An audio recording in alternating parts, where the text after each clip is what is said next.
Welcome back, guys, to day 2 of the Hong Kong Flesh and Blood National Championship 2024. I am Josh Lau. With me is Nathan Crawford. Nathan, how much sleep did you get? A decent amount. Me too. Basically, I rested. I just passed out as soon as my head hit the pillow. I was done. A good portion of the last 12 hours. Let's just put it that way. So yeah, we are. Yeah. It's 9 p.m. right now in the USA, but it is Championship Sunday in Hong Kong. It is 10 a.m. Today, we are going to bring you guys round 10, 11, and 12 of the Hong Kong National Championships, and then we're gonna jump right into All the CC. top 8.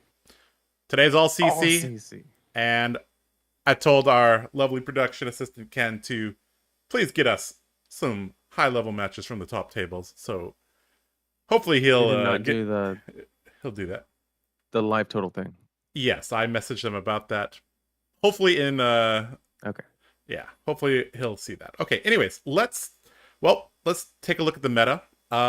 Yesterday we had the Excel chart. Today we got a tree map, which I think is actually a pretty good good way to express the metagame. And as you can see, Zen, New, Aelia, KO making up about half of the metagame at this 83-person nationals. And then we have Enigma, Victor, Dory, Kano kind of rounding out, the not common but not uncommon tier. And then we have a bunch of other heroes: Dash, Katsu, Leviah, Reinhardt, Riptide, and a couple Brave Souls bringing Dash.io, Arachne, Max, Prism, and Vincent. So yeah, pretty diverse metagame. Should be good. Let's also quickly talk about what we were doing yesterday in terms of bingo. So chat, we need your help to see who wins between Nathan and I. So the board on the left is my board. The board on the right is Nathan's board. Obviously, Josh mentions Warrior. That's a free space. Nathan mentions Runeblade. That's a free space. But yeah, I also got a couple. Game went to second cycle. Attack Reaction wins the game. And Enigma wins with 20 health. Technically, she won with 21 health, but Nathan decided to give me that one. Over on Nathan's side, Arsenal Crouching Tiger. That happened in one of the draft games. Awkward handshake on feature because there was no handshake. And then the Battlefront Bastion blocks Stick plus Tiger. So yeah. Of note, we made this after round 3 because there was a large gap between the CC rounds and the draft rounds. And but some of these in the bingo we can only really pick up in CC. So keep an eye out for these. And we'll see, if neither of us can get 5 in a row, we'll just see who got more. How about that? Because some of these are pretty hard to do. Right. Yep. All right. Okay. Jumping back to us, Nathan. Looks like we have an Aelia versus Enigma matchup for you guys. Nova Chan and Teddy Tai both 8-1. I mean, unless they absolutely bomb the next 3 rounds, these guys are in the top 8. Because 9-3 at an 83-person national should be top 8, especially with such good breakers. Nova Chan, very, very, very accomplished player. Actually, both of these guys did really well in Phuket. Nova on Illusionist is actually interesting. Yes. I wouldn't have guessed that one. Yeah. He was on Briar. For those of you who remember BBB, bye bye Briar. OG fans will remember the BBB stream. Or the Briar's back stream. That's such a good one. That was a good one.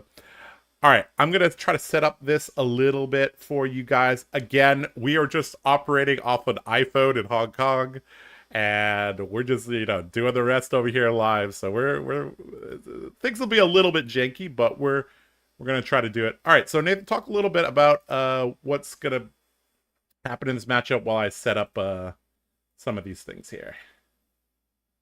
And we're going to have to trademark these pre-match analysis by myself. Yeah. We keep doing it while Josh is setting up. Yeah, I gotta basically yeah. This matchup is basically going to come down to a couple of key cards. It There's a couple of really high impact cards. A good example would be Murkmire Grapnel. Of course, everybody knows that's the one where the damage cannot be prevented. So it really allows for if a free way to kind of clean the board if the Enigma player does not have an arsenal. And more importantly, what's going to make that card not really be required is the bow that the Aelia player decided to run in the Dreadbore. specific matchup, which is Ooh. Dreadbore. Yeah. For those of you who don't know, that means that D-Reacts cannot be played from hand against arrow cards. Yep. So if Aelia ever plays a Rabble or an E-Strike or something like that, you can play D-Reacts from hand against those cards. Mm-hmm. I had to learn that the hard way several times. And yeah, so basically it's going to be a interesting situation for the Enigma player because typically you lean on those defense reactions to protect your board state, to extract value from it. So I think what the Enigma player is going to really try and attempt is before they invest in a high value board card like Manifestations of Mirgai or something like that, Mm-hmm. maybe they try to secure that D-React in Arsenal before they make that investment. So we're looking for some kind of plays like that. Also, that arm piece is going to be super impactful.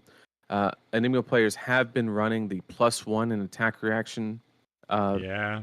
Get sneaky phase with of the command combat, and conquer. and if you put that on, yeah, you put that on CNC, and Azalia's going to have a hard day. So if it's uphold tradition, Aelia is really not going to care about it, to be honest. It's just to block one and maybe give some an aura go again. But yeah, that's what we're looking for. Basically, Azalia's also decided to run the new gloves, Mm-hmm. which is going to be a hedge against Warmongers, which is a great choice. And also, if you brick and draw a bunch of arrows, it's just another way to continue to push that damage. Looks like Ken has changed the background, so it should be a little bit easier to see the life totals. That's nice. Oh, this All is right. great. Yep. Gonna get to rip the Rain Razors, stranding those 2 bolted shots. And unless the Aelia drew a battering bolt, this is gonna, 9 damage is gonna be coming across. Pretty good. 13 damage turn. Getting to establish the Waxing Spectre, which has Ward 3 on it. Pretty solid turn from Nova. I do think I mean, the arm piece. technically a 16 value turn because Yeah, that he will extract eventually at some point that 3 ward from that Waxing Spectre. So Yep. really That's good correct. open. But Phantasmaclasm, we're seeing that it's not just for ripping, you know, the popper out of the hand that they may or may not have. It's really about just getting that disruptive value. I mean, that Rain Razors alone was going to be huge if it Yep. hit. With Ward on the board, there's a fairly decent chance that it was not going to hit. So maybe it wasn't that impactful, but at least it just rips the possibility of that away. Yep. One of the themes that we've kind of seen with illusionists is that they do get to peek at the hand a little bit, and Nova getting very, very valuable information on the potential attack pattern of Teddy. That's worth its weight in gold. Information is king. Let's see how Teddy wants to approach this. Now, I was talking a little bit about the accomplishments of both of these players. Both of these players had very good results in Phuket. Teddy Tai was the winner of the Battle Hardened there, and Nova won the Commoner event. So both of these players taking down tournaments, and at 8-1, this is basically the first of 3 win-ins for both of them. So looks like Snapdragon's going to be committed just to make sure that this turn, or that the wards will be off the board. But it looks like Nova's saying, all right, I got a Command and Conquer. And looks like double Transcend in the resolution phase.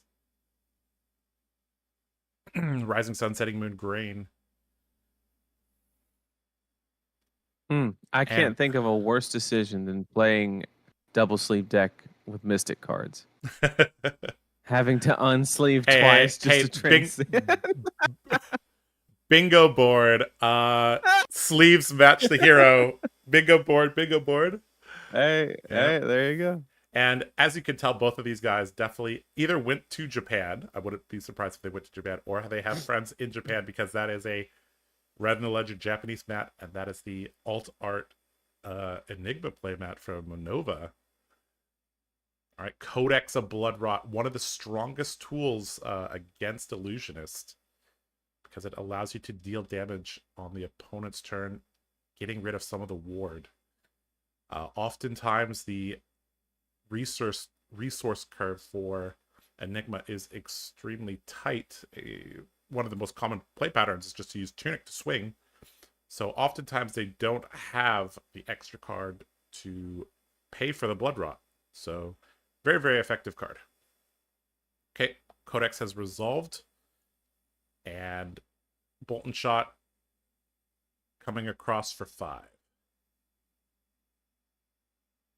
A block for 2 from Nova. The Ponder resolves. Teddy sticks that into Arsenal. And Nova, I believe, has some Chi cards and probably set the Command and Conquer into the Arsenal. But we will find out. And there's a lot of possibilities. I know there was a Warmonger somewhere in the hand at some point. So we could see just like a Enigma activation with the Chi and then play Warmongers. We could see, I mean, we could see a number of things. He may have sunk it with, nope, just going to rip the CNC, because why not? Very, very threatening, given that the arm piece could give this +1.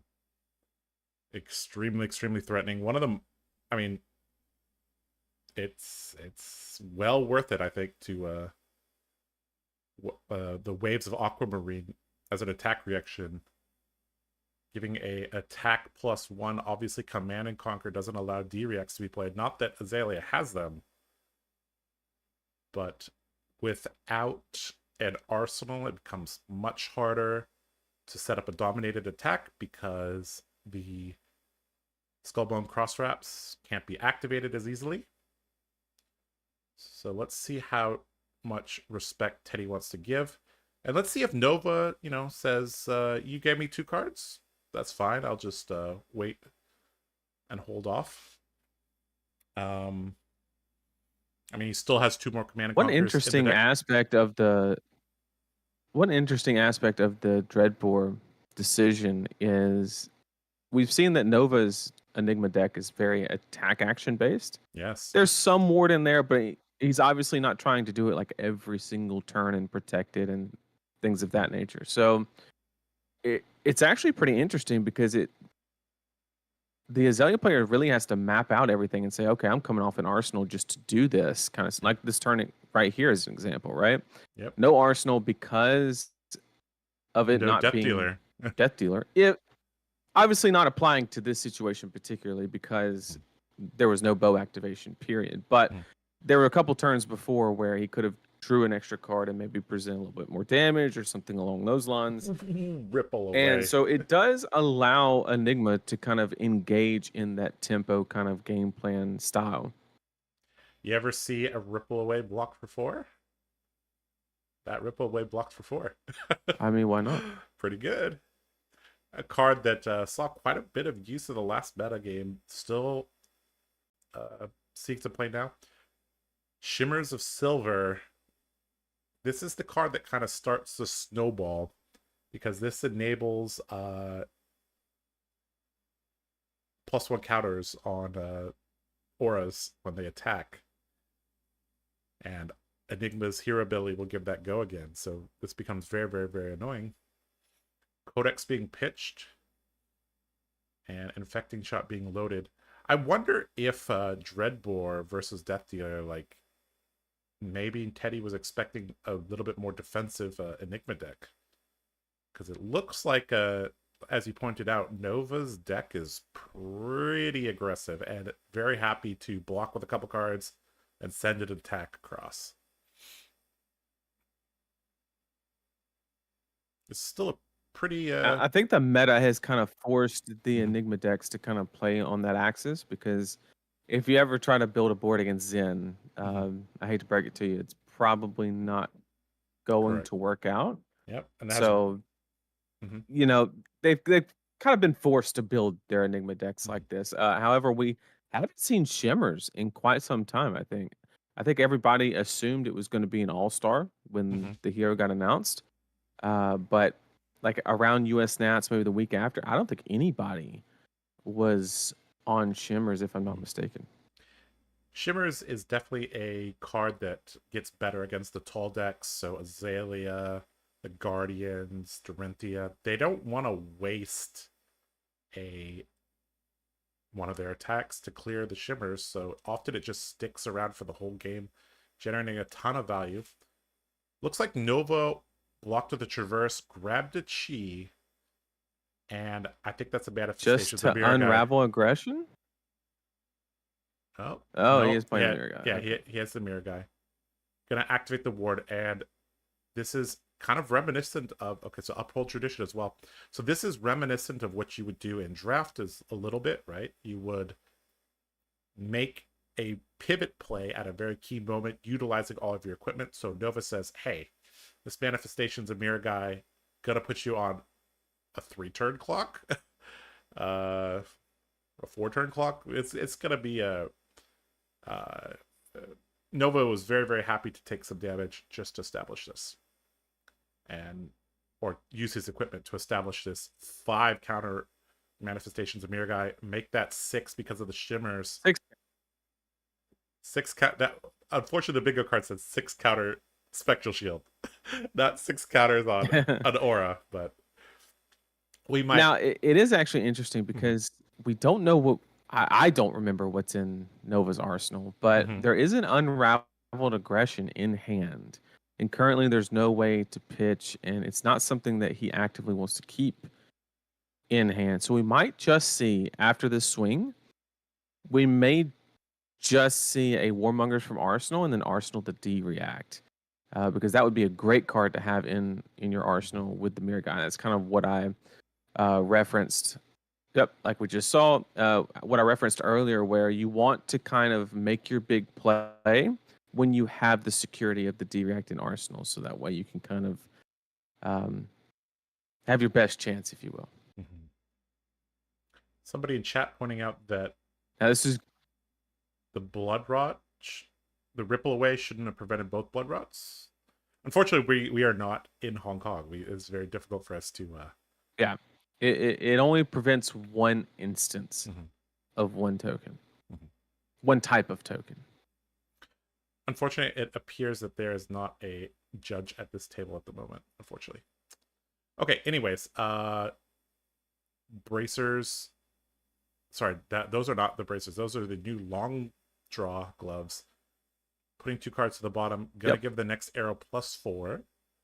So potentially, I mean, this is one of the best cards against Warmongers. And, traditionally, Azaleas would much prefer to run Bracers plus Death Dealer, but in certain matchups, they have to run the Long Draw plus Dreadbore. And, well, Murkmire Grapnel is real good here. 10, at least 10, maybe more. I think it's exactly 10, but I'm not exactly sure. And looks like No, it'll be 4 + 4. It'll just be 8, right? so, There's no rain razors or anything. Okay, the base power of the arrows. Long draw gives +4. Right. Yeah. Right. Yep. All right. Nova says, "I don't need this tunic. All I need is this cool copy of Mirror Guy." And oh boy, Mirror Guy just crippling. 14. Yep. And this is the power of Enigma saying, "Hey, right here, right now, you need to. You got to clear this, or you're in a lot of trouble." And we saw how Nova executed his pivot turn. Said, "All right, this is what the boots are for. This is what the headpiece is for. This is what the arm piece is for. Let's go." And this tunic, I don't need this tunic. Uh, Arseling the Fate for Seed as well is going to And be he has huge. the Fate for Scene in hand. Yeah. Oh, it's huge. Very, very tough position. And Teddy says, I'll go to 2. He technically can swing for 1 after with the Shimmers. Yes, you're right. If he had pitch. I believe he did. Yeah, he didn't have Sync tunic, Blow in so... hand. Yeah, he pitched a manifestation, so I presume he had pitch. Oh, CNC. Mirror Guy into CNC. Yep. That's a turn. I mean, this is already... But can he hold all those cards? Very, very, very tough position for Teddy. And I'm wondering, is this just a bad matchup, or did Nova just execute his game plan perfectly? That turn easily gave Nova 20, 30 percentage points in the matchup. Easily. Yeah. Just having... It was the series of basically playing the Mirror Guy, then the Warmongers, and having the back-to-back D-React and Arsenal. Yep. It was kind of like the perfect recipe. And then the next Warmonger is just like, I mean, he doesn't even need Warmongers. Who are we kidding? Oh, this like here, Amplifying you just give up the Mirror Guy. Yeah, but you just give up the Mirror Guy to just stop damage, and then throw a CNC, and then they're on like a 2. Well, they have Ponders, so but then they're on like, a 2 to 3, and then you just tempo out with Phantasmaclasms and whatever the case may be. So a Censor and a Fate for Scene addition. Yes, this is blocking 14. Yep, this is blocking 14 on 14. If I presume that other dice says 12 on it. Yeah, so didn't even deal damage, and you have to face down a CNC, and you're down 21 lives. So, pretty good spot here for Nova. Yeah, very, very good spot. CNC, and I think this we're in the the general saying is that as soon as Aelia starts blocking, she's in a lot of trouble. Oh, chat got me. Shimmers does not have Ward, so that's why you can't swing Shimmers. Aha. The more you know, chat. The more you know. Yeah, I knew that, chat. I was just testing all of you. Yeah. Good job. You passed. Good job, Brian.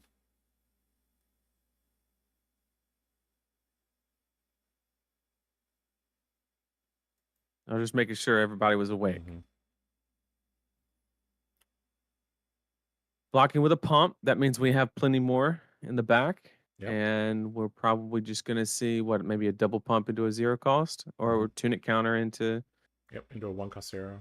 Yep, looks like that's Dreadbore into a 0 cost. See, Death Dealer here is so impactful, right? Because you have the opportunity to kind of draw that extra pump, if you will. So, really feeling it. Yep. And that's why I thought, like, maybe the Death Dealer is just not the right call in this situation.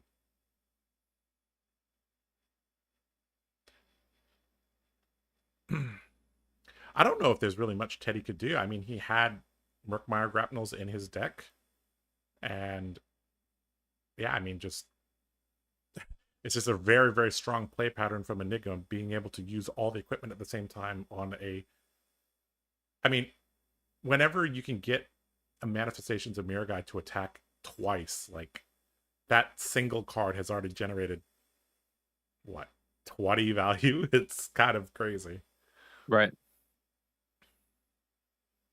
You know what? So this Aelia needs on even Tripwire Trap. Pay 1 or take 2. Needs a way to deal damage. Or yeah, they need a way to deal damage on the opponent's turn. Although I think the Aelia sideboard is kind of constrained. All right, 3 cards deployed on defense. And Nova had the D-React in Arsenal, so I don't think this Dreadbore has really done much. It's minorly inconvenienced him. Look, are we rewinding a little bit?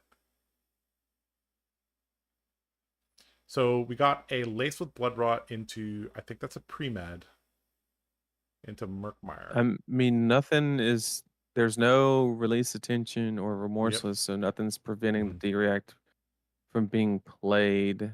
Yep. Oh, I think Nova was under the assumption that it was coming in for 10, but Yep. because Dreadbore was activated, it It's takes it to 11. 11. Yep. So so I think Nova's trying to see if he can maybe change his blocks or whatever. Yep. Because you, Yeah, that's overblocking here is okay because of the blood rot. So if mhm. you just throw an extra 3 block in it, technically you are still getting Yeah, said free value. that's a very, very interesting judge question. If your opponent says this is for 10, you block 10 and they're like, "Oh, sorry, this is actually for 11." What happens? Like, let's say this is a genuine mistake, right? Obviously, if you're a scumbag saying this is for 10 and it's Right. actually for I 11, mean, that's really if they bad, but say 10, I think it's fine, and you yeah. just rewind and you Mhm. redo it. But if Yeah. they like don't say it and you assume it's 10 kind of Mhm. situation, then I think that's where it starts getting a little hairy. Yep. This is why when I'm playing Bolton, you'll always hear me say this is for 4 or 5. Like, I don't want there to be any ambiguity uh on things. Although, some of my teammates have Yeah, said, because "Josh, you're too Nova nice." definitely Yeah. Would definitely block Nova, this. I mean, Nova it's a definitely wants to give an extra card. yes. Stop the pre-med, stop It's a the ponder pawn. token Yeah. and a blood drop. Yes. Yes. Okay, so we have the looks like he's gonna get to redo his blocks. So this is for 11. This is something that's very easy to forget with Dreadbore because I think in the majority of matchups as Aelia, you are going to be running Death Dealer. So looks like the judge has said, all right, we're gonna rewind a little bit, let you block a little bit differently, and looks like 4 cards going to be deployed on defense. Teddy says, sure. And Nova, what are you doing with the last card? Looks like it's just going to be Arsenal. Warmongers would be sick. Yeah, that would have been real sick. Okay, so, I mean, Aelia without an Arsenal, without Death Dealer, without Skullbone Cross Wraps, this is the situation where you might need to blind Aelia. So let's see how the texture of the hand is. Loading an amplifying arrow. Do we have double pumps? We have double pumps. Release attention, lace with inertia. So this should be for 442. So this should be 10, I believe. Yep. 11 with the Dreadbore. Sorry. Yeah, if Dreadbore was used, 100%. Mhm. And this is actually pretty good because it means no D-reacts, period, because of the release attention. And Yeah. if there is a D-react in Arsenal, you end up losing it due to the inertia. So pretty strong play if Nova doesn't have the ability to block it out. Spears on defense and Nova with 3 cards plus an Arsenal and Teddy at 2. Very, very likely to get that lovely green spectral shield from the golden packs. Very, very nice. Coming across for 3 with Go again.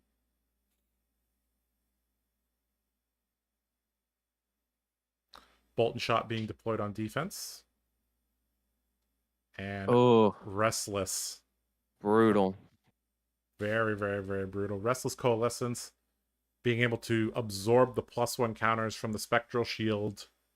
And this is coming in for 4 Go again. And it's going to be able to, as a once per turn instant, remove the one of the +1 counters to make a shield.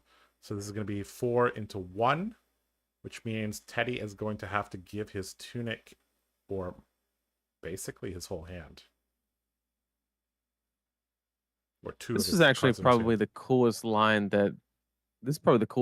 that I have seen from Enigma, and I just call it like walking down the counters. Yep. Where you just like pass it down, and I think it's really neat. I think it's very good design on the hero to do things like that. Yep. And Teddy at 1 now in the Kodachi lock with only a single card. It's going to go to the Arsenal. Nova with full tempo and a board. And the Shimmer's putting in work. Gonna give this Spectral Shield go again because of the +1 counter. And here we go. Just like the good old days of Prism. And Just copy Shimmers, right? yep. And then keep it going. Yep. Gross. So if this is popped, still doesn't have an action point, right? But Correct. it's all right. A copy, you have a whole bunch of tempo and 2 Shimmers, very well worth it. okay. So 4 dominate. Watch out. 6 dominate.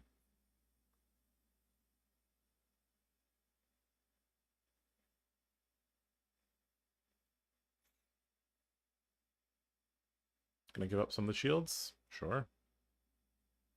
Or create a shield with the Restless Coalescence and let the Restless Coalescence plus Sink Below block that. And double Shimmers, putting 2 +1 counters on the Spectral Shield. And I'm not sure if I'm looking at Prism or Enigma. That should do it. Yes, this is coming in for 4. That's going to give 2 cards, and then Levels of Enlightenment. Going to transcend and put another card into the pitch zone by activating Enigma, I presume. Yep. And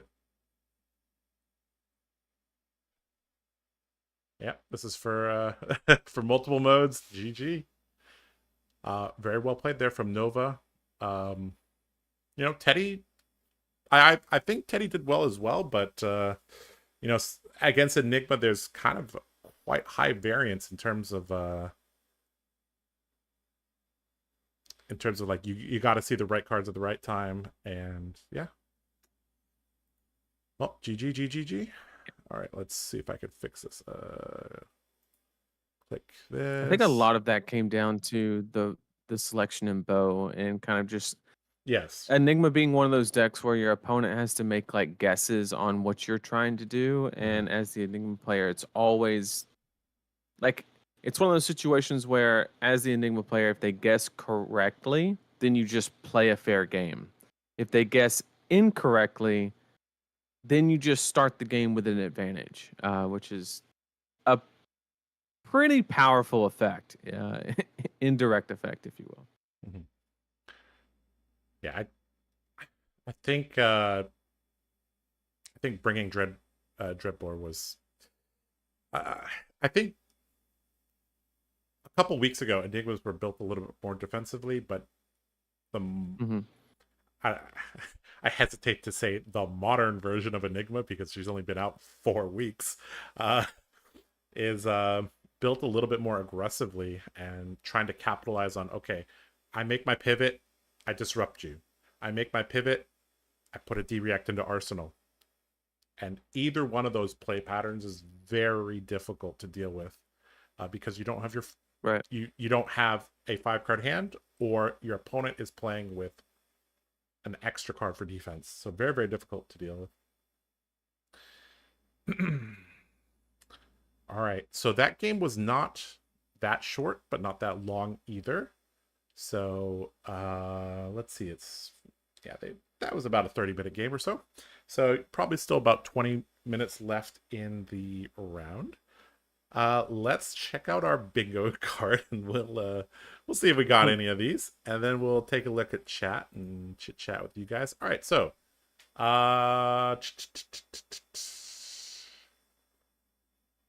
triple chi turn, no. Play chi without transcending, no.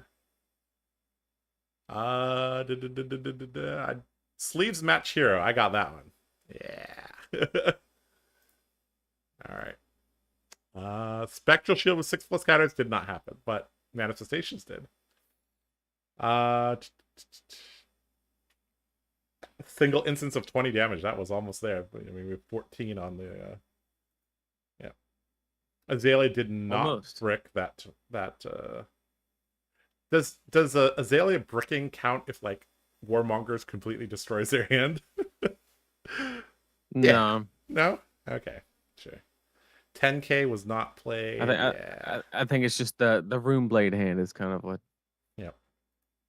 what it's calling for. No Cosmic Awakening, unfortunately. We did see the levels of enlightenment though. So yeah. All right. Well, we'll update that as we go. Okay, so we just had some people joining us recently. Let's quickly show you guys the metagame for the Hong Kong National Championship. As you can see, some of the usual suspects showing their faces. Zen, New, Azalea, and KO representing roughly half of the metagame. And Enigma, Victor, Dory, and Kano kind of rounding out the back. And, about a quarter of the player base playing, what do we call these, the category of heroes? Passion heroes? Passion projects? Yeah, Yeah. So passion project. yeah, That's that's basically I've talked about this a little bit, that roughly 50% of people are going to bring good decks. 30% of people are going to play fairly good decks, or decks that they think has like a really good sniping position. So that all four of those heroes are very, very good examples. Victor has a very nice Zen matchup. Dawnblade Dorinthia can bully Azalea and Zen if they draw the right hands. Kano, we saw what, round 2, Terry killed Cliff. mm-hmm. He had AB3, 2 blues in hand, 40 life, and died. So Yep. yeah. All right. Okay, so and what was the other here? Enigma. So Enigma has, very, as we saw, very, very polarizing matchups, and demands a lot of their opponent to have it at the right time. So yeah. So 50% playing, meta, 30% playing, strong counter picks, and then 20% of people just play what they want. So that is general. This is a trend I've actually noticed in card games in general. This is kind of similar when I was playing Magic, and this has been the case in Fab for quite a while. This 50-30-20 split.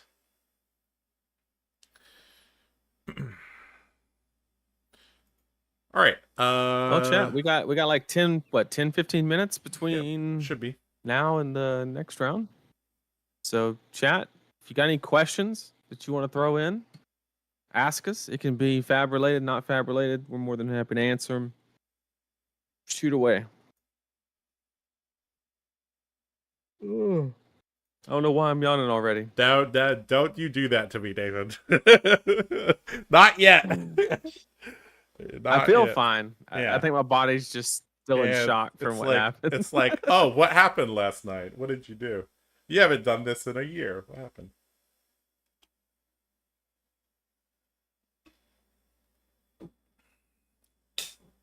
I was telling my PC Bang stories, and like I said, this, when I was younger, I used to do that, but it's been a while since I've been like, hey, let's just stay up all night. Yeah. When you're in your late teens, early 20s, it's like, yeah, we can do that. Why not? We would literally like get there at like 8 p.m. We'd play till like midnight, 1 a.m. And then we would like leave the PC cafe, go to like a restaurant, eat, and then go back and play until the sun came up. And that was those were the good old days. Back then, this was like, so let's see, 2006 to 2010ish. So this was before there was matchmaking. Right? So if you wanted to play a Dota game, you had to find a bunch of people. You could not just click a button and get opponents. So, you kind of reminds me of the Fab community, right? You had to have a group of people if you wanted to to do those things. So good times, good times. Yeah, we used to do LAN parties, and we would always do the same thing about 11 or 12 at night. We'd either go to Waffle House or Taco Bell for like a to get fueled up, and then we go right back to playing either Yeah. Halo or Yeah. whatever we were, Yeah. whatever the flavor was at the time.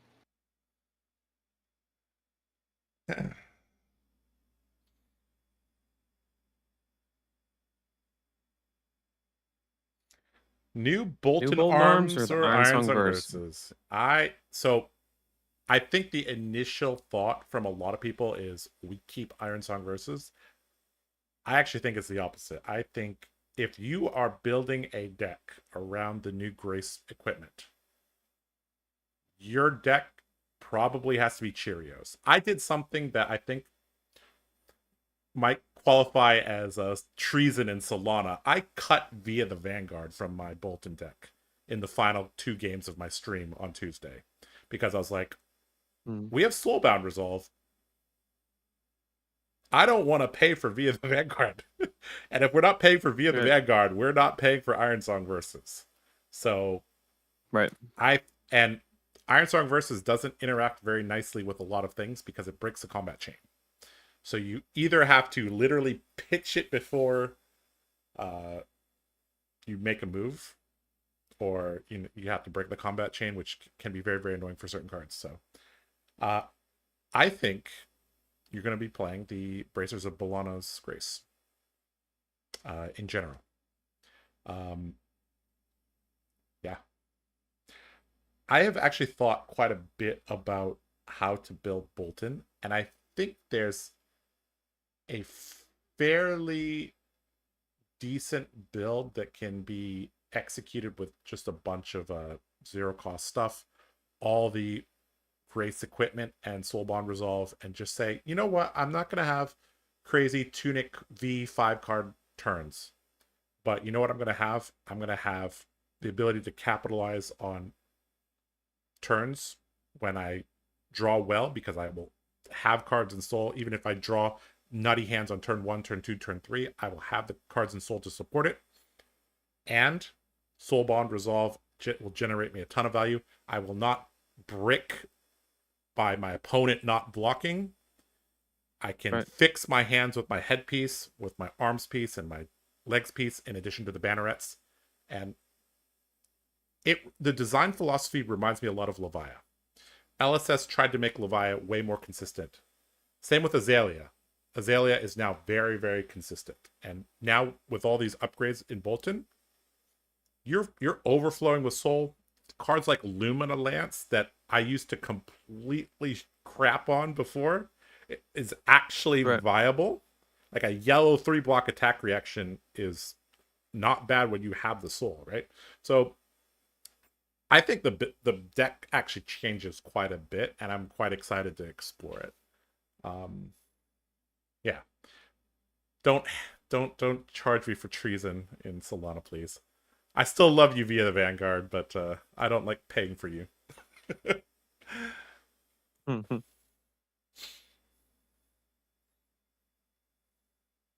New player playing a lot on Felt Table. What's a good champ to invest going into Rosetta? I'm liking Victor, KO, and New, and Vincent.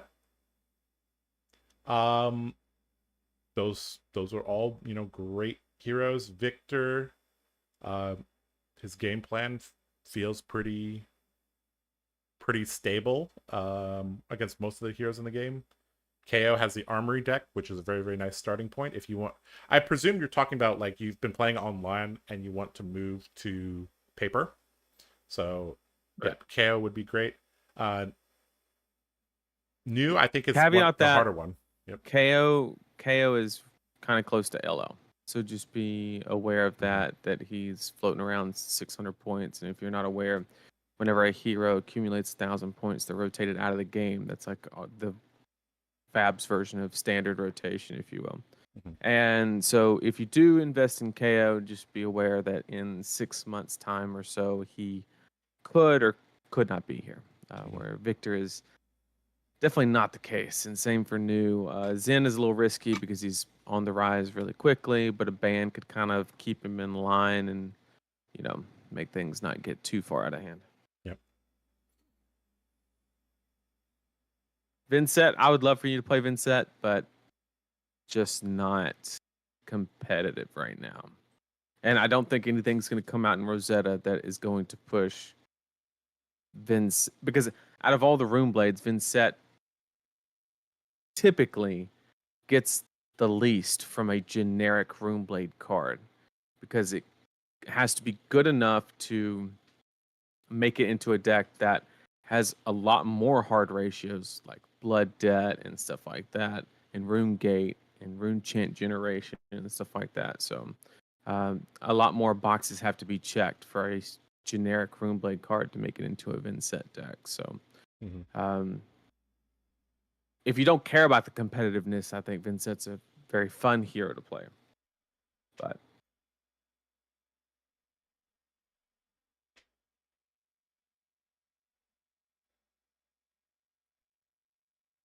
do you think it's reasonable to train Kano from 0 for Pro Tours since the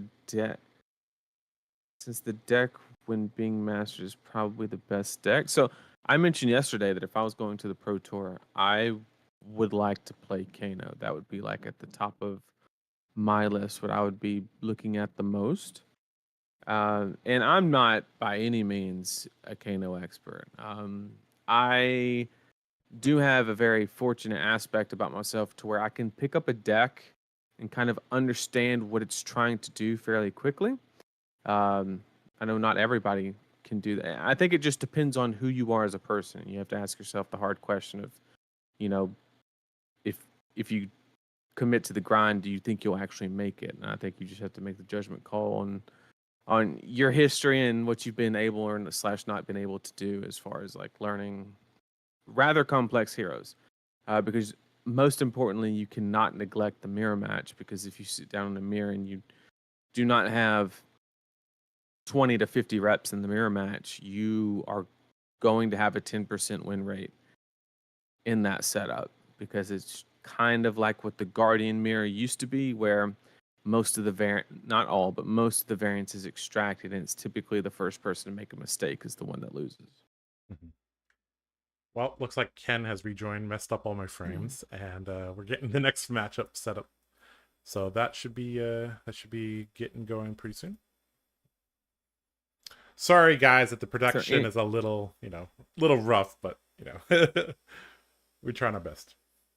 All right, any other questions? Is there any chance that Victor is better in Rosetta? I do care about competitive viability, or just wait for the new heroes to see how they are. So historically, Guardian has had actually a very interesting dance with Runeblade.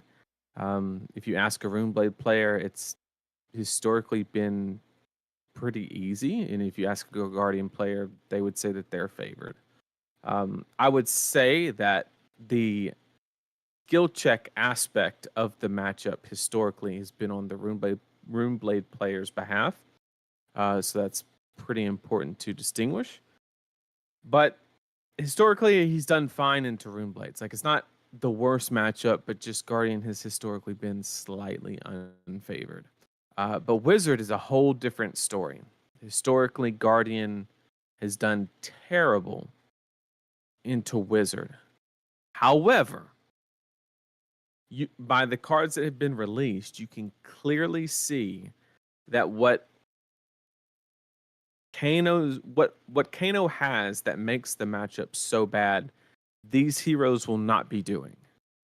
I don't think either the life gain hero definitely, and then even the lightning hero is not going to be doing like exponential ramping or anything like that. And it's probably going to be ping based. And if it is ping based, then Guardian is exactly where you want to be, because then you can throw your 4 for 8 and have 2 resources floating and either threaten pummel or stop damage, right? And so this might be a bit of a hot take, but I think Victor's actually going to be really good into the 2 wizards that do come out. Yep, we'll we'll see when it comes out. Um, I believe Nathan and I will be going to Tampa, so you drive down to Yep. Orlando all the time. What Tampa's just same neck of the woods basically. So Yeah, it's just another 45 minutes. yeah. So we'll be doing that in a couple of weeks. Nathan, I think actually neither of us are going to Amsterdam, from the sound of it. I think that is the case. Yeah. Basically, my Unfortunately. decision boiled down to the meta is just not. It's not that it's like horrendous. It's the fact that in its current state, there's a lot of non-games, or Mhm. where there's not a non-game, there is extreme polarization. And my logical mindset is telling me that flying across the ocean to have no agency gameplay is not the Not wisest it. investment that I Mhm. can make. So, Mm. um, it's not like it's not the fact that I like hate it or anything like that. It's just not what I prefer to play. Mhm. And so this will actually be I think this will be both of our Yep. first tier 4 event that we've ever missed. Yep. Mhm. We've been to both world championships, all 4 pro tours. 4, right? Yep. Yeah, 1, 2, 3. Yeah, 4. And we're gonna miss the 5th pro tour basically. Has nothing to do with location. Love Amsterdam. I would much rather go to Amsterdam than LA or something like that. So, Yeah. great pick. It is going to be a little bit warm, but I think Amsterdam's far enough It's north. it's not gonna be warm in Amsterdam. It's in Yeah, the yeah, like latitude wise, yeah. it's pretty up there, so it should Yes. be relatively, kind of mild. So European summers are great. I did I go just to know they don't do the Amsterdam. whole AC thing, so Yeah, I it's went to risky. Amsterdam in what was that? It was right after when was Barcelona? That was November, right? So beginning of December I went to Amsterdam. Don't do that, guys. That's inaccuracy. But summertime Amsterdam is great. So Oh, this is actually I love this question. I have difficulties having to YOLO. Blind flip Azealia is what they're referring to. Since I like consistent deck, do you know how to break that thing that is not allowing me to blind? I have the perfect answer. When you blind, you're probably focused on the way that you need to look at that equation and that decision kind of like basis is you need to look at mentally what cards are in your deck, right? And if deck building goes a long way, because if you don't run anything that is a hard brick, like defense reactions or memorial ground is like historically the one, right? That just if you blind flip into this, your turn is over kind of thing. If you don't have any of those, like how Brody Spurlock has kind of built Azealia over the years, then you just need to look at the equation of, okay, what is the worst thing that I could flip off the top of my deck? And then just ask yourself what the delta is between that and what you would do anyway. You basically treat it like a scab skins roll, is exactly how you should approach it. You say, what's the delta between if I quote unquote miss, because you know it won't be a true miss. But like you just sit there and say, okay, if I hit a pump, what does it mean? If I hit a shitty blue arrow, what does it mean? Right. And start like differentiating the difference. And then if the number is wide enough, then you go for it. Mhm. And a lot of people are reluctant to take risk. They're not very risk adverse, or they are risk adverse. And that is something that, especially when you play a deck like Azealia, you really have to kind of approach it a certain direction. You have to abandon that mentality because it will hurt you. Mhm. Sometimes it is just correct to do it. Like when you go first, right? A perfect example. You go first in any matchup, right? You load an arrow and you blind flip. Why? Because if you hit, boom, dominated arrow, turn 0, really good, right? We don't have to be expert players to know that. But what if you miss? Okay, you have a pump in your arsenal. Just play it and then arsenal some other card and pass turn. And if you have You knocked the death whistle, there's all like this is irrelevant. yeah, right. And so like there's just no reason not to try for it, right? Is kind of the mentality. Yep. So Yep. um Just it's just looking at the possibilities and knowing how much reward you will receive by taking the risk and understanding the math behind taking said risk. Speaking of the math, just adding on to what Nathan said, I like to use kind of this 80-90% rule of thumb. Basically, the rule of thumb is if I need something to be 80% consistent, I need plays to be 80% consistent if the 20% happens and it's not the end of the world.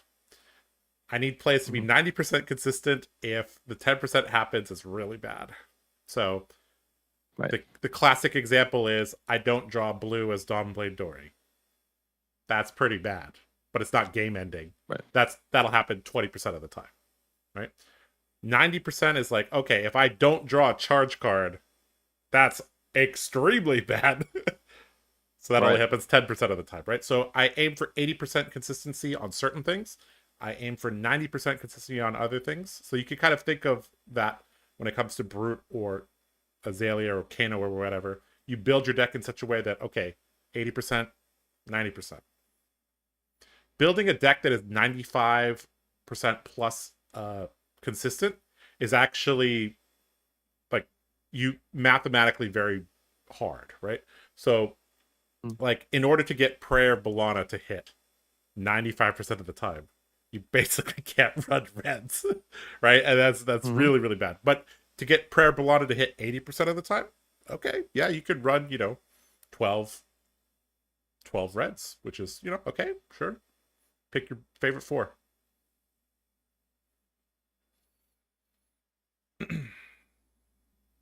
All right, Ken has came back.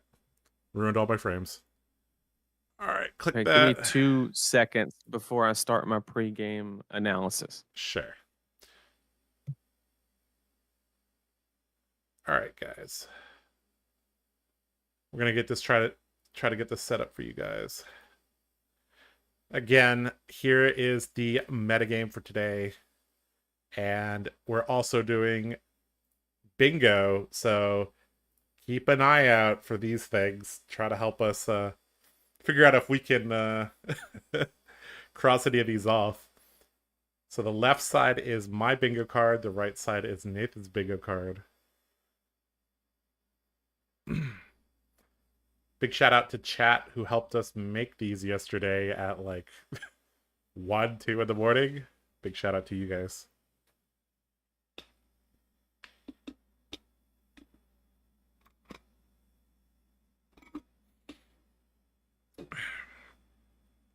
So we're heading into round 11. So we have round 11, round 12, and then we have the top 8. And we will try in the top 8 to let you guys vote on which of the matchups you want to see. So as soon as I know the matchups for the quarterfinals, I'll try to let you guys vote on what you want to see, if that is possible. All right. Well, I presume things will get started very, very soon. I think Ken is just out there looking for some games for us. He pulled a pretty high level table. Holy Trinity is Inertia, Frailty, and Blood Rat. Which I don't think happened last round. I guess Holy Trinity could also be Vigor, Might, Agility. So like That Down would be but very difficult. down but not That out. would be very, Nah, very what are you talking about, man? As Dory, I win all my clashes of might, man. yeah. Is it still correct to blind flip I turn saw it 0 against overpower. Zen? So I saw it overpower. I saw it overpower.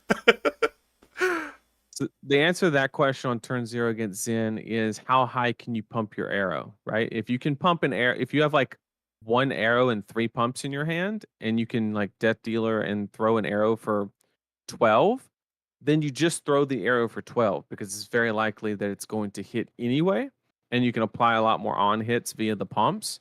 But if you have like one pump, like throwing 8 into a Zen is not going to really accomplish any goal. So I would kind of ask myself if I can present anywhere between 10 to 12 damage. I'm just going to yeet the arrow without dominate and not blind flip. But if I can't, then I'm just going to blind flip. But don't sleep on using rain razors to just push on hits as well. Nathan, we got a KO against the Dory. Oh, baby. Uh-oh. All right, so we're in the X4 bracket. I don't know. Oh, Wait, no. hold on. Oh, that. Hey. I mean, Ked's That's looking Dennis. at. Yes, That's Dennis. Yes, I was about to say Ked is looking out for my what's it called? Bingo card. Dennis, you got to roll a 6, okay, bro? Come on. All right. We are in the X4 bracket, yes. I need him to roll a 1 for my bingo card. So there's a lot on the line here. Wait, what do you mean you need him to roll? Oh, yeah, Brute rolls a 1. Brute rolls 1, and Yep. you have roll 6. So Yep. somebody's getting a bingo card. Somebody's getting a bingo card here. All right, so... all right, well, I got to set this game up. So you need to talk about this matchup a little bit. Okay, so here is Nathan's pregame analysis for KO versus Dorinthia. Now, we can see here that they have 1 weapon flipped down, which would indicate that basically they're on Dawnblade. That is the guess. However, there could be some shenanigans there where they have like the cards stacked on each other and whatever. There could be some mind games. So we could have hatchets. That is a possibility. But we're going under the assumption that we have Dawnblade now. So in Dawnblade versus KO, it is all about KO has so much armor that he has the ability to, if there ever is a counter buildup, typically around 2 counters, then he can theoretically most times just jam the armor and reset because it'll remove a card from Dory's hand and not turn on reprise, which is usually enough to just stop it in its tracks, right? It is very textual on how the turn, how many cards Dory has access to, whether she has vigor tokens from Grains. Speaking of Grains, it's going to be a very big role player in this matchup. The difference between Grains and Tunic is going to be astronomical. It's in Dory's best interest to run Grains 100% of the time in this matchup. And then on KO's side, I think you're just looking to run Sash and get that block value on the jam to reset counters, and then just have that really good Wild Ride, Bear Fangs, Claw, kind of normal Sash turn with a Blood Rush Bellow. Yep. To push Dory's life total down to a point to where she has to block. And then that's how you're playing around the reprise, is just by reducing the number of cards that Dory has access to. There is a lot of intricacies in this matchup, and most of them spawn from the fact that Scowling Fleshbag is very, very strong against Dorinthia. And the equipment of Dorinthia is also very, very strong as well. Courage and Bladehold. I was about to say when you said Grains, I was like, Hong Kong players in general favor Tunic or Courage from what I saw when I was there for the Armory. So we have a. Do you agree with the notion that Grains is actually better equipment in this matchup? I do agree that Grains is better, but if you flip Courage, that generally means you've built your whole deck around Courage. And we're seeing Okay. Twinning Blade get pitched, and yeah, so like I said, there's a lot of intricacies in this matchup. Most of it comes from the headpiece, but there's also the fact that KO doesn't really run D reacts, and Dory knows that, and KO knows that Dory knows that. So, presenting cards like Glistening Steel Blade with a Twinning Blade or Singing Steel Blade could create some really, really blowout turns. A lot of this match is also very, very contextual on what the life totals are, because if you want to keep 5 cards in this matchup, generally you can. You just have to pay some life. I'm going to be keeping a very, very close eye on the bolters and how they're used. Typically, when you run Courage or Bladehold, you're trying to combine the Courage plus the bolters on a Supremacy turn. That is how you extract the maximum value from those 2 pieces of equipment. KO is going second, so Dorinthia is going to have to, find a way to wrestle back some tempo. So, all right, so this has Go Again, creates a Might token, and yeah, we saw that Sitcho Chiu has a Glistening Steel Blade, so I think when you see that, so it can get kind of awkward because, well, if you draw Glistening and they still have armor, it can get kind of like they can deny reprise. So you basically have to have the natural Twinning Blade. Looks like Sitcho Chiu is like, sure, take damage. And Dennis gonna Arsenal. I believe that was a Wild Ride. Gonna try to set up a 5 I think it was a card Bear hand. Fangs. A Bear Fangs, yep. He went through 5 no blocks in one turn, so that is kind of good for Dennis in the a Blood aspect of Rush. like, we could Okay. see that, we could see the armor jam here. I wouldn't Yep. hate it. Yep. So one of the interesting things is that, okay, you draw Glistening Steel Blade, and you as a Dorinthia player, oftentimes you're like, okay, how do I get this to hit? How do I get this to hit? But then you got to remember that some of the times your opponent just draws a God Hand and says, I don't want to block. Or, okay, looks like blocking for 6, no reprise. Dennis. My man, Dennis. Turn no 2. reprise and get rid of one. This love it. Dies to I punch. love this play so much with the bellow. Yeah, that's the only thing I don't like. I think if you're gonna make this play, I think you might just commit because it's glistening. I think you commit the arm piece as well. But Dennis got paid. Yep.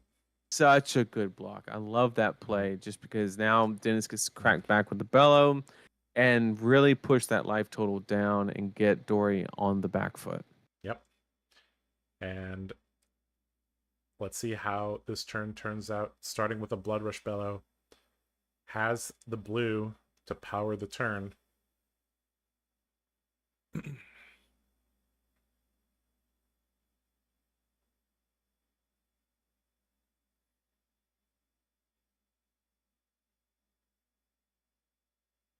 right. Wild Ride. Wild Ride's a good one to hit. Yep. But pulping. Yeah. So generally when you present pulping's a little risky. Yeah. Well, when you present Courage of Bladehold, at max you're running Sink Below. Right. I'd be very, very shocked if there's like a whole, well, it's possible that Arsenal card is Hold the Line, but I think in general when you play with Courage of Bladehold, you're basically committing to playing extremely aggressively. All right, 6 Go Again. Still 3 cards in hand, and we know that the Arsenal is a Bear Fangs. And there's that Hold the Line. Yeah, there's the Hold the Line, but it's not from Arsenal. But still, 1 card 5. Probably going to look to extract some value out of the Balance of Justice as well this turn. Although you could just say, well, I don't really have a counter on Dawnblade. I think, I could hold the balance for the second Blood Rush Bellow. I think is an acceptable. We got a Scabskins. Bingo card Dennis on the line. Gamer. Th- Oh This is man, De- roll. this tells you everything about Dennis. That's a 1. It's a one. Oh, no. Oh no! I mean, I yes mean, for my bingo card, but no for Dennis. No. oh no. Oh no, not the one. This is the price you play as the price you pay as Brute. I think this is I mean, rolling scabs on a Blood Rush Bellaturn is like you got balls. But also, I mean, you're also ahead 10 life. So it's like, okay, sure. Yeah, but I mean, you're giving up like literally Mhm. so much value. Still getting the I agility mean, token at least. Yeah. but I mean, mathematically, sometimes it's just the right play. Yeah. Is I mean, you got to respect a because player that's willing to risk it. there is one aspect where he did have a pulping, so you have to ask yourself: is risking it on scabs To a get the lower mathematical probability of compared to in a D-React being in Arsenal? Mhm. And that's a fair kind of comparison. That's probably pretty close. But I think, me personally, I would lean into the pulping Yep. just because if you miss, you're still presenting an attack, Yes. right? The go again will get shut down, but it's still 8 damage. So I probably would have hedged toward the pulping just because the delta on the downside is a lot lower. Yep. All right, so back to Sitchochu. 3 cards and an arsenal. A little bit difficult to see what those cards are.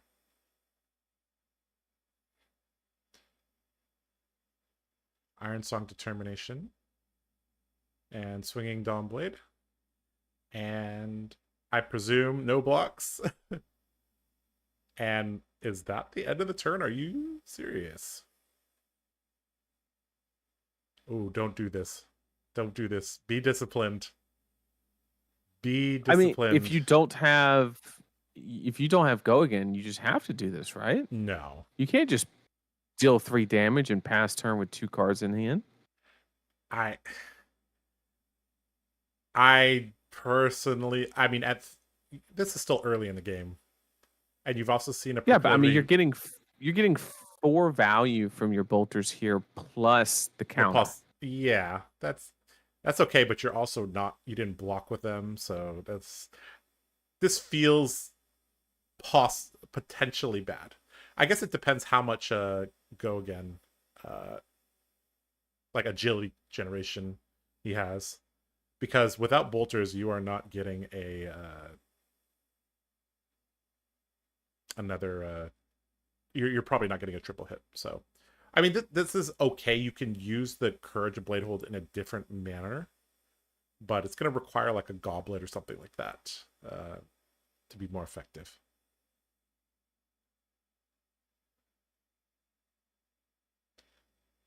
All right, Smash Instinct going to be pitched away.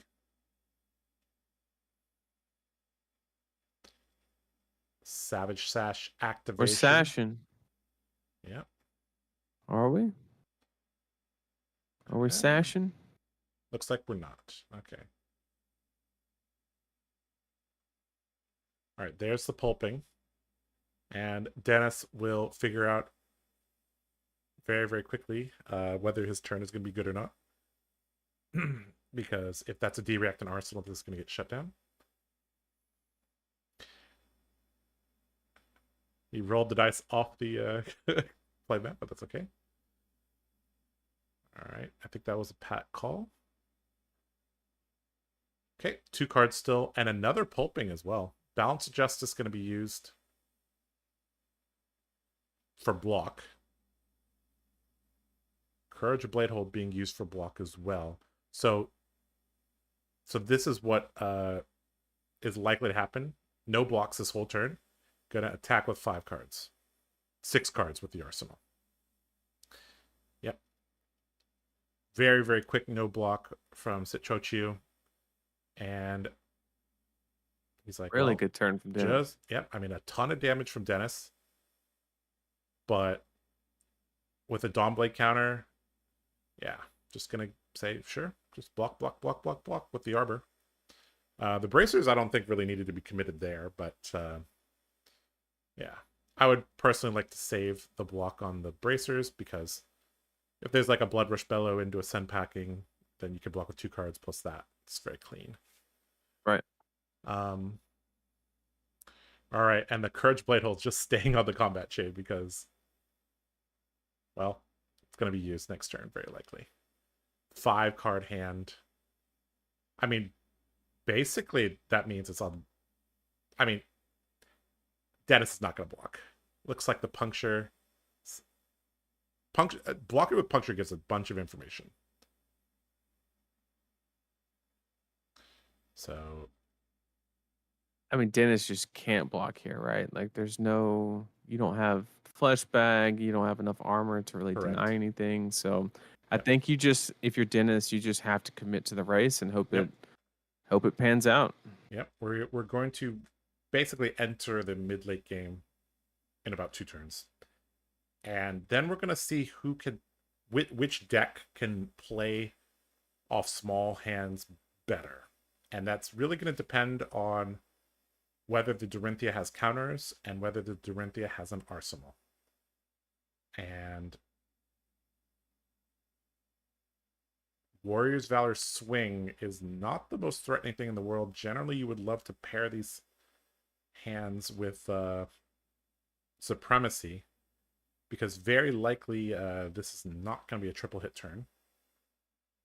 So I think Dennis is like, yeah, you deal 7, and then what? You deal another 7, 8 to me? Sure. Another pulping. Because of the previous turn, he knows that very likely, or basically with 100% certainty now, that there's not a D-React in Arsenal. Does have a reckless swing, so Dennis could actually make a play here to reset counters with the armor. You could kind of do a situation where you block 7 or 8 with the with like a card or 2 and a little bit of armor, and then wait for a reaction to reckless swing. The problem is Dory has access to 3 cards, so best of luck stopping that. But I mean, it is a line and it is an option if the hand doesn't function very aggressively. But it looks like he does have a pulping, so Gonna block a bit. Trying to get the clash value. Of course, Dorinthia never gonna win a clash against Courage of Blade Hold, Dawnblade Dorinthia basically never gonna win a clash against KO. This does turn on Reprise though. And very, very difficult to tell what those cards are. Looks like no reacts. Dennis pondering if he should Reckless Swing. He did not miss his might. I think they were just a little bit off the table. I have the camera kind of zoomed in a little bit. Sorry about that. Warrior's Valor gives Go Again on hit. If Warrior's Valor gave Go Again the weapon for the whole turn, oh my goodness. I would be a happy man. All right, 2 damage going across. And weakest link. Well, there's a weak link in hand. In fact, there might be several. I And think you just let it yeah. hit because no matter what he takes, he can just play the other one. Yep. And drawing a card does not do anything. So he cannot grab the Reckless Swing because it has base defense. So here you grab the Bear Fangs, right?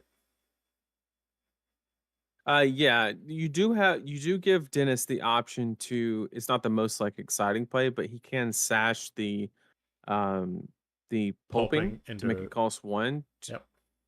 so you can claw afterwards. You're not getting like the most value on the planet off of it, but it is, as these life totals start to decrease, it is a way to kind of like guarantee that you extract some value from it rather than just blocking one. So it is an option that Dennis has, and it basically just depends on what Dennis has left in his deck and how long he thinks the game will continue to go on for. I do want to talk a little bit in terms of strategy. Courage of Bladehold, Dawnblade, Dory, I don't think should be running Weakest Link. The main reason you would be running Courage of Bladehold is to capitalize on triple hit turns, and Weakest Link basically means you don't get that. Unless you have a ton of agility, then maybe I could see it being all right. Okay.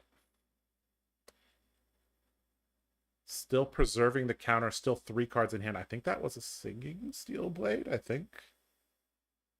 And we've seen that, okay, Dennis drew a Blood Rush Bellow, so he's not going to block. Especially a naked Singing Dawnblade. Steel Blade at this point in the game is actually a liability more than it is a power card because Dennis just has no incentive to block. Correct. Playing Iron Song Response for no value. That has been there the whole time. Arsenal. Oh, this is heartbreaking. So in general, when you deal with decks that do not want to block you, which is quite a bit of this metagame, you are supposed to do a lot of blocking as Dorinthia. You are supposed to block with Singing Steel Blade. You are supposed to block with Iron Song Response. You're supposed to block with Overpower. Yeah, you're basically supposed to block with a lot of cards. And the Dorinthia basically hasn't used their arsenal. So that's I mean, sometimes it gets stuck. So all right, Blood Rush Bellow number 2. No Balance of Justice to offset this turn. Dennis going to start with the Claw, and then is he going to go into Scabs? That is the question. Are we going to get... I would love a Scabs roll here. I mean, I'd love a 6. But for other reasons. I mean, I would just love the fact that somebody that understands that, hey, that was just a kind of like a mathematical anomaly kind of situation, and just stick with the math and make the high EV play, no matter what previous results were. Yep, Beast Within in hand, though. I think you, with Beast definitely Within in hand. do it here. Yeah. And Dennis agrees. Dennis, my man. This guy. Dennis said, Blood Rush Bellow? He's got the cup this time. Got the cup this time. He shakes it and then flips it upside down. Yep. Chinese gambling style here. Here we go. Gambling professional. Saying, okay, we're going to use that dice instead. Okay. Oh, I love this. It's a 3. Oh, is it a 3? Oh, it's a 5? It might have been a 5. I don't know. It looked like a 3. Okay, it could have been a 3. Yeah. We'll see. Well, it'll be very obvious what it was. All right, so now what is the play? Gonna play the Beast Within. So you probably rolled a 3. Yep. All right. Coming in for 8. Still pretty good. Now, as Sit Cho Chu, you're gonna have to, well, I mean, hold the line's pretty good. With only 3 cards, this Dawnblade counter is unlikely to grow, unless of course it's like Valor plus a Blade Flurry or Valor plus Response, or Spoils. I mean, Josh, Dennis is a madman. He's running yellow Bear Fangs, yellow Pulping, red Pulping, red Bear Fangs, yellow Wild Ride, red Wild Ride, and he just drew an Oasis Respite. I mean, he just doesn't care if he misses. He just doesn't care. I mean, Oasis Respite, pretty good at denying reprise. I mean, like, it's the crazy part is it's not the best here because, like, you know, you have to pitch into it, obviously. But at the same time, he's His going to reset this counter more than likely. yes. And it's good here because he can just do the 2-card Bear Fangs from Arsenal or whatever it is and just shut it down. If I was playing Dennis in an event and he oasised my Dawnblade as KO, I would. He just deserves the win. I mean, He like, just, all right, bro. he just wants it more. Dennis is built different, and Singing Steel Blade, I think, could get over this. So how big is this block? This is 3, 4, 5, 9 against 5, 6. So yes, 7. Yeah, if we grab a response, we should be able to get over. I think he's out of. You wouldn't grab Blade Flurry because you don't have resources, unless you really wanted to pop the Courage. I think you would. I think saving the Courage generally the better play, because it'll pair with any 0-cost attack react at the very end of the game. So this is very, very, very, very reminiscent of how the Blitz Dory used to play. You get a counter. Where's the Iron Song chorus? There's no chorus of Iron Song. Looks like he didn't want to go for that one.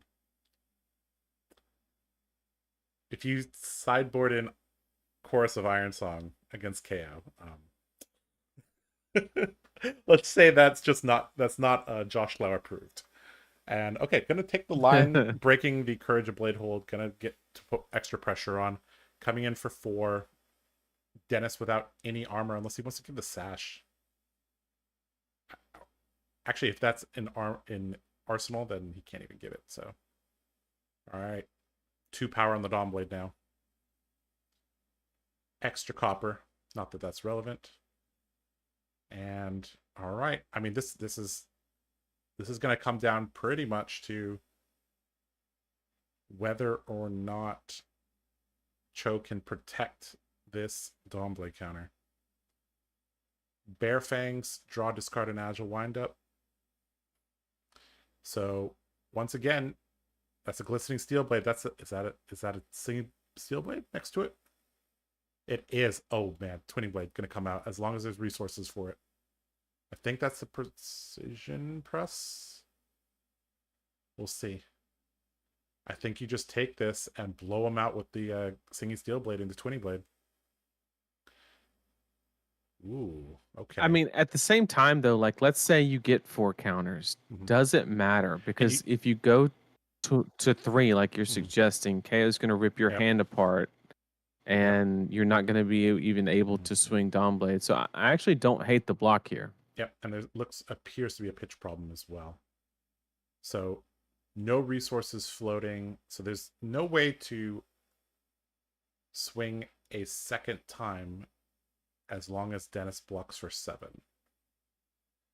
I think if Dennis can block for 7 with the Sash, I think he just should do it. I mean, for the bingo card, you're at 16. You restart. I mean, like, I the only thing you get blown out by is Iron Song response. Wow, but he's going to deny my bingo card and just take the damage. I do not agree with this. Yeah. Okay, so that he did have it. Yeah, he did have it. Okay. I guess if he knows he can rip the hand apart, if the hand's good enough to where you know for a fact now you have the ability to rip the hand apart. Now there is a critical difference. Well, actually not a critical difference between Blitz and here. He doesn't even have to rip the hand apart.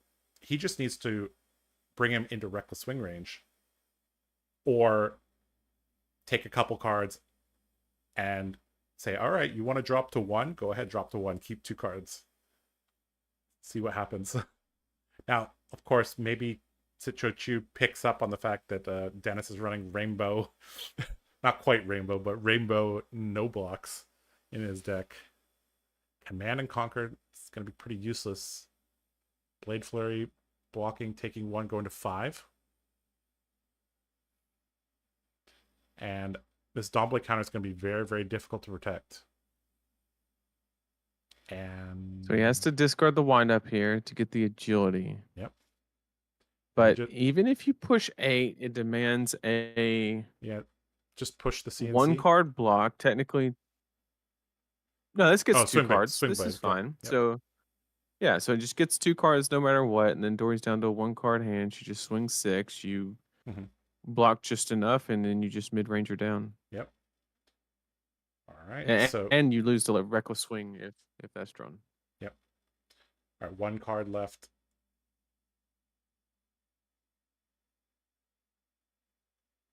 Swing for 6. Yep, you just take the reset. That should be 6, not 7. And the Assuming. agility. So you can see a cheeky little pitch of blue into pop sash, wild ride, kind of like the pulping line that I mentioned earlier. Not the most exciting sash play, but like it is something that you have access to.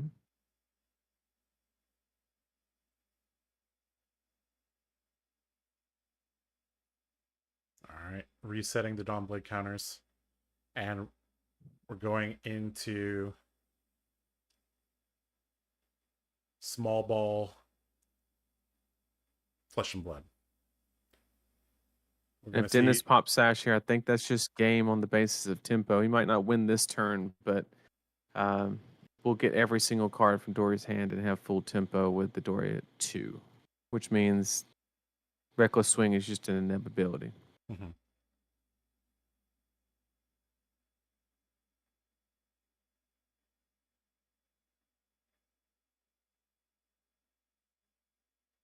Definitely just swing claw first. You want to hide all information as much as possible. Yep. Mm-hmm. And then you can always break sash because there's no equipment blocks left. Yep. Yep. Love it. Draw discard and 6 more damage. Maybe 5, depending on what color this is.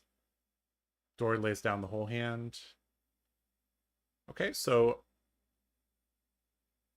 Dennis should have a might token. Looks like he does on the side there. Reckless swing check. There has been 1 played. Generally, I think KOs run 2. I don't think one has been played. I think he pitched it. Yeah, sorry. Yeah, he pitched it for the. Was that the? Yeah. You're right. You're right. He played the Oasis like a madman, but Yep. Mm-hmm. The most Dennis way to. But that's not even. What happens if Dennis plays Beast, discards Beast Within, and like flips 2 Oasis Now, and Reckless? It's important to mention here, like no matter what Dennis's hand was, mm-hmm. Let's talk about the premise of like scab skins, right? How like there's a mathematical situation where you're supposed to roll. Mm-hmm. I think in this particular game state, no matter how good the math is, you never roll. Yep. Because I think the only way that you lose this game is by hitting 3 cards off of a Beast Within and dying. Yep. Come on, Dennis. Command and Conquer. All right, just lose one. All right. There's the Reckless Swing. There's the Reckless Swing. Yeah, that's going to go into Arsenal. Can he keep it in his hand is the question. I think he's just going to play the CNC out for raw value. No. He had. That's game. Yep. GG. Swing big, getting the job done. All right, Dennis, keeping the dream alive. Like we said, some X4s will make it with 83 players and 12 rounds. So, yeah. All right. Well, that kind of wraps up that game. All right, let's go to our bingo card because I think we got some of these. All right, chat. Dennis did not roll a 6, but a brute did roll a 1. He did roll a 1. Nathan, you got that one. Was there a CNC pummel? Nope. Any of these single instance of 20 damage? No. Savage Slash blocks for 3, almost. 4 different sleeves for equipment. You almost had that in the previous game. There were 3 different sleeves. Yeah. Okay, yeah. I mean, you got that one. All right. All right, let's go back to our cameras.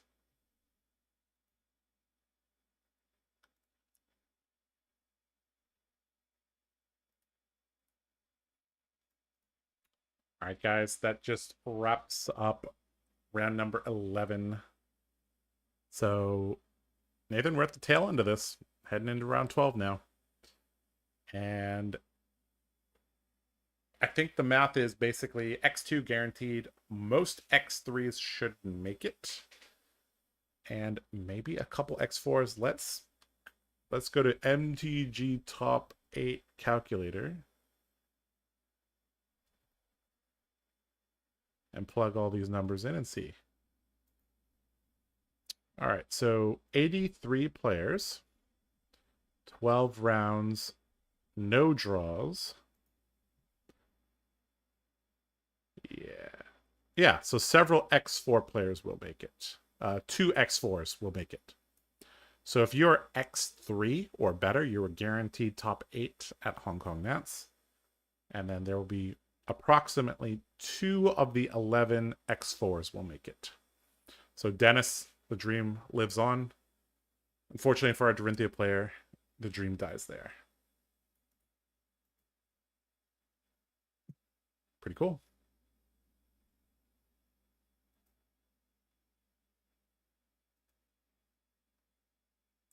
All right, all my frames have been ruined again.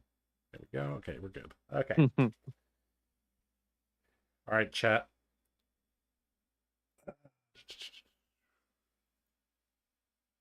All right, chat. We got a little bit of time before the next round. Not too much. I think that went decently long.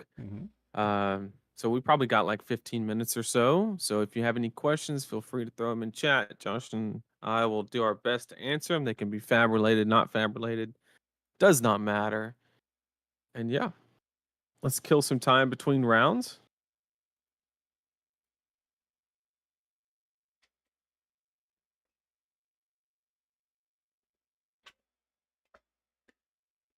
I think it's time to fill up my thermos with a Ultra Sunrise Monster Energy drink. All right, Nathan, I'll ask you a question. Are you a phone case type of guy or a raw dog, no case type of guy? I am a case type of guy. Okay. In fact, I go to the extreme and I put like a Pelican case on mine. Yeah, I was like, is that a Pelican or OtterBox like, Defender or yeah? Yeah, like I just like I would rather. It does make the phone kind of like hard to hold, a little too wide for me personally. But I just like the security of knowing something that I just spent $1,200 on or whatever it was isn't going to break. So I was window shopping on Amazon. I was like, yeah, my current phone case is kind of, it's I've had it for like a year. It's like, okay, it's about time to get a new one. So I got this one here. So this is a Pixel 7. I quite like it. And on the back we have a sliding. Oh, like a stand or something? No, it like it like covers the it covers it covers the camera to protect it. And yeah, there is a stand that's kind of attached. So you can bring out the kickstand, put the phone on the table, watch some YouTube while you eat your cereal. So I was like, okay, yeah. Quite nice, yeah. And it's got like these like I think there's like these magnetic things that you can like attach things to if you want to make it more bulky. But I'm like, okay, yeah. This was not too bad. It was only like $10. I was like, okay, yeah. So I put my phone in that today. So I was like, all right.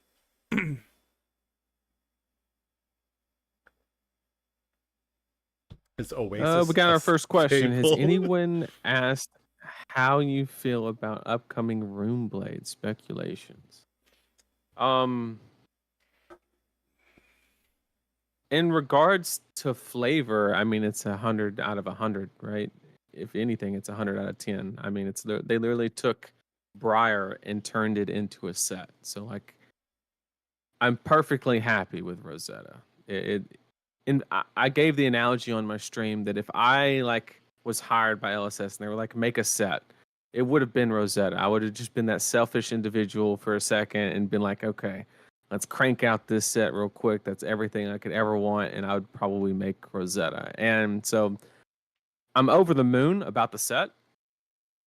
As far as viability, on the surface, it looks like Aurora has more competitive viability just based on the hero text. I will say that the Earth card, I forget what it's called, but the one that people are comparing to Codex, the 2 for 8 that makes them sink a card, basically. It's extremely powerful. The problem is currently the game is not about that type of value. Like nobody's winning a game of Flesh and Blood with 2 card 8s and stuff like that. So Florian might be good, but he might not slot into the current meta very well. However, Aurora, based on the hero text and what we've seen so far, constant go again, the ability to force a lot of value via on hits, like with the instant speed, lightning channel card, whatever it was called, being able to draw, that fits really well into combating Zen, right? If you can turn everything into if you can have Plunder Run every single turn, then like that's exactly what you would need to beat Zen, right? So I think on a competitive viability basis, I think Aurora has the most potential currently with what we know. The Wizards, obviously, we don't know anything without a text box. I mean, there's no point in even like speculating because we just don't have a clue. We don't even have life totals, right? Yeah. So 40 health wizard currently, scares me. To be honest, they probably will be. My hot take is I think the Lightning Wizard will not have feet. Oh. Or yeah. or has one arm. Or maybe he might not. He probably will have feet, but I think that hero specifically is going to have like mandatory equipment of some kind. I don't know how they like, kind of like Tekla, right? He just has like a basis of equipment that is just like kind of mandatory, where you just have to have stuff that you can build evos onto. I think that the Lightning Wizard is going to operate in a very similar basis and kind of force you away from Storm Striders. Whereas the life gain one, I think they'll be like, all right, you can have your Storm Striders. It's not really going to fit into what the hero's trying to do, but have your fun, right? Do your little swell tidings at the end of the game if you want to. So that's my pure speculation.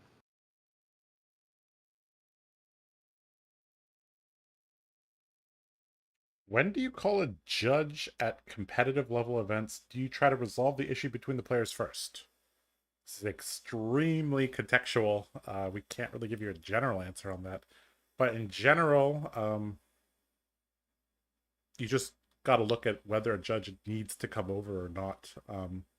If it's a rules question, obviously you call a judge. If there's somebody knocks cards over or,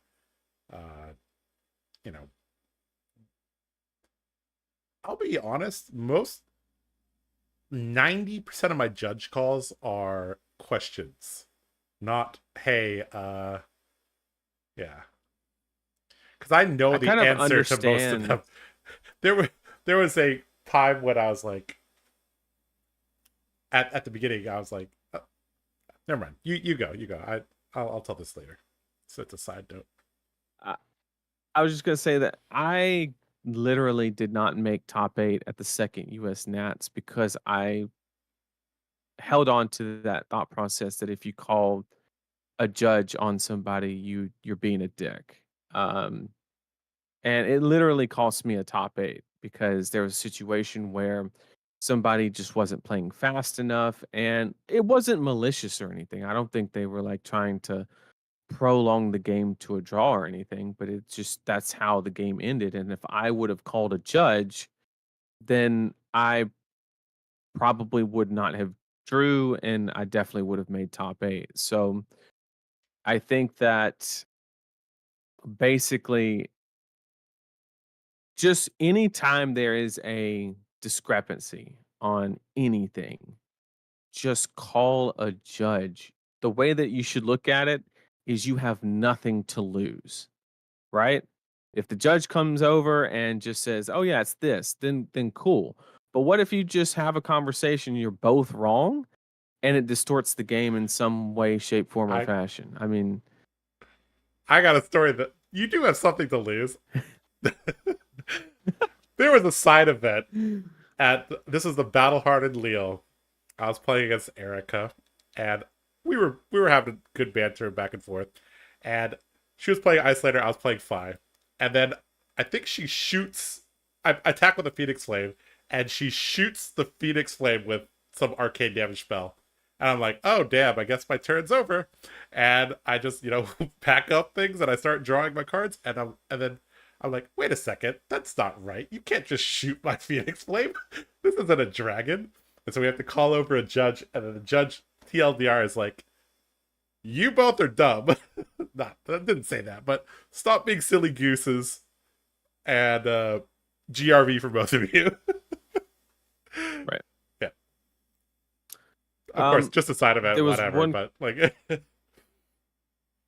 Yeah, there was one comment in the chat saying for Florian, we don't know the adult version hero ability.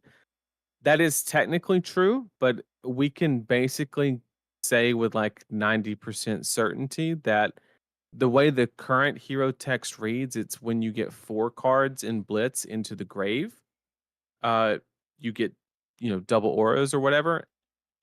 All they're going to do is change that number. They're not going to change the whole text box.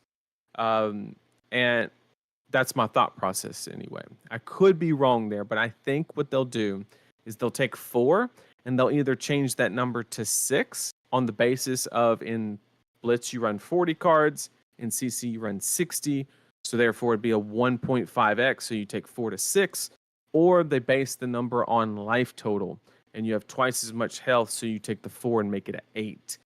So you would have to get either 6 or 8 cards in the banish zone to turn on that hero ability. I don't think they're going to revamp the entire hero card. That, from a design point, just doesn't make any sense. Why would you?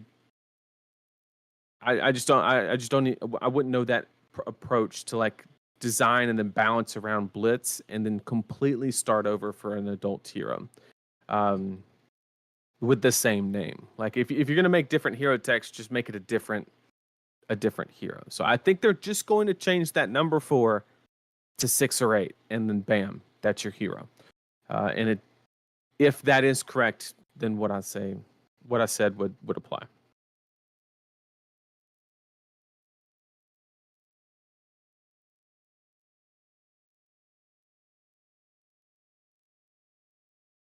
Don't tell Justin that he wants to give his lightning wizard to fit into Striders. Good luck. I don't think it's going to happen.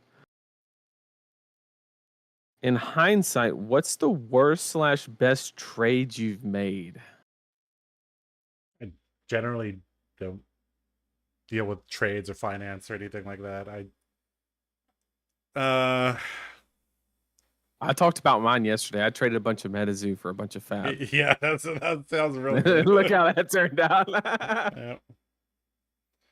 Yeah. I was losing for a solid 6 months there, but boy, did that turn around. Yep.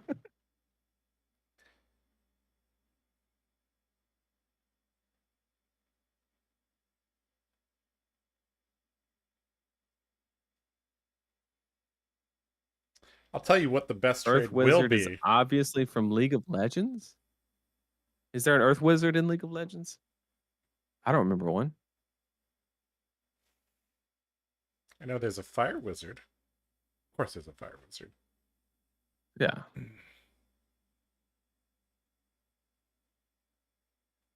The best trade will be if I can trade one of my gold foils for any Warrior Bling. That's good. That's a good trade for me.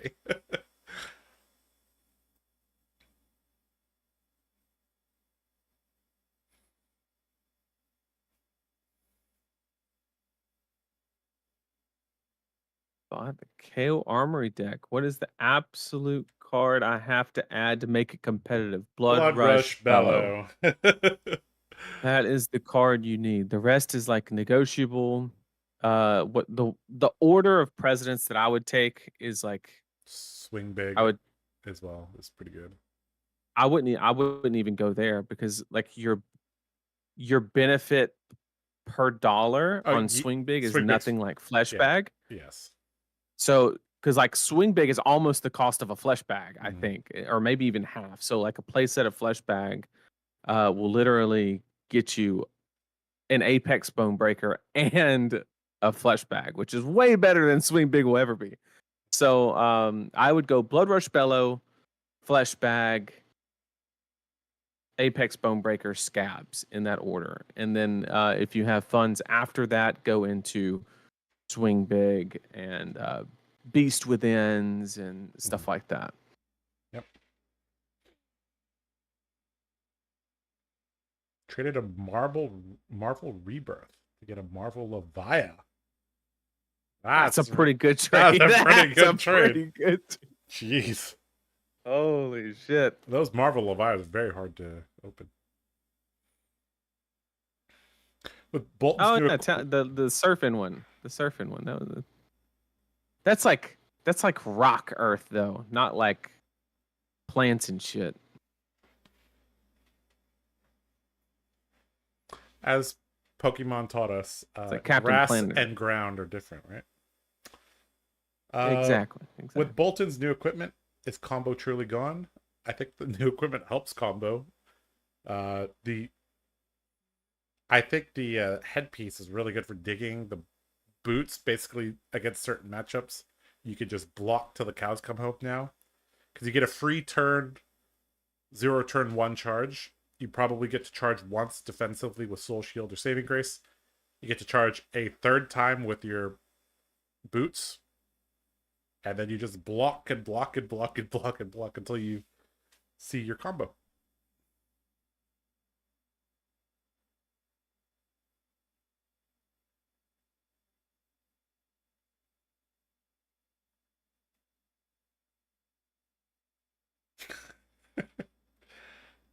It's Happy New Year's in July, big love.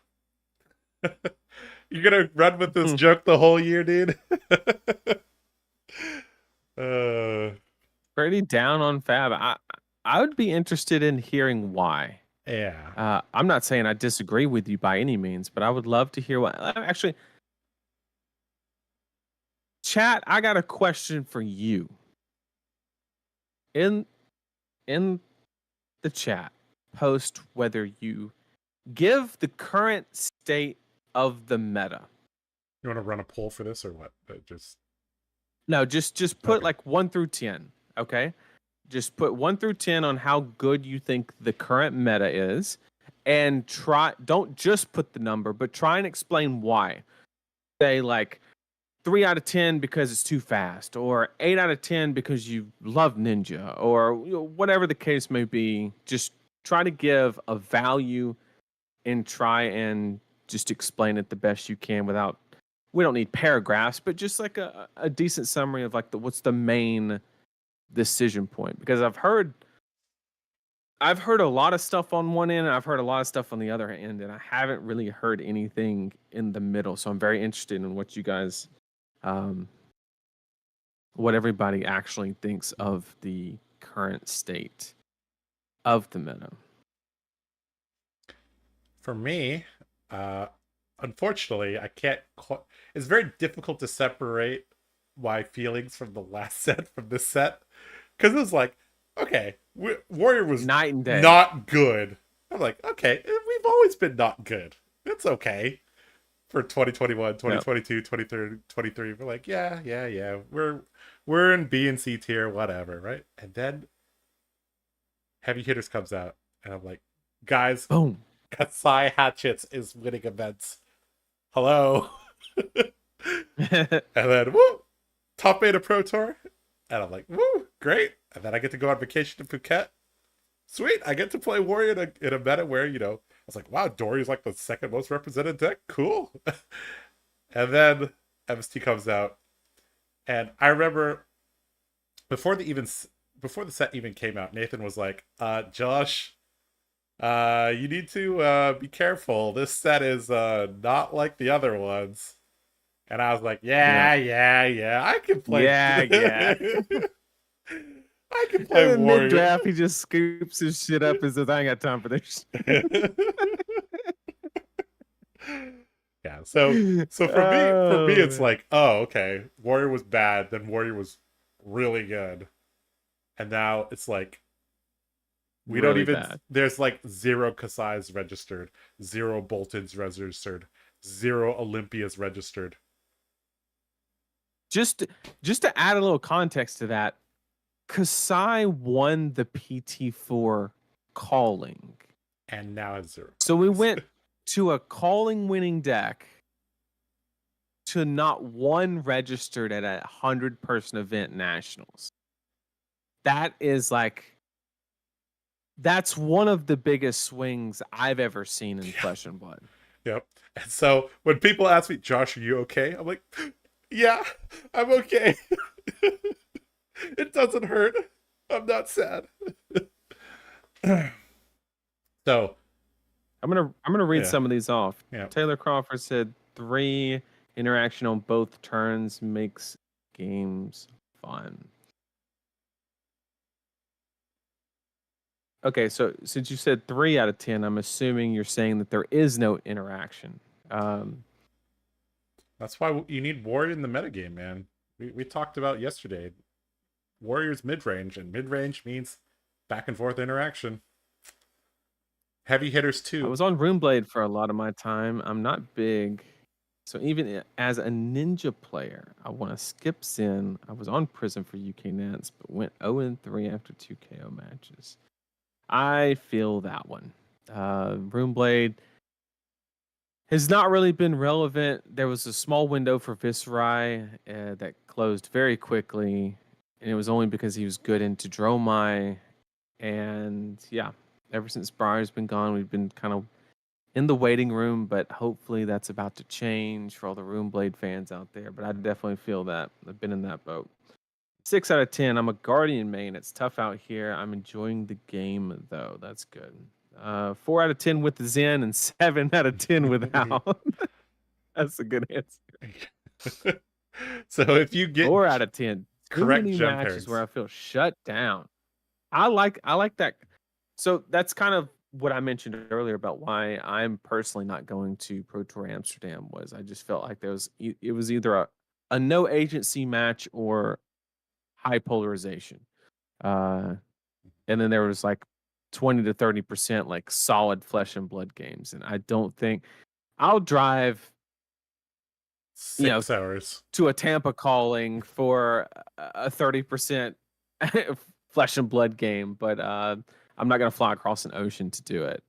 So it's a little bit of 6 top decks are too oppressive. Definitely understand that. Fun fun meta, but too much polarization, too many non-games. Exactly what I said. Yep, 100%. 8.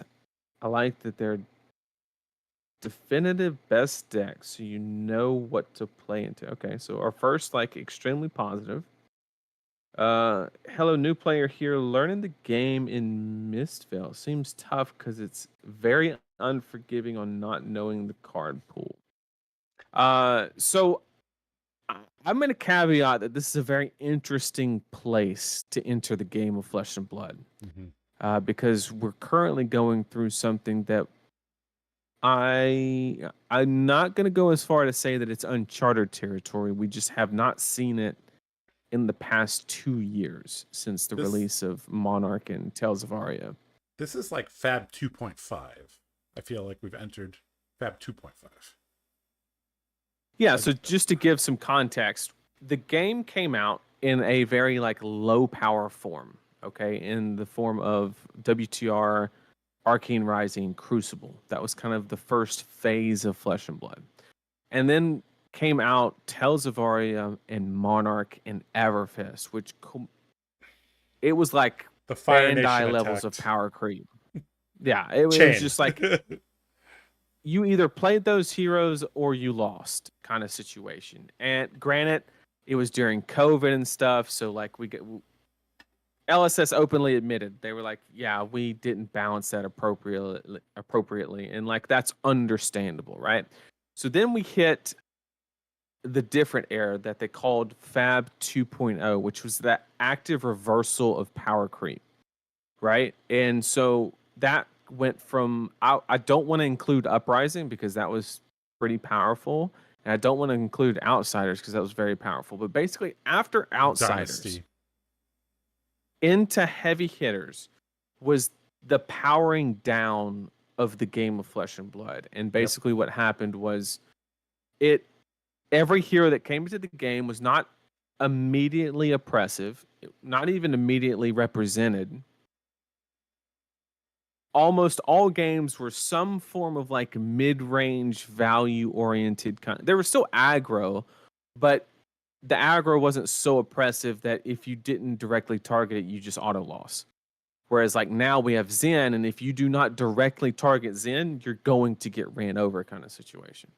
But with the injection of MST, part the misfail, we're starting back on the uptrend. We have stuff that has uncharted levels of power in things like Traverse the Universe. I don't think we've ever seen, with the exception of maybe Crown of Seeds, I don't think we've seen a piece of equipment really have that level of power before. I mean, Traverse the Universe is just absolutely insane. And yeah. Nathan, I hate to... We're back. Oh, yeah, you finish your sentence, but we have standings.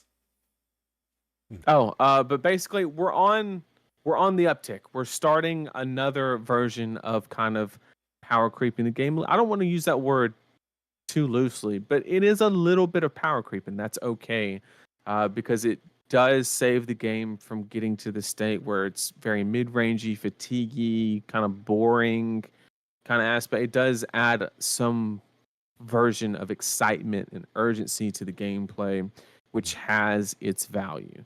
But that's just what we're entering into. All right. You could take a look at the stream. All right. So, guys, I have pulled up the standings after round 11. There's still one round to go. But interestingly enough, Nathan, correct me if I'm wrong. I think we already have our top 8 set. Because... Do we? Yeah. Okay, so Nova is... Well, maybe not, but Nova is currently first. Real quick before you get into the standings. We got Brian Gottlieb in the chat. What's up? Thank you for joining us. And he said, for what it's worth, that's not how they define Fab 2.0. And that is technically correct. Mm-hmm. Fab 2.0 is, I think, the technical definition is when they went from first edition boxes and unlimited boxes to just boxes, I think was the technical, like, Fab 2.0 kind of. Us competitive players kind of took the concept of 2.0 and related it to power level and kind of, went through that that transition, if you will. But yes, Brian, of course, you're right, 100%. I think the first edition box is the clear definition of 2.0. Mm-hmm. But thank you for joining us. We appreciate you being here. All right, so at the end of round 11, we still have one more round to go, but we have Nova Chan in first. We know that he's on Enigma. Wu Tsulong, he was first after Swiss in last year's Nats, so doing well. Xing Sang, Worlds 2023 runner-up, doing really well. Teddy Tai, the battle-hardened Phuket winner, doing well. We know he's on Aelia. We saw a game of his. We also have Kelvin, Rocco, Ray, and Yuhan rounding things out. So, 8th place goes down to 8 wins. Like we said, if you are X and 3, so 9 and 3, you are guaranteed top 8. And several of the X4s will make it as well. So those at the very top of this X4 bracket.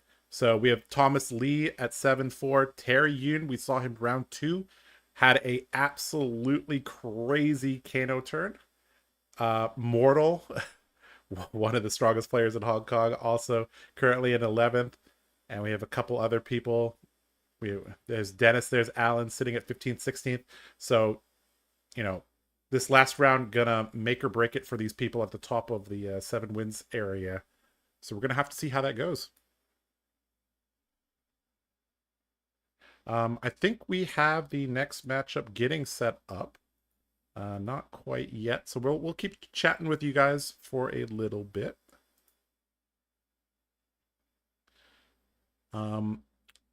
After round 12, we will try to get the quarterfinal matches, and we'll let you guys vote Okay. what you guys want to see.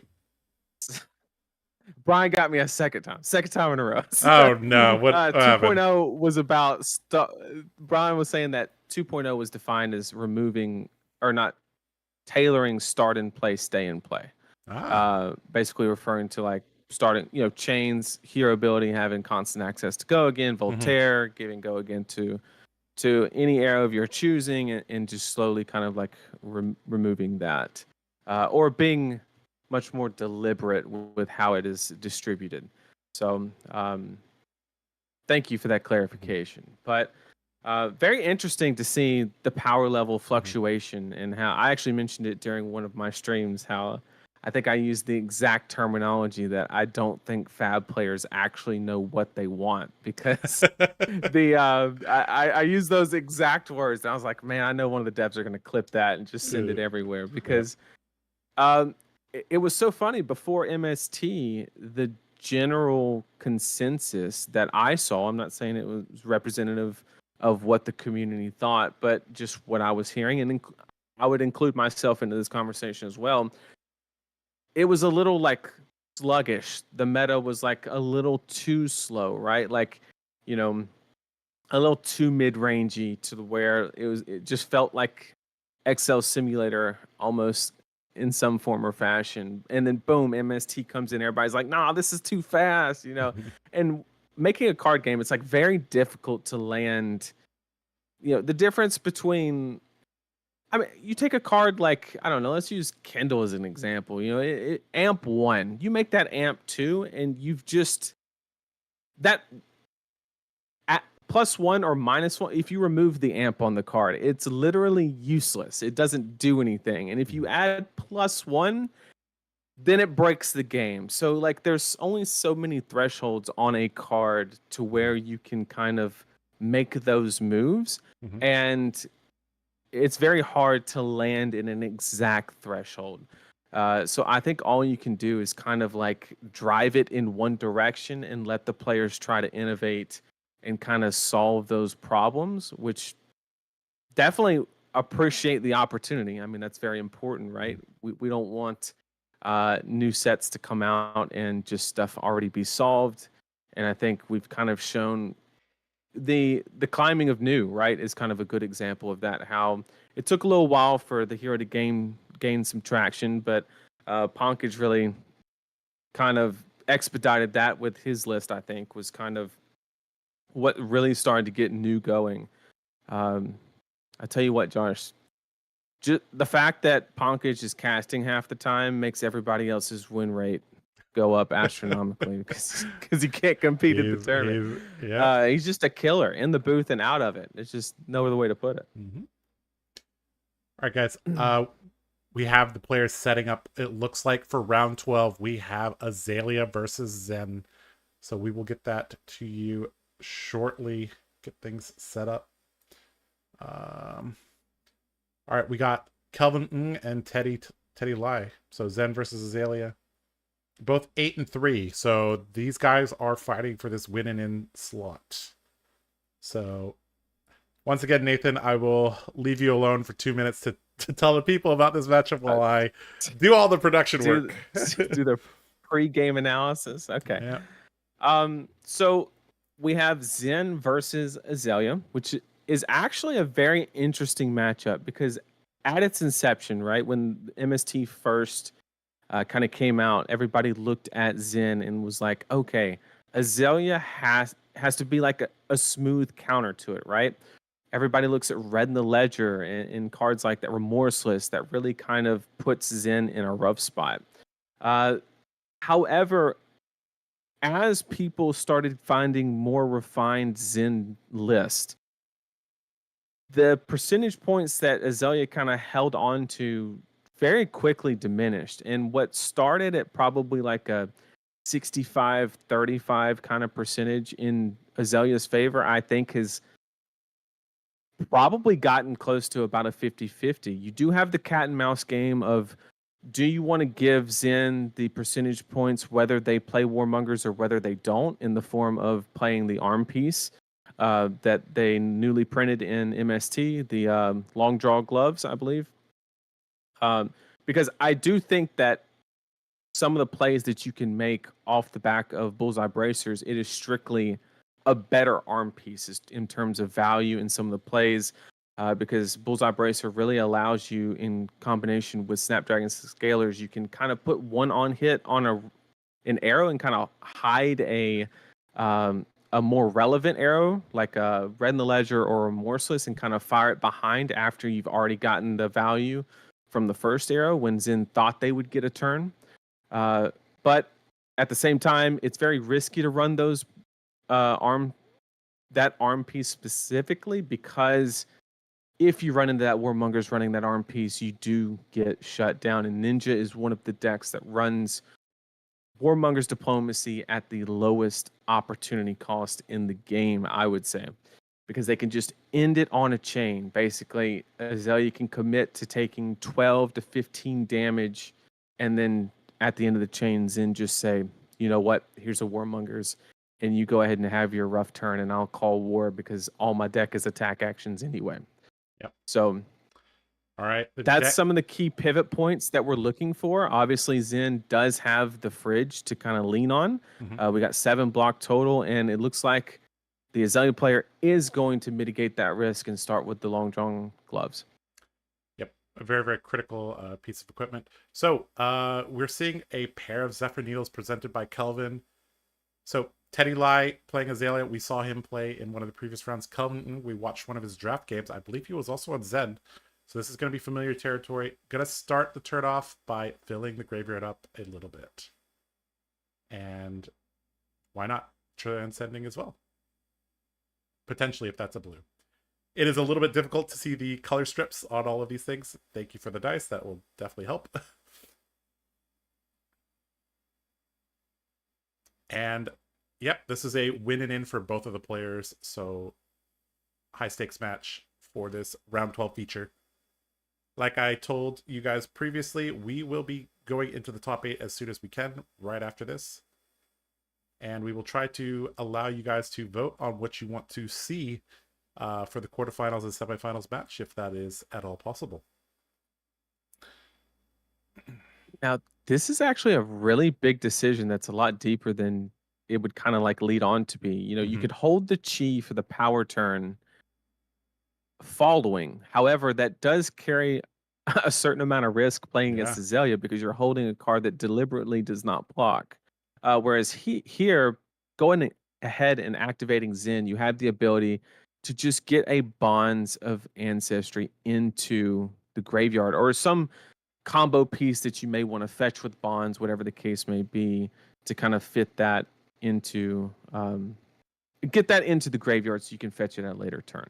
And then reduce the liability, if you will, of kind of holding that no block against Aelia while Aelia starts with the tempo going second in the game.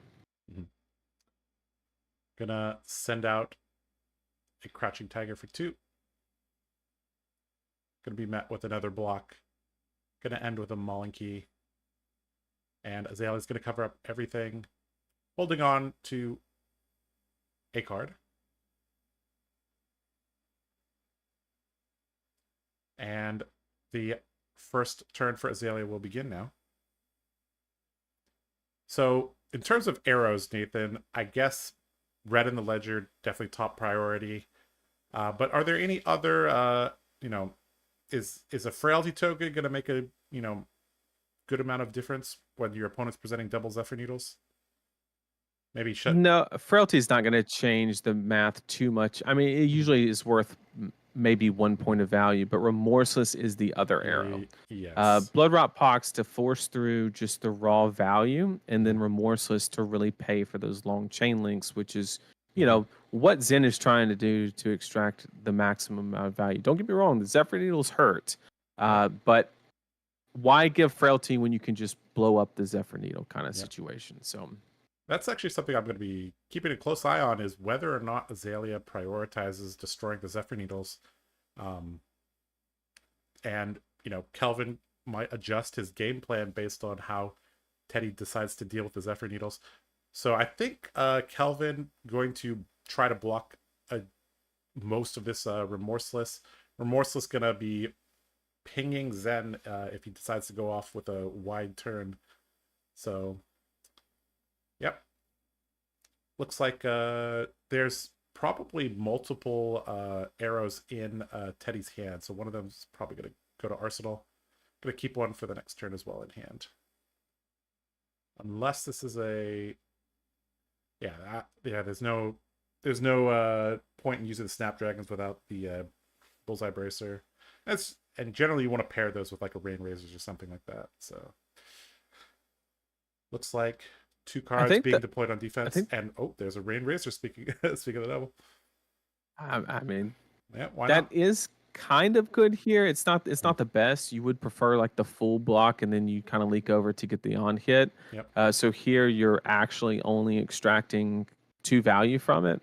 But like you were mentioning earlier about the Snapdragon Scalers, I love the fact that it can play the role in this specific matchup. Kind of like how I mentioned how throttling was super important and limited with Zen versus Enigma, where you kind of want to like layer your turn in a way to where you have the ability to just push a little more at the end of your turn after your opponent thinks it's over. Yes. And Snapdragons can really give you that ability to kind of like, oh, I'll take this big arrow because I'm going to do my big turn, and then you just snap it and throw in a red in the ledger and say, no, you're going to give me some cards. I like this decision from Teddy to break the Zephyr Needle. When you're at this high life totals, the Zephyr Needles could extract quite a bit of value. Calvin going to follow up the Zephyr Needle with the Levels of Enlightenment and just raw damage. No real incentive to block it. So Teddy says, send me the bill. And he's going to be playing with 3 cards plus an arsenal. Tunic to 2, going to activate Skullbone Cross Wraps. And op 1. This Bolt and Shot, depending on what the top card is, he could just, add a couple pumps and fire off the Bolt and Shot. That's a respectable play. Generally, though, most of the time comes down to the resources and whether you have 0 or 1 cost arrows. That kind of dictates a lot of the lines that you can take and whether you should opt to the top or the bottom. Really thinking on this opt. To be honest, this decision right here is actually my favorite part about playing Aelia is the cross wrap. And it's actually one of the reasons why I've never even played a single game of Sandscour Aelia, just because I feel like the decision is, when you have New Horizons and just not having that opting decision, it's just so much fun because there's so many different probabilities that you have to map out. It's like, okay, if there's a pump there, do I want to bottom it and try to blind into an arrow, or do I want to leave it there, play the pump, play the bolt, and then guarantee that I can draw the pump on the death dealer? I mean, there's so many decision points, right? And it's absolutely my favorite part about playing the hero. All right, pre-med into Bolt and Shot. Going to give this go again on hit reload with, I believe, 2 cards still in hand. Does Kelvin really need to respect this reload? I mean, still has Death Dealer, and generally, so Bolt and Shot was a card you had to respect a lot more from Lexi. But with Aelia, a lot of the times they want to extract the value from the Death Dealer, especially if that Tunic is on 3 or they have a yellow in hand. Looks like gonna reload, and Aelia something to the bottom. Battering Bolt coming out, and the Spire Sniping gonna be able to pay for this 6. Now the on-hit effect of the Battering Bolt, I remember it's very deadly for Dorinthia, but I don't remember the exact text. I think they reveal their hand, right? Let's see. Let's look up the card. Battering Bolt, they're going to reveal their hand and discard all it's non-action non-action. cards, I believe, is how it. Yeah. Mhm. So instants, reactions, transcend cards specifically because Yep. they're instants, and then the Aelia player will gain 1 life, I believe, for each card Discarded that way. discarded. Yep. So that's it. I thought the battering bolt is typically just used as a popper, but you're right that if you catch them on a hand where they don't really have the like if they have a transcend card, this could be really hard. This is actually very, very disruptive when they block with the traverse. This is a very, very nice tech piece. It's the way to look at it is kind of like it's a Command pumpable weakest link. Yeah. Right. Well, weakest link specifically, right? Because it really targets those transcend cards, the cheese, the tigers, whatever the case may be. And like I said, this is exactly what I'm talking about, where you play the quote unquote insignificant arrow up front, secure your ponder token, get the on hit, and then boom, here's the on hit that really matters. You thought you were going to have a turn. Now deal with this. And then the Zen player just gets in shambles sometimes. Sometimes it's not super, super impactful, but in a situation like this, it can be pretty, pretty meaningful. Gonna activate Zen on defense.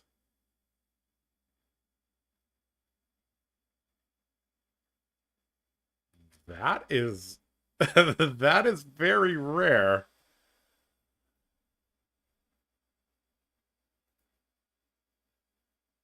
I mean, did we see which card he banished? Or am I He missing something? did a fail to find. All he was trying to accomplish was removing the chi, so that way it couldn't be targeted for the discard, because he wants to keep the chi in his deck, which, to the benefit of the Aelia player, means he got the chi technically anyway on the turn cycle, which is very advantageous for Aelia. So the best way to look at it is, imagine if Pummel could discard any card out of the opponent's deck, and that's what just happened. Because the chi theoretically could have fetched absolutely anything, and now it's not fetching anything. Yep. All right, Kelvin has a 12 life deficit that he's going to have to make up this turn. We know he has 2 Crouching Tigers in his hand, one from his stride, and one from his hero ability. I believe he had a Descendant Gust Wave as well. Generally, when the Zen player looks at the graveyard, this is a Bond's turn. So we'll see just how much damage Calvin can put out this turn.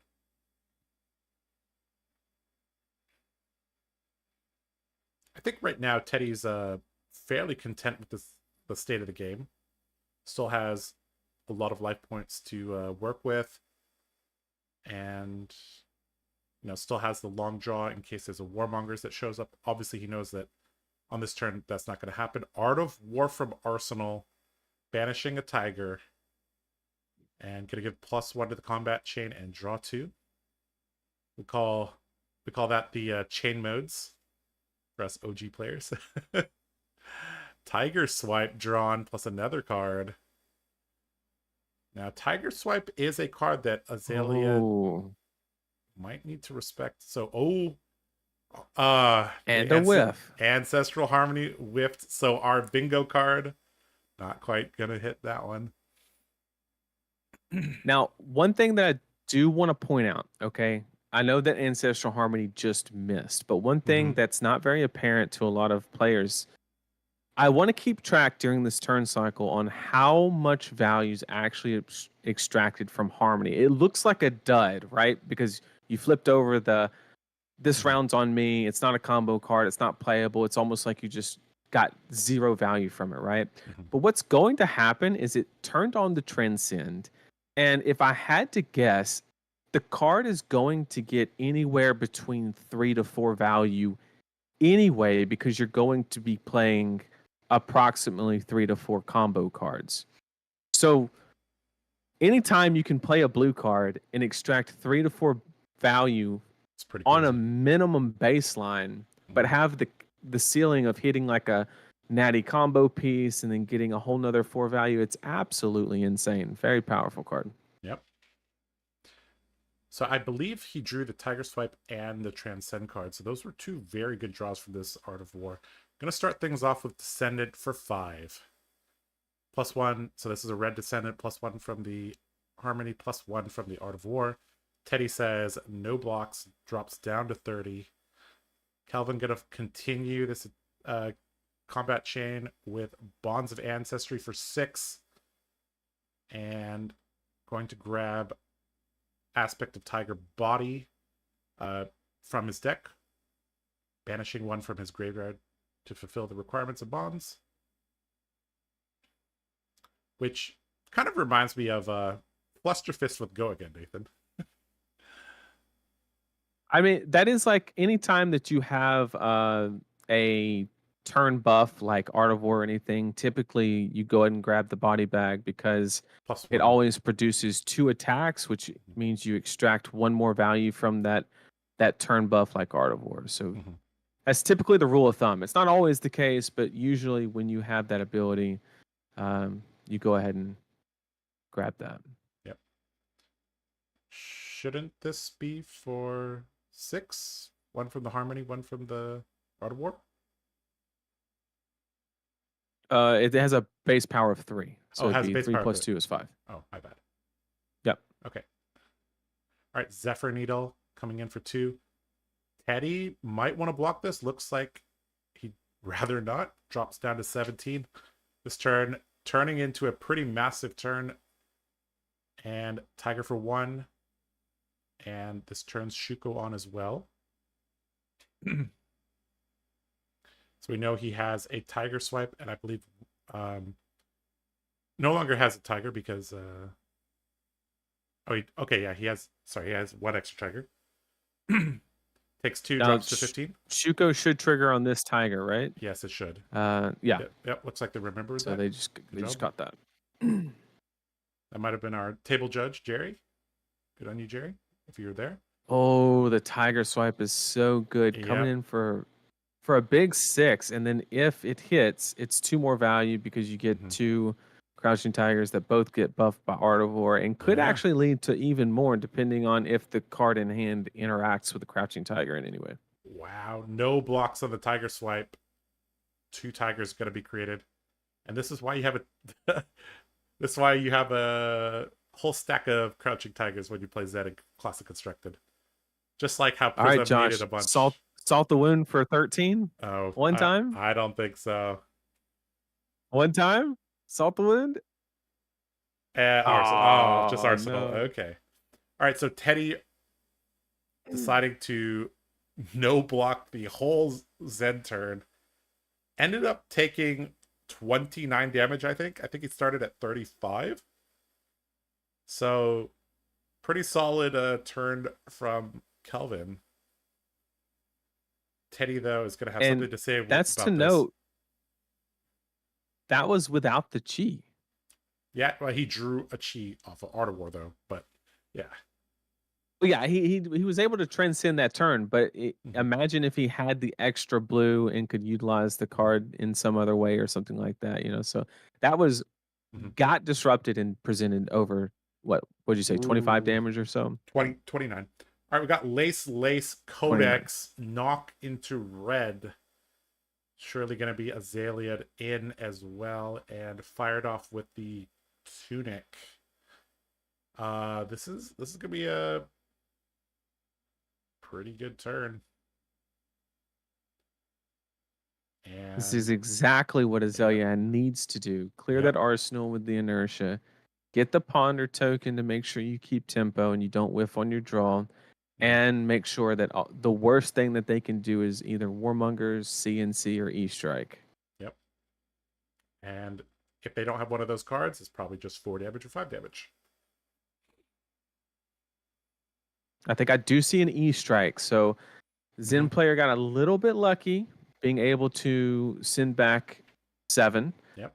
And if they do keep a blue, they can order the inertia trigger after the Blood Rot Pox, so they can pay for the Blood Rot before the inertia trigger so they can actually extract 9 value from their hand through the red in the ledger effect, which is actually pretty good situation for Zen. It's about what you could ask for. Mm-hmm. All right, the ponder triggers. Teddy puts the card into arsenal, draws up E-Strike, bottoming a card, 7. Now, Teddy doesn't have to give a card if he doesn't want to. He still has access to the Tunic plus cross wraps. Could drop to 1. But I think it's probably wise to give a card, especially if he has multiple arrows. Though, generally, you don't want to die with your Snapdragon still on board. That is generally a sign of a misplayed game. All right, Sleep Dart gonna block the E-Strike. And, like you said, orders the Blood Rot to go first before the Ponder token. Calvin loses his arsenal and has an Art of War in his hand. Back over to All right, Josh. Teddy. What's the most important aspect of Art of War? It doesn't block. It doesn't block. I mean, we do have 15 health, though, so... All right, read the glide path. Gonna get a second look at the top of the deck. Down to the bottom. So we've seen 2 ops to the bottom. This seems like a good opportunity to do a low-cost kind of blind Aelia if you need to. Yep. Okay, so we're going to float the extra resource so we can codex anyway. That's good, too. We can get the red in the ledger. Yep. Playing out the Rain Razors before the codex to avoid having to discard it, of course. And going to grab good old red in the ledger, and we are working on our bingo card here, Nathan. This is back-to-back red in the ledgers. Can we need one more. We need one more for the bingo card.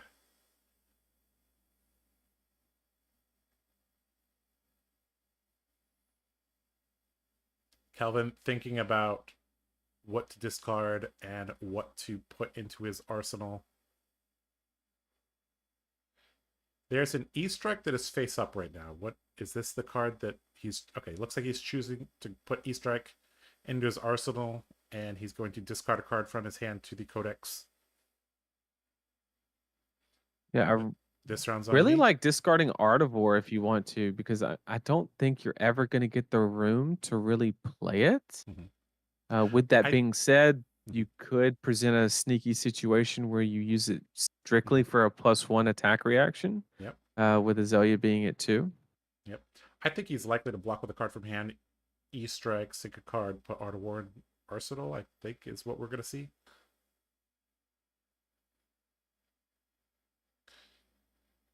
Red in the ledger, showing off its power against go wide decks. And I think looks like he's taking the sneaky line that you were talking about. Interesting. I mean, if you E-Strike for 7, right? I think, 6, or it'd be 6 because of frailty.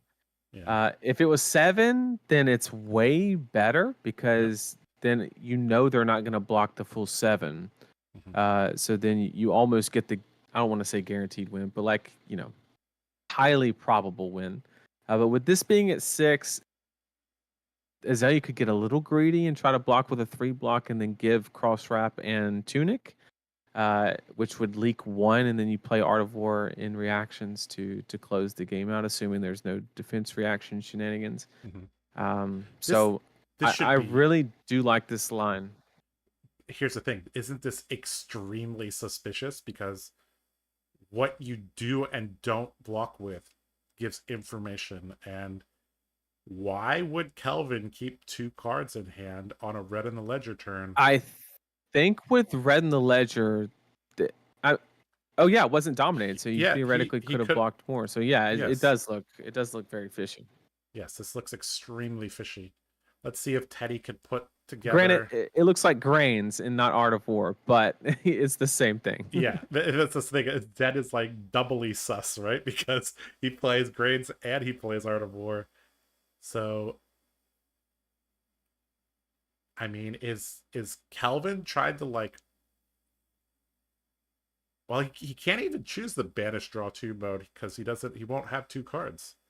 So Correct. it's It'll just gonna just be be for a +1 yeah, attack reaction. yep, The yep, most expensive lunging press ever played. yep. And oh, this I think with Tunic on 1 as well, Teddy's incentivized to just give the Tunic maybe as well. Because that Tunic may not see 3 counters. Well, Extremely. that's the Yeah. problem is that you're incentivized to give the armor here. So Mhm. you have a 3 block plus the 2 armor, which Yep. is 5 on 6, Yep. which means you die by, Mhm. or you give 2 cards and block 6 and live. Mhm. But you are heavily incentivized to jam your armor here, which Mhm. is what could lose the game. The more and more that Teddy's thinking about this, I think he's going to come to the correct conclusion that block or lack of blocks just does not make sense. He puts 6 in front of this. Right. Art of War is going to bump this up 1 or not. And Kelvin missing 3 points of value because he's only drawing 3 cards. He could have blocked the red in the ledger a little bit. Right. Cross wraps, release attention, This is a flipped up. big opt. This is big. This is Snapdragon's still available, so it does. We're I think Teddy's gonna try to go for a double arrow play this turn if possible. Still 4 block available to Kelvin. Still has the Shuko. Still has the 12 petal.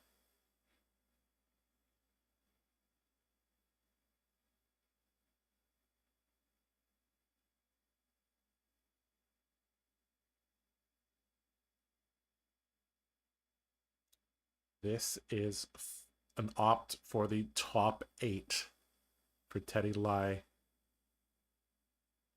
I think Tunic counters on 2, which Yes. could make things a little, because if it's a 1 cost, obviously, then that reduces your ability to actually pump it by a meaningful amount. Now, 8 dominate is good, but it doesn't win the game because the Zen player still has access to a 4 armor. So a 3 block and 4 armor, I mean, you can block 7 all day. So I think Aelia is trying to weigh whether they really just have to go for the min-max play of like just blinding the second card. But if you do that, you have to hold a 0 cost arrow so that way you have a turn if you do hit a pump. Yep. So it's to it's the bottom interesting, it but maybe goes. we actually see a blind. And here goes the blind. Here we go. Oh my! All right, that's 3 in a row.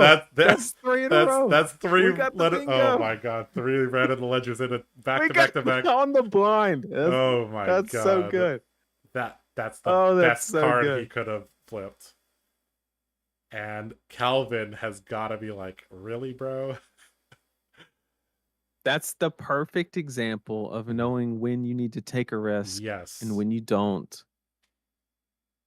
And with only 4 Now. armor and no red flick flack in sight, this red in the ledger is going to connect. And yeah, this Now does he have one like thing I will say, the most important thing, I see a chase the tail as the most like probable target to like actually play out, which is a break point. So it's going to be very enticing to kind of just say, okay, block 3 on 4 and go to 1 kind of situation. But can they keep in mind what happened last turn? And kind of carry over the thought process on it. It looks a little fishy. We forgot about defensive art of war. I got 2 bingos. I got 2 bingos in 1 turn. Oh my! Defensive art of war. But this is actually pretty good for Zen because it will cover it up and it'll allow a full turn. Yes. And maybe that's what Kelvin was thinking about. He's like, well, if you block incorrectly, I could just kill you. If you do block correctly, I could put it in arsenal. And wow, Calvin. And it stops the ponder token. Zephyr Needle's lethal. Yes. So much going right for the Zen player right now. 3 cards in hand. As long as he drew something decent off the Art of War, this is likely to get some armor plus several cards from hand. And this is the most we could be looking at 3 big O's, Nathan. Ancestral Harmony hitting an E strike. No, That's not that's a natty combo there. not the natty.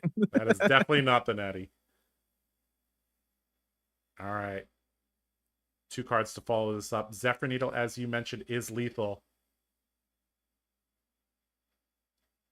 But Kelvin might want to... If he can get 3 cards out of Azalea's hand, then it's literally just... Unless it's a 0-cost arrow, it's just pass. Because they can Tunic counter load. But... I don't think there's any world where he gets 3. Looks like just 100 wins for 3. And this could be both. If it's red, it would be 4, yeah, right? Because of 4. The harmony. And it's a blue. But it's a blue. It's only 2. Oof. All right. Oh, this is so good for Aelia. Yep. So how much do you just play block around 2 here and... Bring the tips of scale here. Do you give him both pieces of Well, it doesn't armor? even kill you. Yeah. Oh, I don't know about that. Okay, 100 wins into... All right, this is 3. Yeah. 3. Gonna get another card. Now, if he That leaves only has... Aelia with a 3-card hand. Does he have only 1 arrow? Because most of the pumps do not block for 3. And that could give the tunic as a backup, but the tunic is worth a card in this situation because it's literally paying for death dealers. So giving tunic is like a last resort in this situation. Yep. All right, tunic reaches the critical point of 3. Death dealer pitching amp arrow, loading remorseless. Doesn't even need it. What a baller. Draw. Did he rip the pump? If you have it, you play it. Did right? he rip the pump? Yeah, he didn't rip it. Lacelith. Oh my god. All right, Lacelith, Inertia, Lacelith Frailty, Remorseless coming in for 11. I mean, that just rips at least 3 cards, if not the whole hand, because you don't want to... Yep, you just lay everything down and see if... Looks like adds up to 10. Zen takes 1, gets a... But now you have full tempo. Yep. As long as you don't brick, you have to draw an arrow. That's the only thing. Speaking of the bingo card. It's a bingo card. Oh my god. There's no arrow. There's no arrow in that hand? No way. There's no way. He bricked. Oh my god. Heartbreak for Teddy Lai. Oh. On the most important turn of the whole game. Absolute control of tempo. Oh no. Draws 4 pumps. And he just concedes. Oh my god. What? I'm speechless. Wow. That is the most heartbreaking thing I've seen in a very, very, very long time. Teddy Lai playing very, very well. Back to back to back, red in the ledgers. And I said I knew he just needed to draw an arrow. Oh, he can blind. Yeah, he can load and then blind Aelia, and if he hits an arrow, he wins. Oh, he has an arrow? Oh. Wait, hold on. What? Oh! Is Kelvin letting him go? I'm very confused. Was that a concession, or was that, hey, showing him, hey, I have no arrows. This is what I have to do. I have to blind Aelia. Just showing his opponent what he had to do. Who won the game? Ken, who won the game? Because that was 100. That was 100% the winning, like a winning line. Oh, but did he actually concede? Teddy surrendered. Before? He said Teddy surrendered. Wait. You can't. Who was Teddy? Teddy is the Aelia. You can't load a non-arrow with Death Dealer. Yes, no. He used Take Aim. Take Aim has reload text on it. So he loaded one of the pumps. Used cross traps. Or wait. Oh no! Didn't he block with cross traps? He did block with cross traps, so that was completely blind.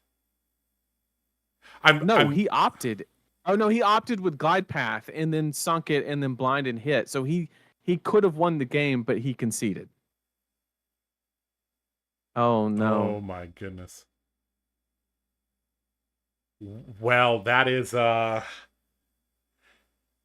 jeez. That I I mean, this is why you don't give up until the bitter end, right? Even if there's a 1% chance to go for it. I think as soon On your as you bingo, don't you have concede before 0 life? I think we said it was so unlikely to happen that we didn't even put it on, but And it happened. oh my okay, guys. That's insane. I Ah, all right, we're on our bingo card now. Nathan, you got back yeah, to back to back I red just ledgers. I mean, I saw 4 pumps. I didn't see take aim as a one of the pumps. So that's why I just assumed and the fact that it took so long for the Azelia player to not load an arrow, which would just be indicative of basically the total brick.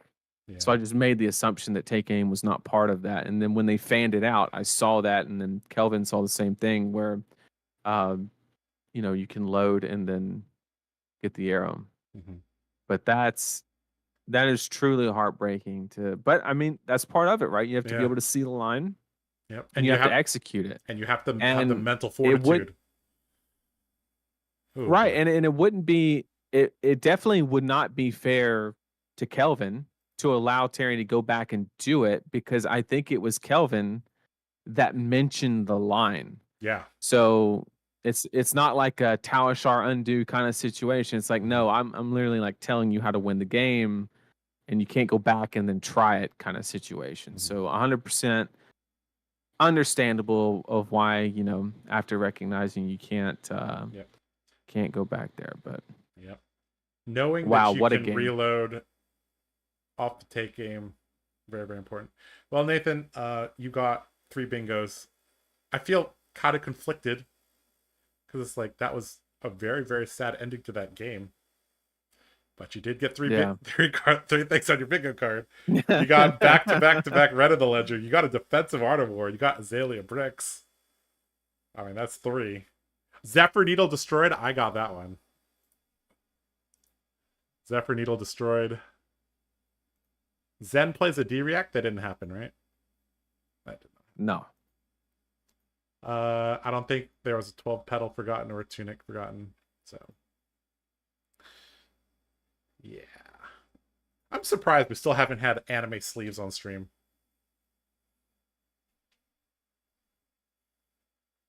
I'm still speechless on the game. Yeah, that. Oh, I know that's so frustrating to see that, you could have closed it out, but I mean, at the end of the day, that's why we play Flesh and Blood, right? Yep. A hard game. It's a very difficult game, and learn, grow.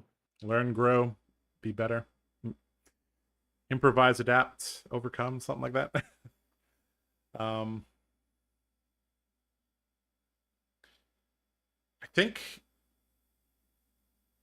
reloading off take aim, you almost never reload a non-attack action. That's such a rare line that it's like, yeah. Okay, Nathan, I do see your path to victory on this bingo card though. 4 different sleeves for equipment. That's gonna happen if a BP player gets on stream.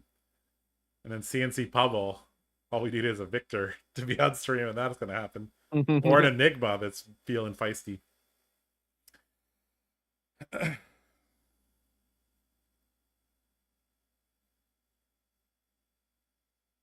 What a game. What a game. All right. Well, all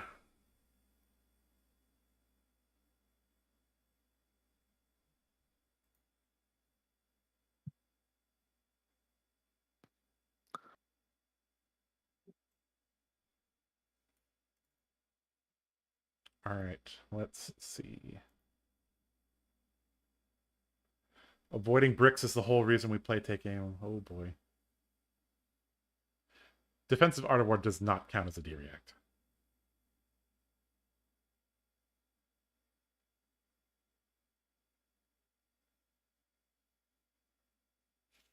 You need to reload non-attacks turn 0 to Skullbone. Ah, yeah. Wow. Technically, Aelia did not brick. We're still gonna count it. Because when we were making the bingo cards, Nathan was like, yeah, you draw no arrows, that's bricking. Yeah. Okay, well, good game, sad ending, as Dragon JT points out in chat. That's a very, very good description. Okay, guys, 12 rounds of Swiss are over. Soon we will have our top 8, and we will let you guys know who made it, what they're playing, and we will give you guys some choices for which match you want to see. So please vote when that comes up. So yeah, I'm gonna message the tournament organizer to see if we can get some information. Yep. So we'll probably have anywhere between like 15-20 minutes before top 8. But we're not gonna And deck checks. put you on a timer or anything. Yeah, they gotta do deck checks as well. That's a good point. So if you have any questions you want to ask, feel free to throw them in chat. Josh and I will do our best to answer them. They can be fab related, they can not be fab related, whatever the case may be. We'd love to answer them.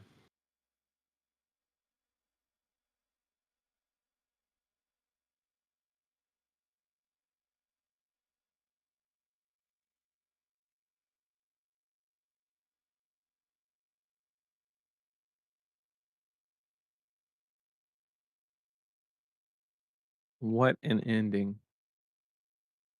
I mean, what an ending. HK Nats infamously keeps us up. High drama, high tension.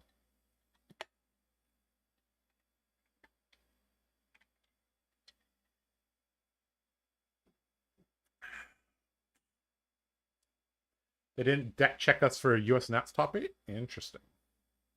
At the Pro Tour, we had to report a little bit before our match and give our decks to the judges, and they checked them. And then they kind of held on to them until the start of the match, I believe. They offered to give it back to us, but I'm like, yeah, you can just keep it here. It's okay. What are the winning lottery numbers? What are the winning lottery numbers? Well, definitely don't pick 1, 2, 3, 4, 5, 6, because a lot of people pick 1, 2, 3, 4, 5, 6. And if for some reason 1, 2, 3, 4, 5, 6 was the winning numbers, which is like 1 in 250 million, you would be splitting it with a lot of other trolls. I mean, that would be like the news of like the century. If the Mega Millions was 1, 2, 3, 4, 5, 6. So if you're gonna play the lottery, I don't recommend it. But if you do, just take the random. Wasn't that like Bruce Almighty, where like everybody like prayed to win the lottery, and so everybody got like $43 because everybody won? Oh, that was so funny. That was so funny. But yeah, I don't gamble. I just play poker. Yeah, so, those are two exclusive things. Yep. What's your go-to Waffle House order? I get the All-Star breakfast. I just love the waffles. Like I'll put pecans in them and like whatever has a waffle. I will always get sunny side up eggs when I eat out, but I always kind of mess them up at home, so I just make scrambled eggs at home. But I always like to get sunny side eggs when I go out. How much wood would a woodchuck chuck if a woodchuck would? Between 20 and 30. If I wanted a good matchup into Zen and Nu, which deck should I play? Now, Nathan, is Victor bad into Nu? He basically wants us to solve the PT format. Is Victor, if you're bad into Nu, if you're good into Nu, you're bad into Zen is the problem. Okay, so Zen currently has only 2 matchups that are a little bit questionable, and that's Victor and Kano. Nu? No. Victor and Nu. And Kano can win. Yeah. Okay, Kano's not like destroying him. Okay, sure. Okay. Yeah, it's just like whoever high rolls kind of situation. But like Nu and Victor are like Zen's 2 matchups where he doesn't actively want to get paired into. Everything else he's like 60 into. Yep. Roughly. And So the answer is you build a new deck that's good in the mirror. I don't know how you do that, but yeah. I mean, kind of based. I mean, if I was building a deck against Zen and New, and I knew how to play things other than Warrior, I would be playing Kano. Uh, Nathan Right. mentioned that that's what he would be taking to Pro Tour if he could, if he was Yep. going and learning and all that. I think Kano's in a pretty good spot. In light of the Olympics, who would you take as a team to represent the USA and Fab? Top 5 draft picks to build your team? Are we doing a snake draft on stream, Nathan? Oh, what? Okay, you got to build your all-star team of Olympians from Flesh and Blood Heroes. Flesh and Blood Heroes. Mm-hmm. In like what context? Like, I don't know. You got to ask Quack. Are we just taking to compete in the Olympics? We're drafting Flesh and Blood Heroes to compete in the Olympics? Is that how I'm understanding that question? Yes, I think that's what he's saying. Okay. Yeah. Waffles S tier, says Powell. Well, that's easy. I'm gonna draft Aurora to run the 400. Okay. Icelander to mess with the opponents. And then I'm going to take KO to shot put because he's got one arm. Yep. And then I'm gonna take who swims really well?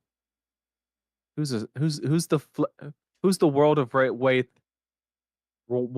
Wraith Michael Phelps? That's a good question. Is Brian still here? Who in the lore can swim? That's what we need to know.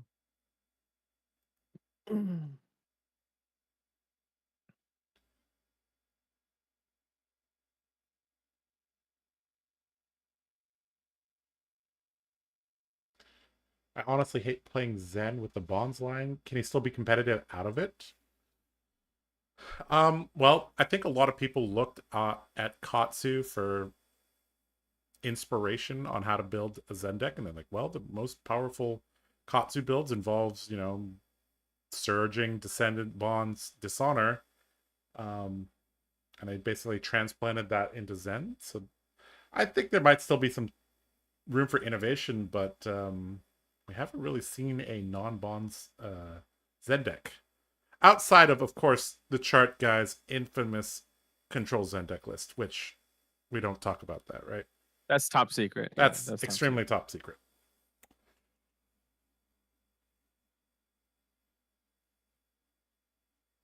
Doesn't Prism have decent matchups into both Zen and New? I think so. Prism is a hero that I think eventually will overtake Enigma as the more popular illusionist. Although Enigma does do really, really, really powerful things. Nova is first seed playing Enigma, so. Is there 5 to 10 Victor cards? isn't great into New. I kind of agree with that notion a little bit. I'm not going to say Victor. Oh no, they're saying Victor isn't great into New, which I think is correct. But I will caveat that with I don't think it's as bad as people make it out. When the hero was first revealed, we were like, "Oh, that's got to be like a 95-5 matchup." No, I think it's probably 60-40 in favor of New. I don't think it's as bad as people make it out to be.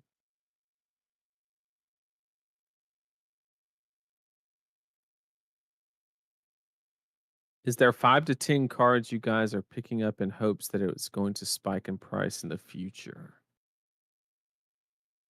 I don't generally go into fab finance, but yeah, I'll let you take this one. I don't really speculate on cards. I operate on the premise of I just keep a playset of the entire game. And then when Yeah. something is viable, I take it out of the binder. Yep. And I don't have to pay. I get to pay $3 for Warmongers instead of $40 because I just buy them as a set and Mhm. um, just keep everything and don't care about the fluctuation. Just um, yeah, my greatest fear is like an event's in 2 weeks and I need a card. So I Yeah. just try to If I try to keep a playset of everything. if I was specking on anything, it would be Majestics from Runeblader Wizard because of the next set. Yep. Maybe something that is Not Channel Mount Heroic. Not Channel Mount Heroic. I don't think Florian will utilize Channel Mount Heroic. sure. Trying to find the next like Dissolve Reality, Restless Coalescence, something like that.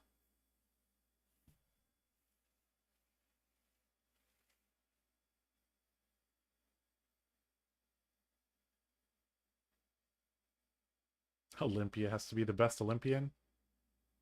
Sounds right to me. That'd be the only thing he wins. Hey, stop bullying Olympia. He's cool. Did you see Ethan's ad? No. Oh my god. It Is was this the the Canadian net best stream? thing. Yes. You didn't Okay. see it, the Lego thing?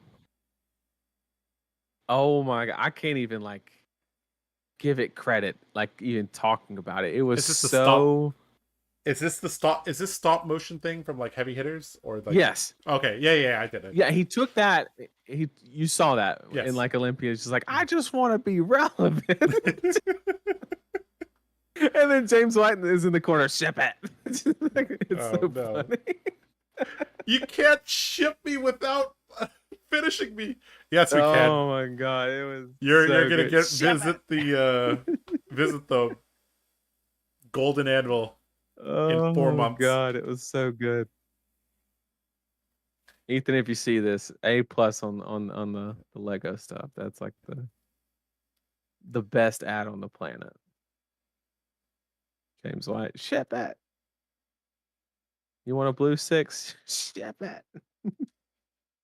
You have Wrecker Romp. Oh god. No more blue 6s It for you. was so good.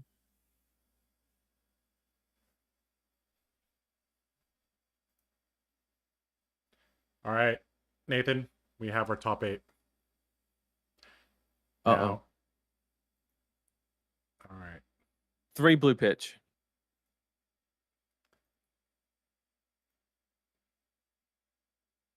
Final answer. All right, hold on. We'll see. I'll let you know if you're right. All right, guys. After 12 rounds of fierce competition here at the Hong Kong National Championship 2024, we have our top 8.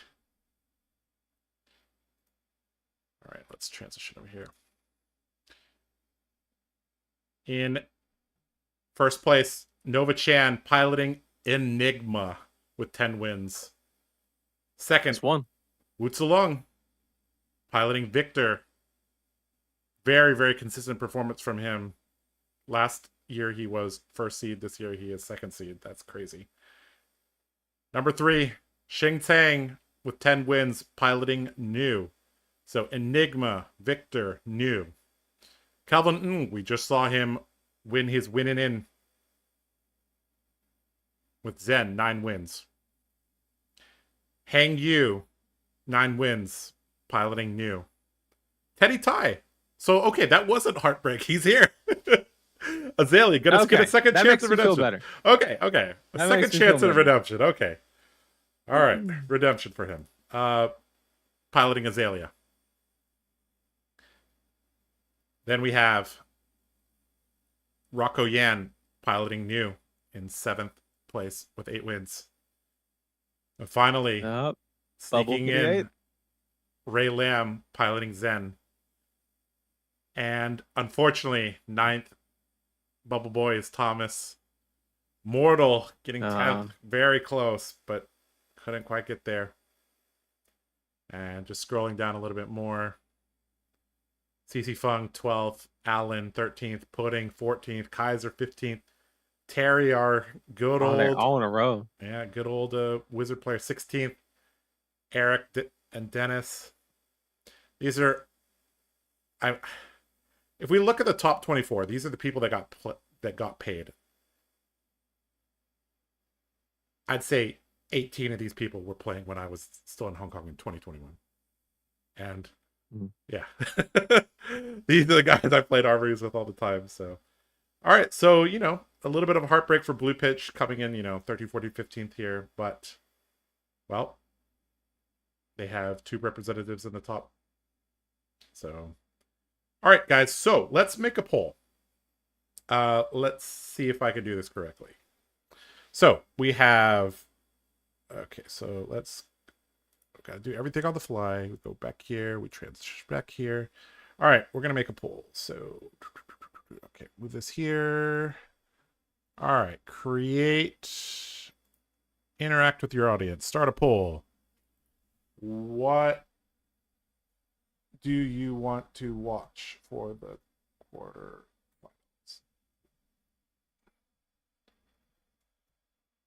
All right, add option, add option. All right, first option is Enigma versus Zen. Second option is Victor versus New.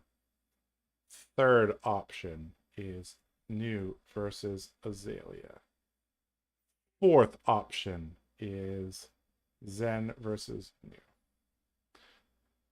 All right. I kind of want to see the Victor and New.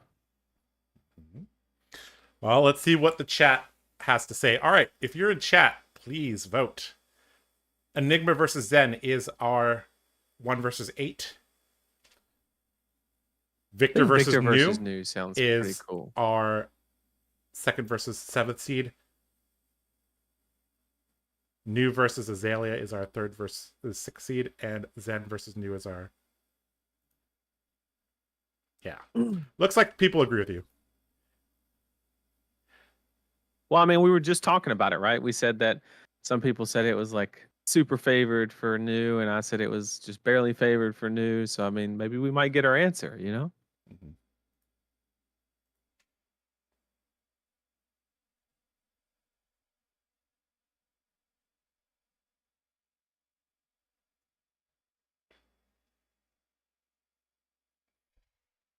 I think the cameras are not showing on the stream. Oh, there we go. Sorry, guys. Production's a little wonky.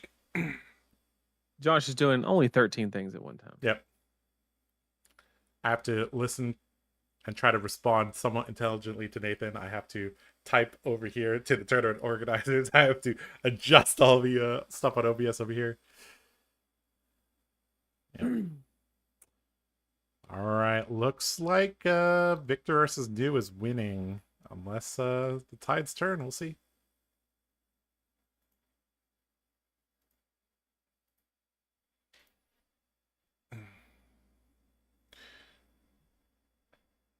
Now, Nathan, you've seen a... let's see if I can do this right.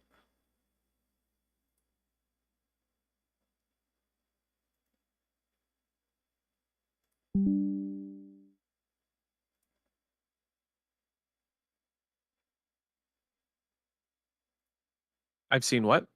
Yeah, I'm trying to get this to work. You've seen a top 8 photo. You've seen a top 8 photo, right? You've seen many top 8 photos.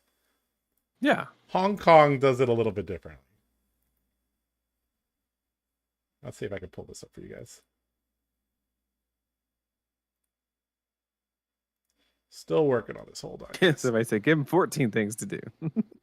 Yeah. All right, let's see if I can. Oh, that's a good point. We should have tailored our request toward what is going to help our bingo. Nah, we don't do. We're not that biased. Come on, David.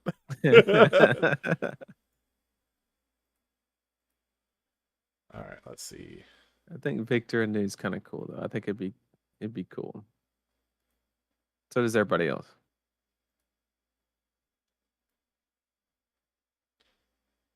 Ugh.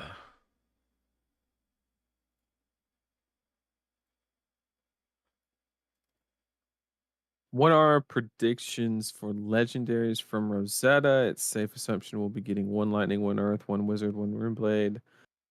Fifth will should just be a generic of some sort. Also to note, it could, instead of being generic, it could just be a elemental piece that all four can wear. So it could just be an elemental piece of equipment. Obviously, it's interesting because I'm assuming all pieces of equipment will kind of like rotate a little bit, right? So theoretically, the earth equipment should not be in the helm slot because that's where Crown of Seeds reside. The lightning piece should not be in the arms because of Take a shock look at the stream, charmers Nathan. and so forth. All right, so you guys have seen a top 8 photo. Well, in Hong Kong, 12 people get playbats, so it's a 12 photo, I guess. This is Asian overachieving here, guys.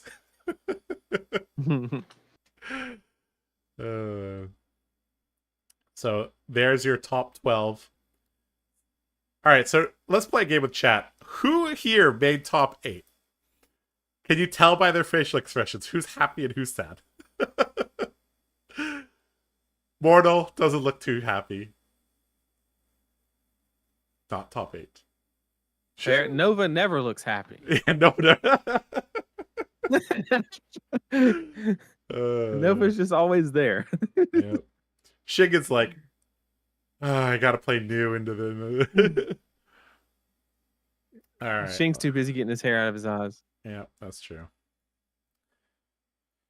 All right. Okay, guys, we're gonna be getting this match set up for you ASAP.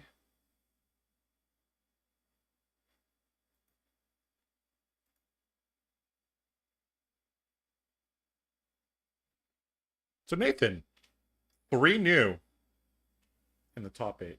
2 Zen. An Aelia, an Enigma, and a Victor. Basically, that's a whole lot of MST. That is 75% MST. That is quite a bit. That's basically been the consensus over national season, right? The number 1 winner is Zen, the number 2 is New, and I call me crazy. I think the number 3 is literally Enigma. Is the Victor Nova? No, Nova is on Enigma.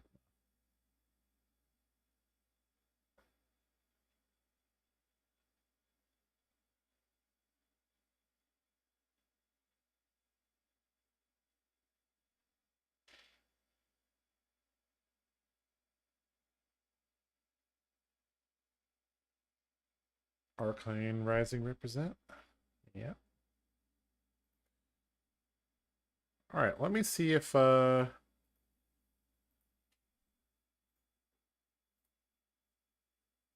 see if we can get an ETA on the top 8.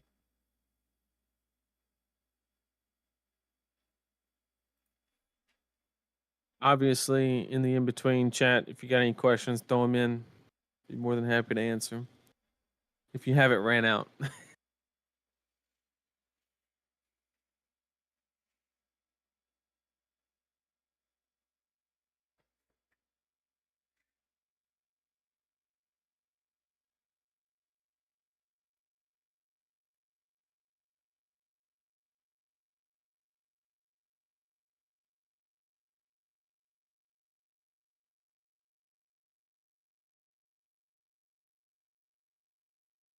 Bring it.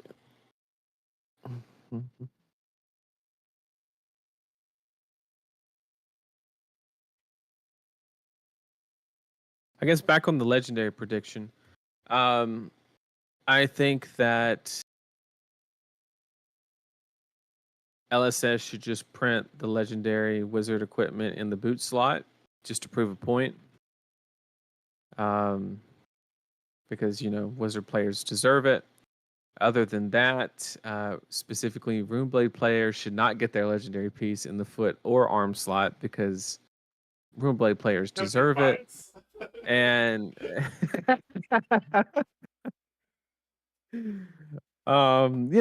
but all I know is that when they print the Earth and Lightning legendary, the Earth should not be in the helm slot and the Lightning should not be in the arm slot. Because doubling up in the slot, even though Crown of Seeds is banned, unless they knew like way back when they were designing the set that they were going to axe Crown of Seeds, which could definitely be, I mean, that's a pretty logical conclusion, right? Because I think out of all the articles they have posted on like what they would ban and what they wouldn't, I think Crown of Seeds is legit the only legendary they've ever like truly considered, or at least verbalized that they have considered. And yeah, so I guess the Earth one technically could be in the head slot, but the Lightning one should not be in the arm slot, which is good for Runeblade because we don't want a piece that competes with Grasp. Um, Thematically, I think that the Lightning, unfortunately, is probably going to land in the foot spot because Lightning's all about action points and stuff like that. And um, if you look at the slots in Flesh and Blood, right, the chess piece always has to do typically with resources. That's what the chess piece is all about. The arm piece is typically always about damage in some shape, form, or fashion, and then action point manipulation in the boots. If you look at like any class, that generally holds true. Warrior, Braveforge Bracers adds damage. It's an arm slot. Courage, resources, chest slot. Bolters, action point manipulation in the boots. Runeblade, Creepers, Grasp, same Skeleton, resource manipulation. Um, Look at Mechanologist. You got no gloves because mech gloves suck, and you got Bender, but Bender technically does damage, right? Because it gives the +1 to the Mechanoid, and then chess pieces, resource manipulation, and then boots give action points. So, and then head is kind of like the miscellaneous, right? I don't think the head slot really typically it revolves around a card, right? To give an example, Balance of Justice draws conditionally, Crown does the sync effect, Crown of Dichotomy puts a card on top, Crown of Seeds draws. So the helm piece typically manipulates around a card. Ragamuffins puts a card from hand, you draw. What's some good helmet examples? Well, I know a helmet that kind of breaks this mold. Arcanite Skullcap. It's just block. Well, that's a generic. Yeah, it just blocks. The mech helmet allows you to manipulate the top card of your deck when you're boosting the. So that's card manipulation. Going into Does it ninja. Yep, the ninja helms either go fetch or you draw for momentum. So I think the helm slot, the theme that it follows is card manipulation of some type. So it's kind of the four overarching. They're not bound by it, but historically they have kind of like kept that consistency.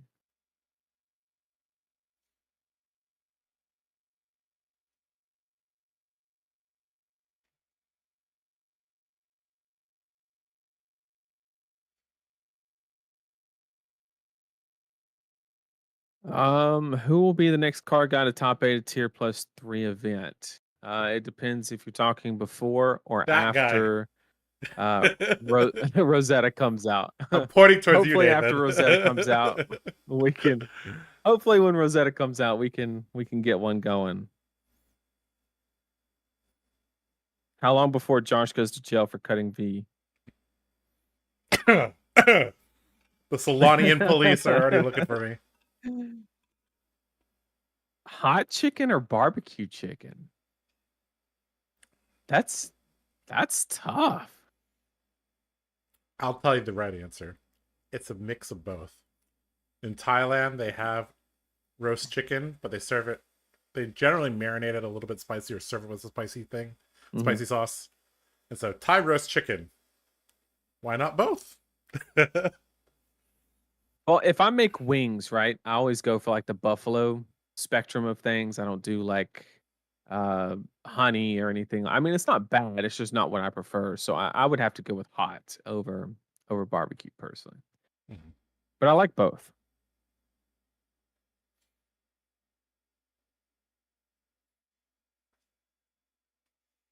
What's the best way to run Victor into new? I think you just play value and be aware of what you're blocking with and what you should not. But Crush the Week puts in a lot of work for sure, because if Crush the Week resolves, the only cards new can play is Leave No Witness, Surgical Extraction, and CNC usually. So that card is really good. Just a little update for you guys. We should have the top 8 game within the next 10 minutes.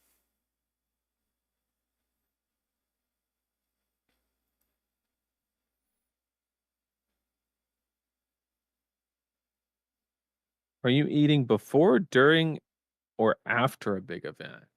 I'm the type of person that historically does not like to eat during an event. So I Mhm. like to eat a big breakfast and then have an even bigger dinner Yep, kind of situation.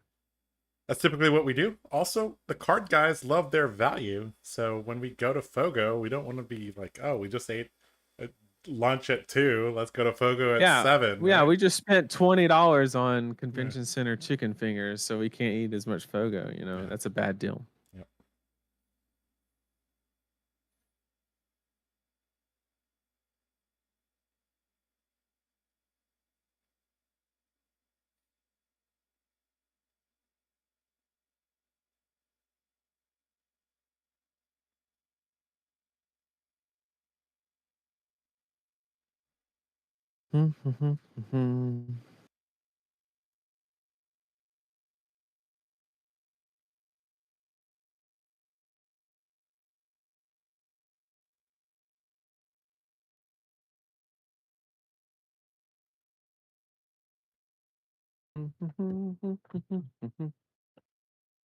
All right, if you got any more questions, throw them in chat. We've had everything from barbecue wings to legendary equipment.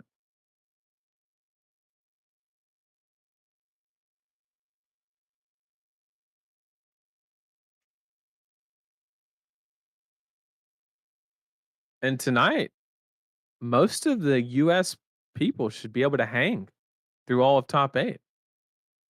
I mean, we're looking like we're going to get out of here at 3:30 at the latest. Yeah. So, it's a bit of a stretch for the East Coast, but Also, for those of you who enjoy Blitz and want a little bit of a taste of maybe what to play in the skirmish season, uh Home Run is going to record the top 8 of the PTI event, which is a Blitz PTI. So we'll be casting that on the channel. We'll have that up, sometime next week.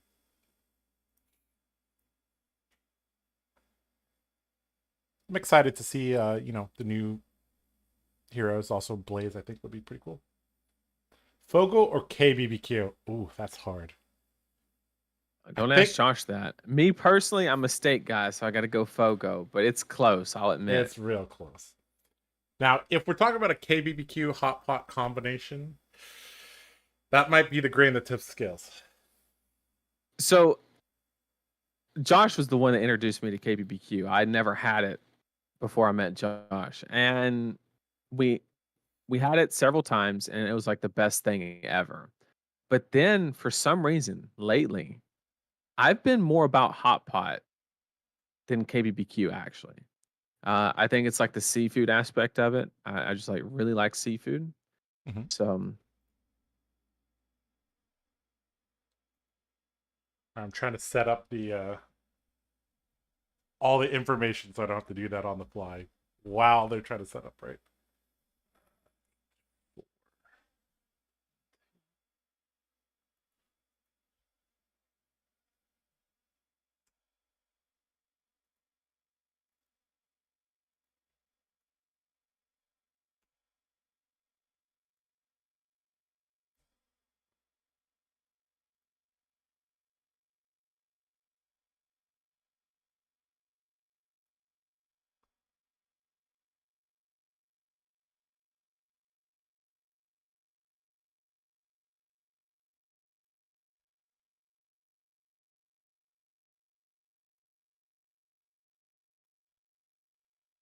I play Counter-Strike until 3:30. This is nothing. Flash, ba-bang, ba-bang. Thoughts on oops, all chess pieces for a generic Tunic rival? I've always been supportive of the idea that Tunic kind of restricts other class chess pieces because it's simply more powerful than most. Um, Although Tunic is iconic and it's like literally flesh and blood, it is kind of unfortunate that, like, I mean, even Guardians ditch tectonic plating for Tunic now, just to kind of like prove that point even further. So I hope they do make a lot more chess pieces that are better than Tunic. The problem is that if they're printing stuff that is decidedly better than Tunic, now Savage Sash is a great example of how to do that, where it is better, but it's better conditionally, right? Where maybe better conditionally.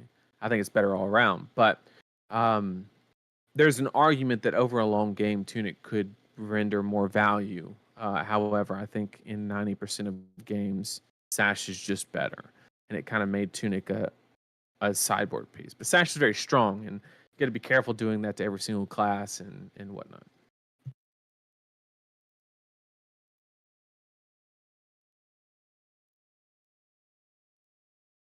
Josh, how much hope do you have for Warrior? In what context? I'm assuming they're under the premise that Warrior sucks right now, and is there a light at the end of the tunnel? Um,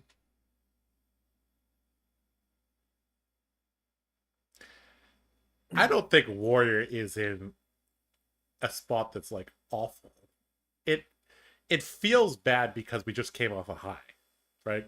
This is actually like how it was when Oldhim and Prism and Briar and Lexi were running around.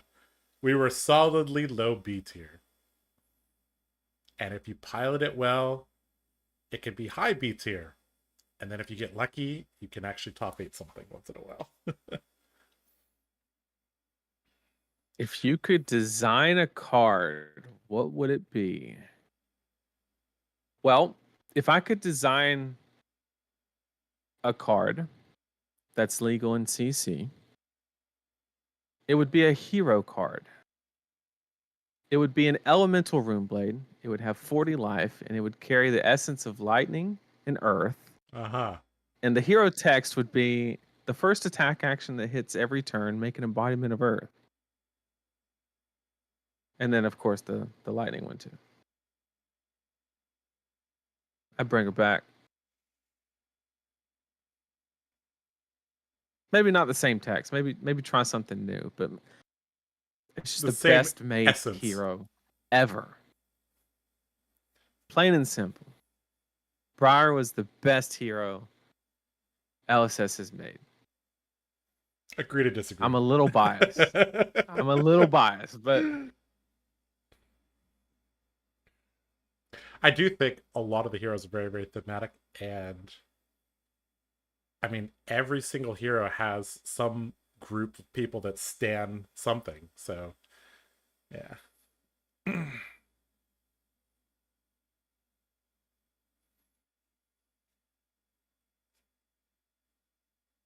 what do you think we'll see for classes in the next set after Rosetta? No idea.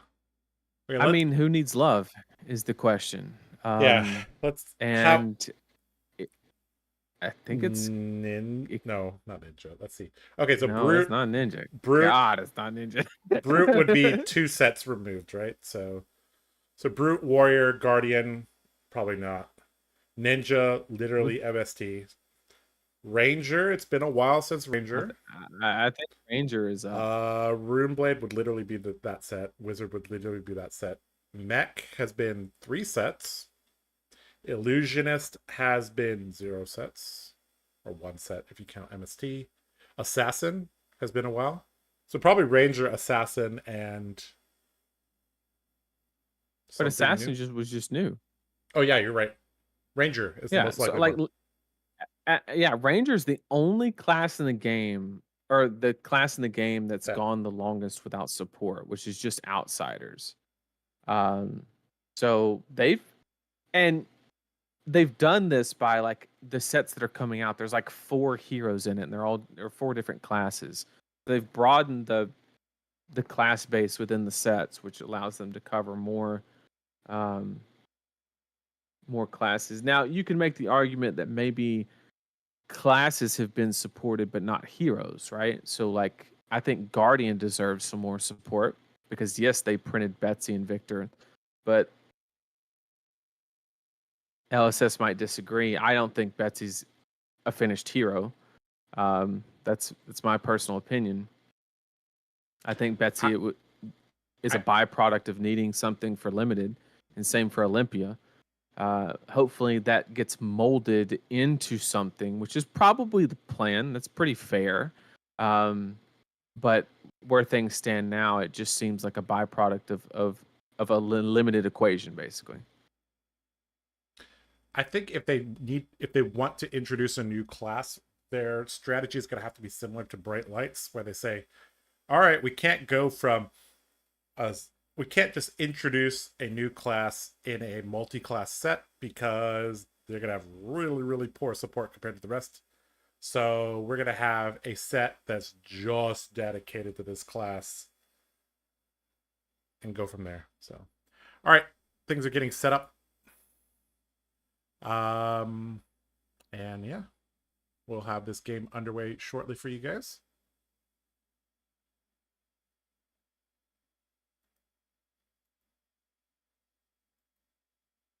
Sorry, my mic was off. What's your favorite non-legendary card? Oh, you know the answer already. It's Route. Mine's Rites of Replenishment, for sure.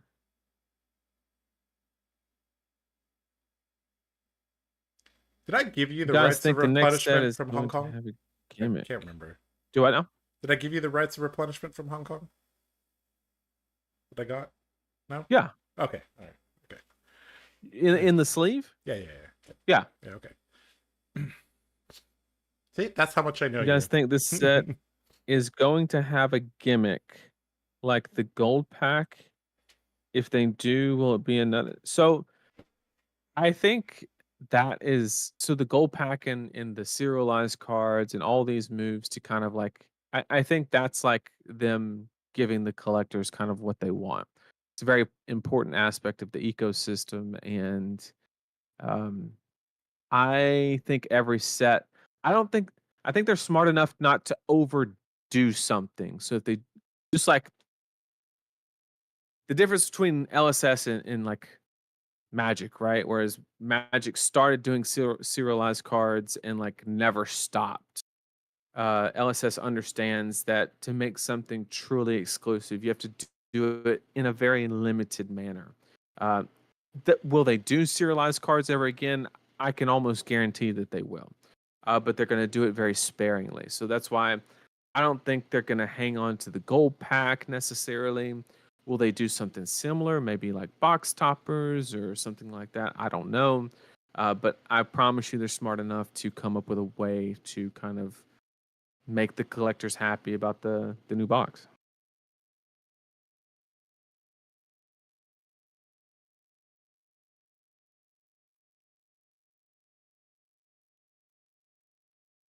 If you had to pick one, Fogo, Hot Pot / KBBQ, or other like Indian cuisine. I love Indian.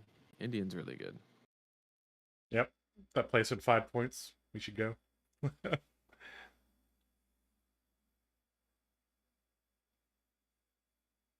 We need to introduce Nathan to a new Asian cuisine.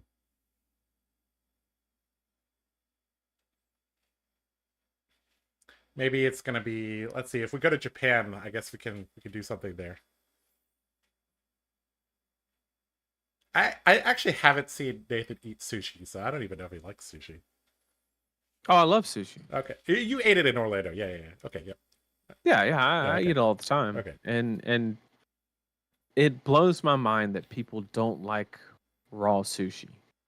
It Mhm. like It's I don't good. even. I Yum thought yum. that's just what you do. Like Yeah. that's how you're supposed to eat it. Like who wants cooked fish? I don't get it. All right, guys. Let's start going over to the game and getting this match underway. They're shuffling their decks right now, and yep, there we go. Yeah, Amira could be the first non-talented illusionist for sure. Um, I think she's been on enough cards and has enough personality that they got to make her into a hero for sure.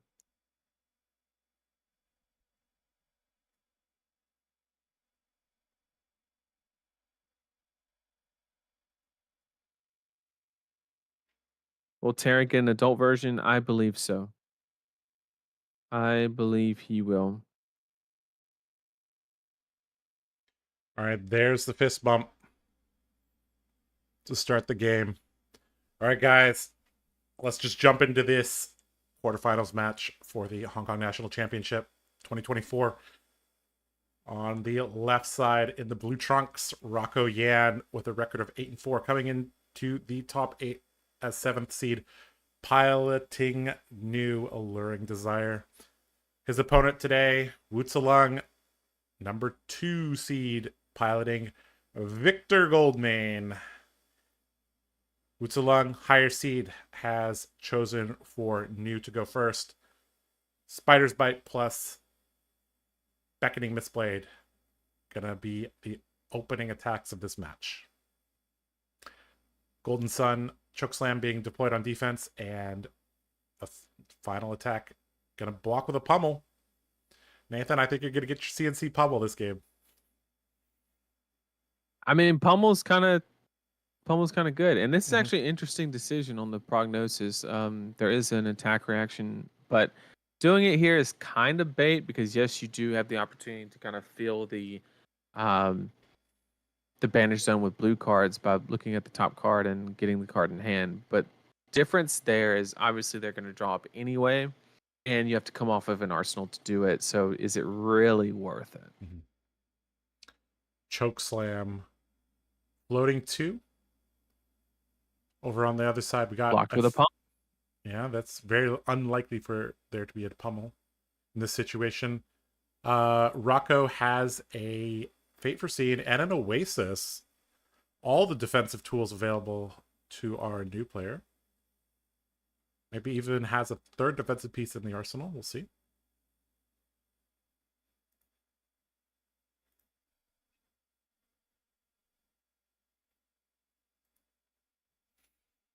Gonna Fate Oasis, pitching a Siren's Call.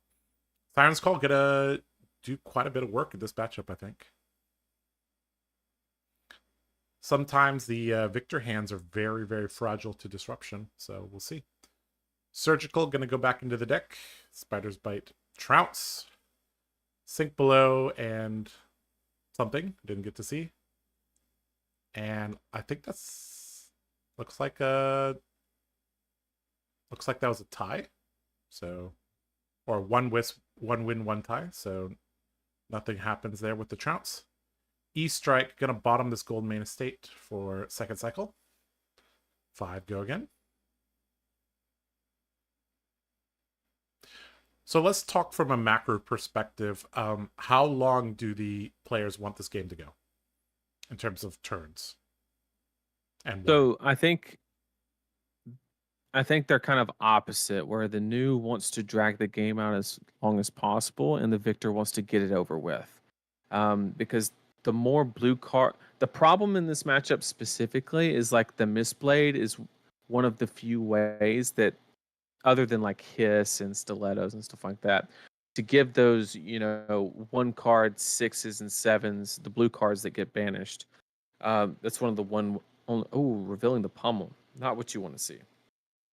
But that New's actively trying to fill the graveyard and then extract value with the chi, but the chi has to come back around, obviously, or actually transcend, which is easier said than done sometimes. So, New's really trying to play a lot longer of a game while Victor's just trying to extract value whenever possible by winning clashes, which this game is not going so good on the clash front. Didn't Yeah. win the trounce, didn't win the chest of strength. Not really where you want to be. Rocco going to transcend off the infect, and Mask of Recurring Nightmares gonna banish the choke slam. And exactly how New wants to play this, just gonna send a CNC, and Rocco's gonna be like, sure, let's play 2 cards for 2 cards. This is actually kind of good for the Victor player, though. Pressuring with the CNC, you know the pummel's coming, assuming that the pummel can be applied to the card in hand. So you're forcing cards out of New's hand indirectly, and you have Tunic counter and a pummel coming with an arsenal. So it's kind of like the perfect storm as far as we really just need to secure enough blues to play whatever we're trying to play, and we need the adequate targets. Yep. Tunic ticks to 1 for New. And just gonna poke with the Beckoning Mistblade, 1 card in hand. Wutalung takes it. And here comes one of the new Majestics from the set.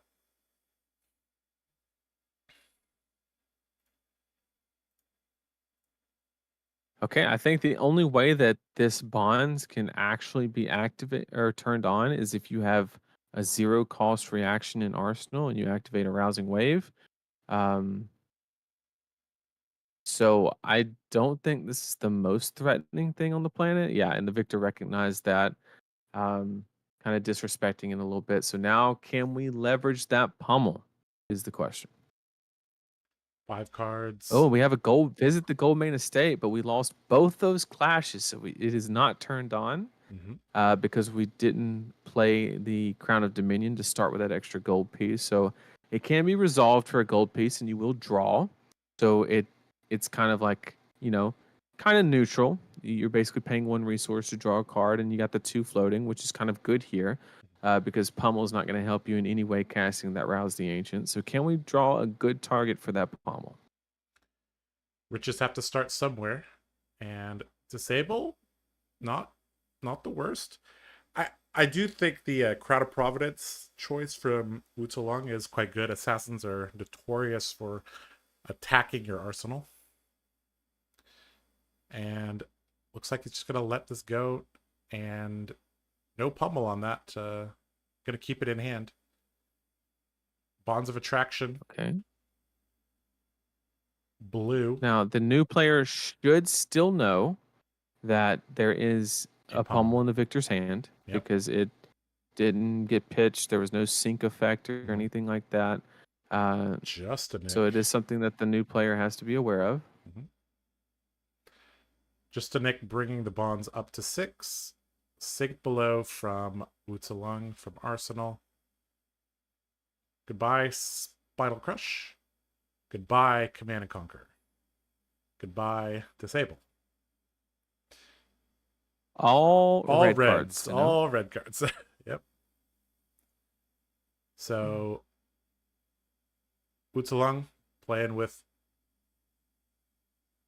2 floating, 1 floating. Oh, this is dangerous. Tunic counter up. We know what it is. Yep. The question is, without Crown of Providence or anything like that, hopefully there's a D-react in Arsenal, or else it's going to get pretty ugly pretty quick.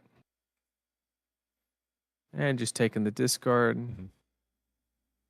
Both players playing very, very quickly. Very, very experienced I don't players. think we've seen a Leave No Witness yet, right? So the Codex doesn't really have a super strong target. I guess you can always gain just like a stealth card that is somewhat relevant. You might choose the Infect. But with armor up, I mean, that's just not that good. So you really want to Leave No Witness. But I mean, this is about as good as it gets. But even with Tunic counter, like block with the shield, and like you literally have nothing to worry about in this situation. And we have another pummel, and he could have gotten a target to use it. I don't know if he got a CNC or what the case was. Oh, this is so good. Here comes This your is my bingo card. Here comes your bingo card. This is it. Oh man. And a Fate Oh, for this Scene is in so hand. good. Fate for Scene in hand plus the Leave No Wit. I think he has Leave No Witnesses now. Yeah. Oh, that's gross. Yeah. I Gets personally would have liked the Arsenal. yeah. Gets Gets the the discard. yeah. And I think looks like he's gonna get giving up the Fate for Scene. Just wants to send the Leave No This is Witnesses. so good for Victor. You just block the D react. Oh, it's so perfect. Yeah. Wow. Does he have a Nice and threat? clean. All right, Cranial Okay, Crush. Cranial Crush isn't bad. It's mean, respectable. I mean, I don't think New's really going to be drawing cards, but I mean, maybe that affects a Ponder token if somehow that was created. I will say that's one of the most juiciest passover targets that there is. So that is one thing that you have to be aware. Sometimes people get a sense of security when the blue cards go in the graveyard, but you have to keep in mind there's that one. And if they run the specialization as well, they have the opportunity to kind of like get those cards into the banish zone from the graveyard. So we saw the Victor winning a clash. Another one. why not do it again? Yeah, do it again.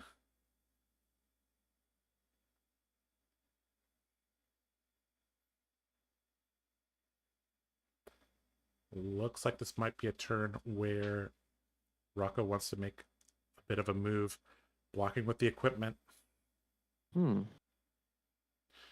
Okay, looking like he really cares about the draw. Yeah, he cared about the crush effect, which would point towards Siren's Call. I think Siren's Call is the one thing other than Rising Sun and Setting Moon that actively like draws you a card, and then Levels of Enlightenment as well are some of your options for actively drawing a card.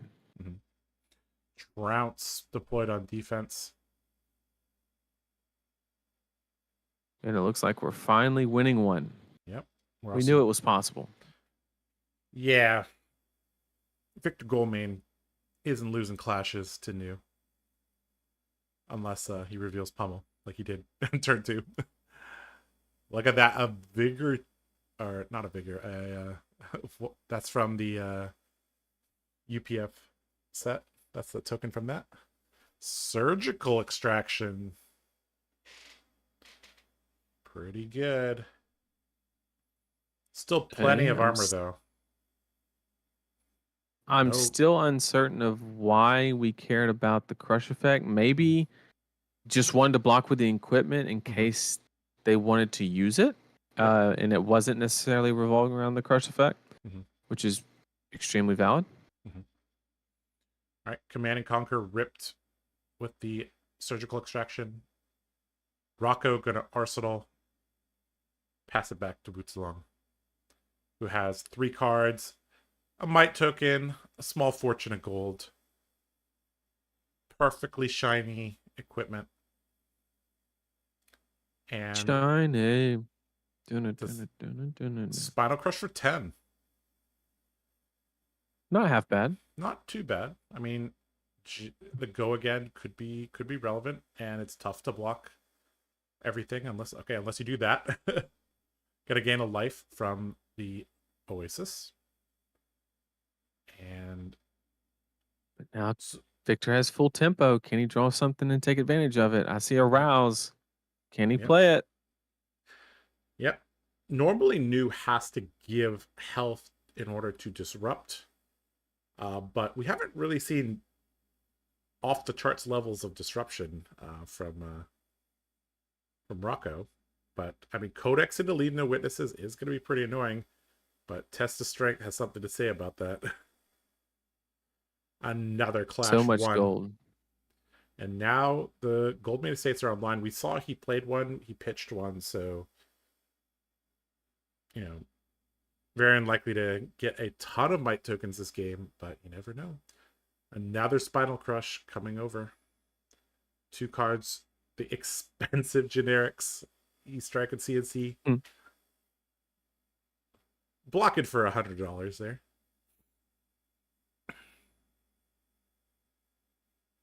2-card hand for Rocco. We have a Clash of Might into a Golden Sun. Not half bad. Yep. Leave no witnesses. Gonna say sure. I have no arsenal now. Getting rid of the bad blue. Yep. Gonna give this go again with the stilettos and the slither. Revealing Trounce. That gets banished. Gonna make a silver from the Leave No Witnesses. Gonna follow this up.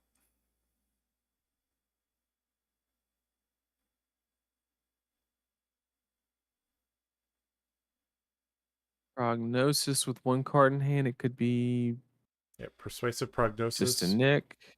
Yep. So this is a very, very disruptive card because let's say he banishes a blue, that gets to look at the hand, banish the blue. And with just a nick, gonna that was that it's a Trounce? Blue. Yep. Oh, sorry, not a blue. You take any blue. Although with a bunch of cards, I think he's all right. This hand looks like it's functional. E-Strike with the Tunic as well. The Golden Sun should be all right.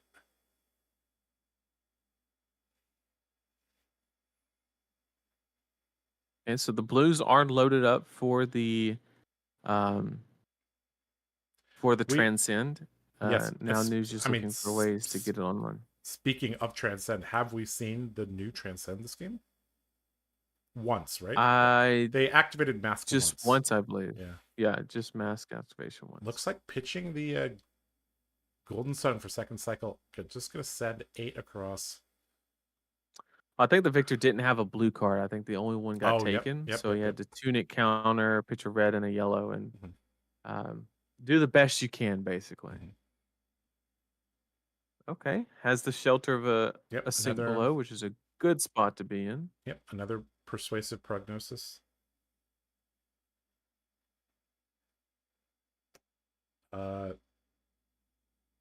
Yep. Time to go banishing that Cranial Crush. That card I mentioned. Yeah.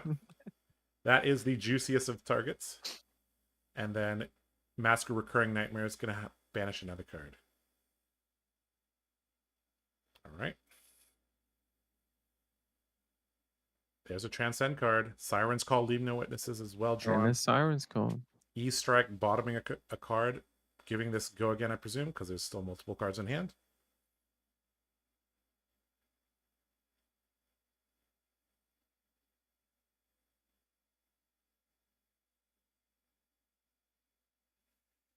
Siren's Call without Tunic, a little bit hard to utilize.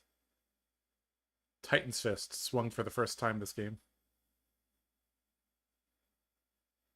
Converting 3 cards into 9 damage. Nice and on rate. Rocker decides to block with Leave No Witnesses, prevent a little bit of bleeding.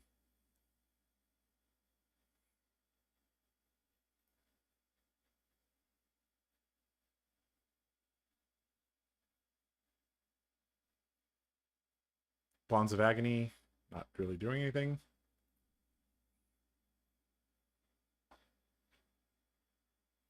Here we go. Ooh, this is That's a good one. This is a big gold main estate. That's 6 mites.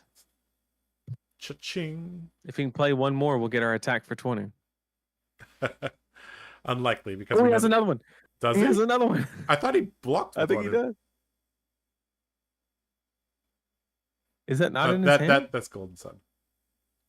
I thought he blocked. No, blocked with on pitch one, but I think the card in his hand is Visit the Gold Main Estate. I could be wrong. I mean, why would? But I guess if it was, you 100% play it unless you have Pummel. Yeah. So I guess it's not. It's not. All right, just drawing 3. Drawing a Macho and a Rouse. Back over to Visit Rocco. the Gold Main Estate. Spider Bite for 1. Utzalung takes it. CNC. This is a little bit difficult to block. Might have to see some armor utilized. And looks like he does not care. Goodbye to Sink Below. Sure. Take 6. Tunic to 3. This is a man that's moving with purpose. 6 bite pop. Tunic. He Visit. did have it. Oh, he did. He didn't play it though. He didn't. He ruined my bingo card. He wouldn't draw again, right? But I guess he IP'd but one. But yeah. Yeah, and you get 7 value, and he ruined my bingo card. I don't. Yeah, that tragedy. Yeah. All right, Rouse the Ancients, revealing Macho and Spinal. Much more than 13. Rouse for 13. Yeah, Rouse for 13. Yeah. Yeah. Reveal 13, send 13. I heard is pretty good. It would have been exactly bingo because it would have made 7 more mites. Mm-hmm. Rip. All right. He even had 1 floating. Unga Bunga, Titan's Fist coming in for 4. And I think Wutsulong has executed the game plan properly and has essentially rushed down this new player. And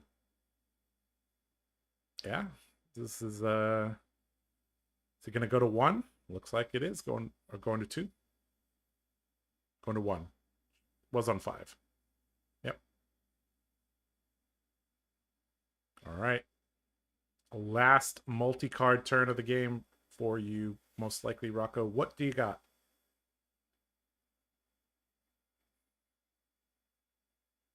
I mean, this is one of those situations where the hammer can just put in so much work. Yeah, breakpoints. I mean, you could just block 6 here and keep 2 blues in your hand, and no matter what they take, you can at least swing hammer and get 2 cards. Mm-hmm. Needs to be a little bit aware of the arousing wave with 1 floating. Well, you got 6 mites, so the hammer literally will hammer for 10. Yep. Playing around. Yeah, this is perfectly fine. That's a great block there. Now, unless Tunic is on 3 and that's a Fang Strike in Arsenal, I don't think this is going to break through.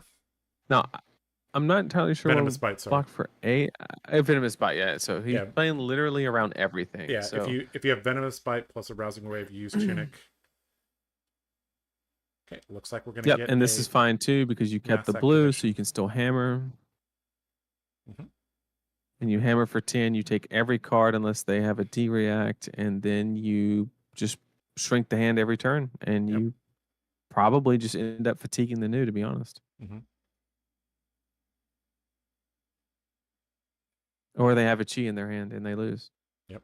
Mask of Recurring Nightmares. A sign of the times and the state of this game. Going to the graveyard. Chi. Activating new. Gonna send a Spinal Crush, presumably. Or a Thunderquake is also pretty good. Thunderquake for 8. I think you send the Cranial, but, I think they're just trying to play quicker. Mm-hmm.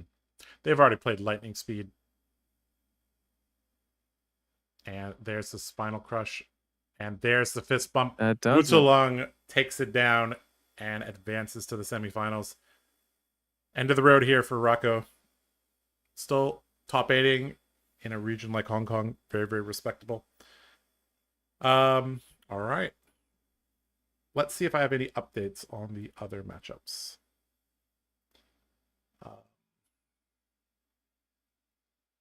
Looks like there's no updates.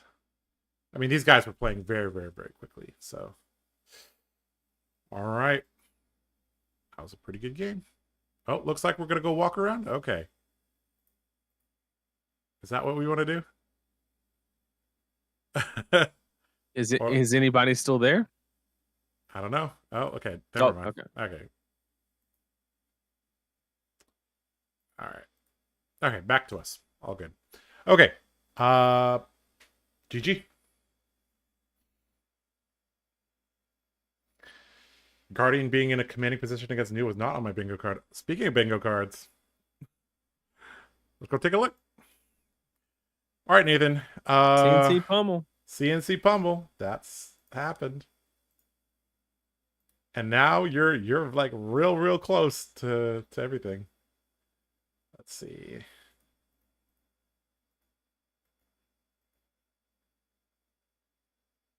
Yeah, I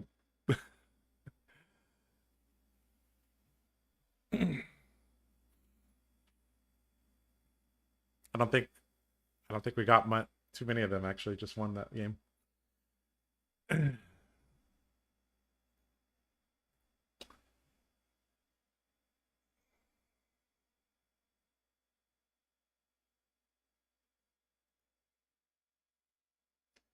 The Golden Boy advances to the semifinals. Good showing of why Victor is still relevant. I agree.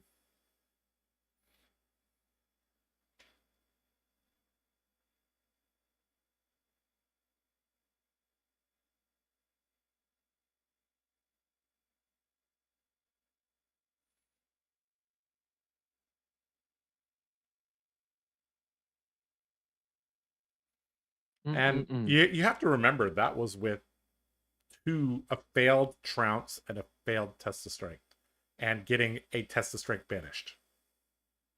Oh yeah, it was a horrible start for Victor.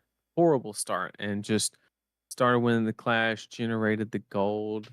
Had the slightly weird play of holding back the Golden Sun just so you can draw the card. I do understand it, but at the same time, when it's a guaranteed one card 7, I think you just jam it.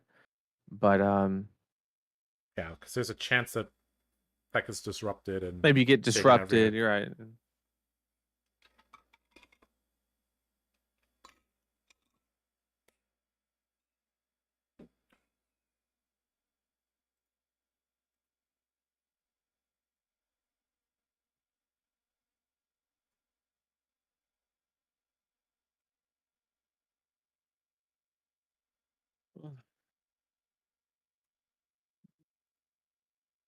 Well, chat, if you got any questions, throw them in chat.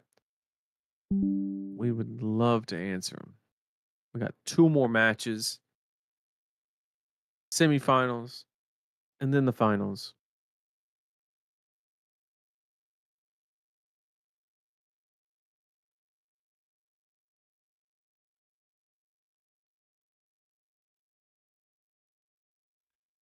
Right.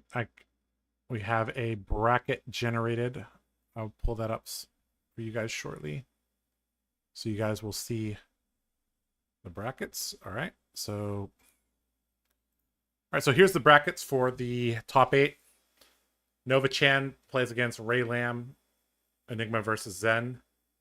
That is going to be very tough for Nova, I think. Ray is a excellent player, got second place last year. If Nova can come out of that matchup, I'm going to be pretty surprised. Then we got Kelvin Ng piloting Zen against Heng Yu piloting Nu. In theory, Nu should get out of that one, but we'll see. We just saw the third semifinal match. Wu Tsulung playing Victor took down Rocco Yan. And then at the bottom, Xing Tang against Teddy Tai. Actually, a rough matchup for Xing. You have no hero text. Yep. The only blue card in Aelia is Knock the Death Whistle, which you literally can extract no value from. So you have no hero text. And And Mask of Recurring Nightmares is not that disruptive to Azealia. Sure. yeah, I mean, it does take in. a card. Yeah. Like, really, the problem is the way that matchup typically goes. Like, yes, you'll do like a couple turns of like disruption or whatever, and then you'll slip up one time, and Azealia go, okay, here's 12 with an on hit. And then Nu just panics. Either they have to full block it, and then Zelia has tempo and takes over the game, or they have to leak a bunch of damage, and then we all know how Nu just cannot pressure life totals very well. Sometimes she can, but there's a lot of hands that are very disruptive but only produce 4 damage, you know. A little bit of an update from our head judge Oscar that the other games are about 10 to 20 health, and he said that they are more grindy. So a longer game, generally good for Enigma, generally good for Nu. So we'll have to see.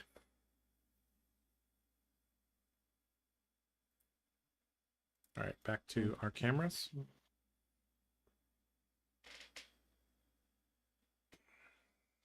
Cause it's shiny.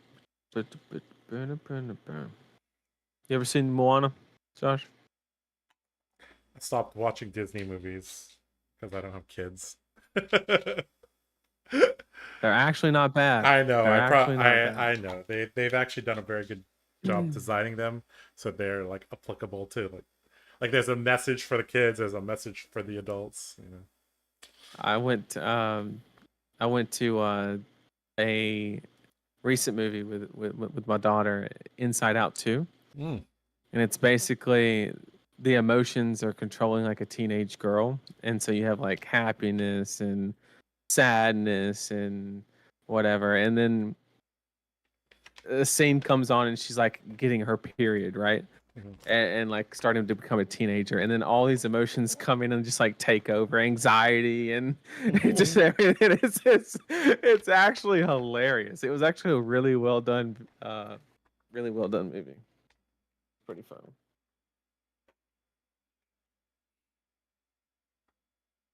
It was pretty good.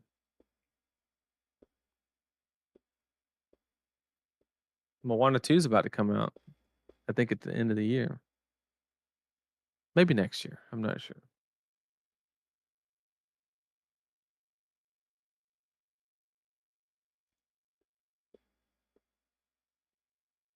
Over under for the new Lightning Wizard having 20 health in CC. Hot take, I think he's gonna have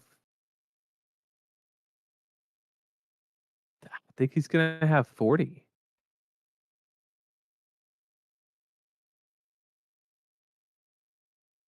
Actually, I'll do you one better. What if he has more than 40? Oh god. No shot. Wizard can't be the no. Storm Striders is already worth an extra turn at the end of the game. But I'm telling you, I don't think they're gonna let him wear Storm Striders. I think he's gonna have like a Tech Levalson effect where to like make the hero work. Like maybe the armor like holds charges or something, and or allows you to like build up charges by putting cards underneath them, and then you can discharge your equipment at certain effects, and depending on what the armor is and what slot gives you different effects on whether you discharge it or whatever. I think that'd be kind of cool. Sounds cool.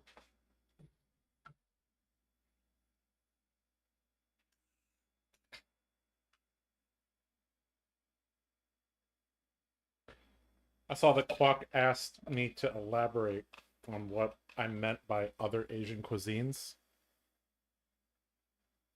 I mean, Japanese cuisine and Chinese cuisine already have like. Chinese cuisine has at least 7 subtypes, and Japanese cuisine has a bunch as well. Fun fact, like, okay, so in the US, what's the most popular non-American cuisine? It's Mexican, right? Or Italian? Mm-hmm. Yeah. In Hong Kong, it is by far and away Japanese food. So a lot of the Japanese franchises have stores in Hong Kong. So, you know, Japanese food in Hong Kong is pretty good. I guess by what I meant by other Asian cuisines is I don't think Nathan has had Cantonese cuisine. So I'll have to remedy that sometime. Yeah, I don't think I have. Yeah. Dim sum. We'll have to get that done somewhere. Probably Din Tai Fung. That is very white guy friendly. White guy friendly dim sum. Oh, is it really spicy? No, just Din Tai Fung is like the menu is a little bit more streamlined, and yeah. They have English menus. Yeah.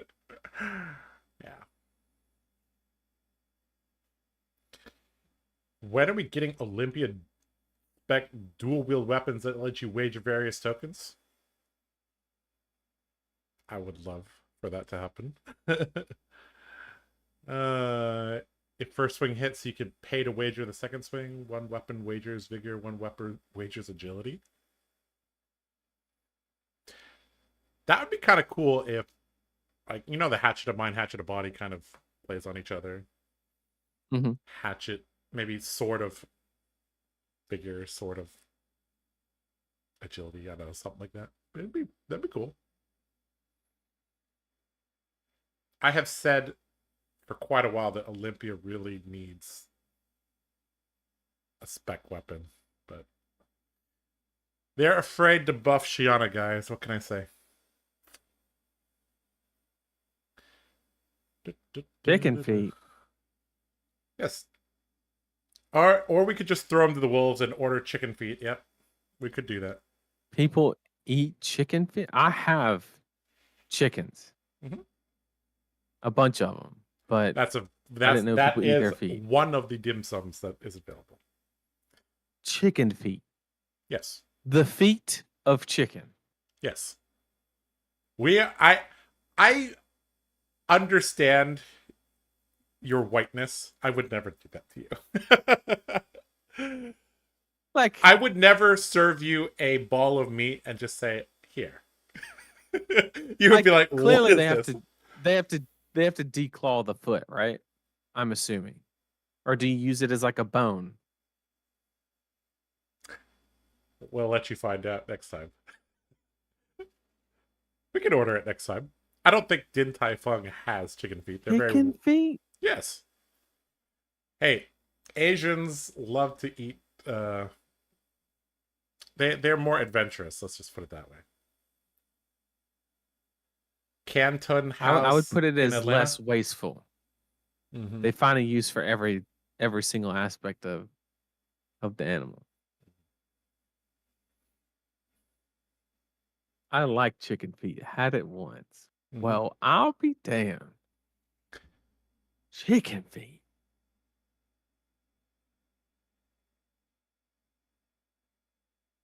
What if the chicken had athlete's foot? I don't know. These are the things people don't think about. Yeah, clearly not. That's how you get bird flu, in case you didn't know.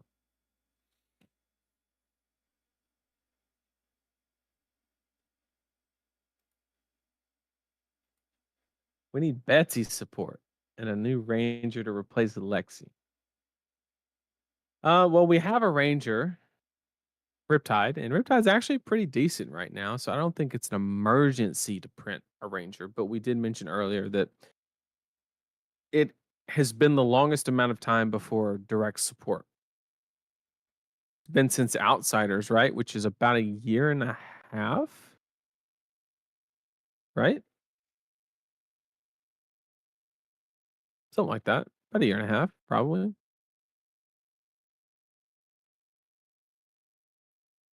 Quack, we can't. Tom flies. We can't take Nathan to What'd he say? Mr. Chen's. Like, it's super spicy.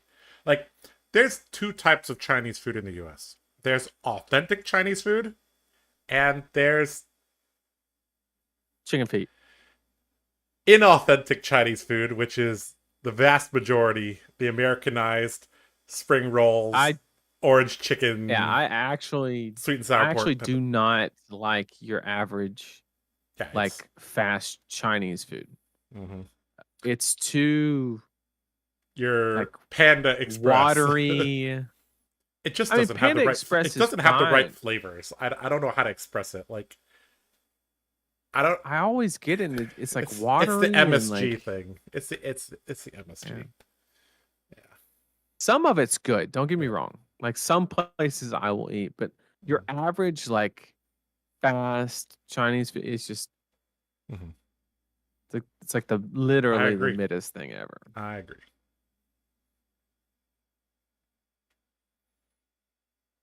I go nuts for some chicken feet.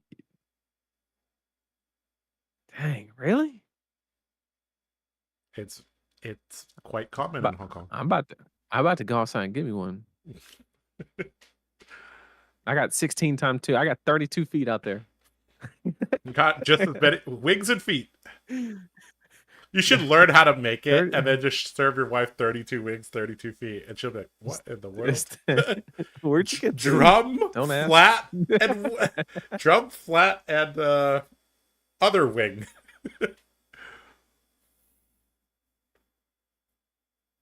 Walking in just in time for the chicken foot conversation. Yeah, you didn't miss it. You didn't miss it. Sammy Hagar. I'm not sure who that is or what that is. Did we get promised 15 new heroes this year? I think we did. And I think they are on track for that, right? We had heavy hitters, which was 4. We have Rosetta, which will be 4. We had NMST, which was 3. That takes us to 11. Assuming they do like a armory deck or something for Terra, that would take us to 12. So I mean, and I don't know if you count Blaze and Enigma New Moon, but within one new set, I mean, they can easily get to that number. Wait, did Heavy Hitters release last year? Has it been that long? Surely not. No. Heavy Hitters, Heavy Hitters was February, in like February. Yeah, okay. I was just making sure I wasn't crazy. Nathan, chicken feet are literally eaten around the world. China, Eastern Europe, Indonesia, Jamaica, Korea, Malaysia, Mexico, Philippines, Portugal, South Africa, Thailand, Trinidad. That is all over the world. It's like, I've been to Portugal and I've never seen chicken feet. well, gonna have to try. It's, yeah. What's Taiwan, one yeah. card if LSS gave you the power to change / rebalance in the current meta? Warmonger's Diplomacy. I would edit the picture and take Bolton out so it's no longer Bolton's best card. Yep. Let's do it.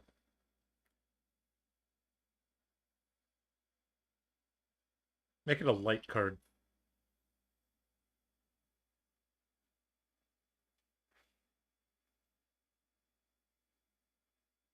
What do you guys think of a set that reprints heroes with all new cards like WTR2? I mean, they kind of did that with like Dusk Till Dawn is the second Monarch. Rosetta could theoretically be, 2/3 of Tales of Aria. So I think that is the way moving forward. Holy crap. Nathan, I have the brackets. Let me see if I can pull this up. Well. New. Well. New Victor, new. Wait, no. It'd be Zen. Skill Victor, difference. New. Let's just say that skill diffs exist in this game. All right. Okay, so it's Enigma, Victor, new. All right. At the first quarterfinals game, Nova managed to beat Ray. Enigma beat a Zen. Damn. And then Calvin and you are still playing. Wu Tulung, we saw he won, and Sheng took down Teddy. So now 1, 2, 3 seeds, all blue pitch, all in the semifinals. Very likely, Nathan, you're gonna get your bingo.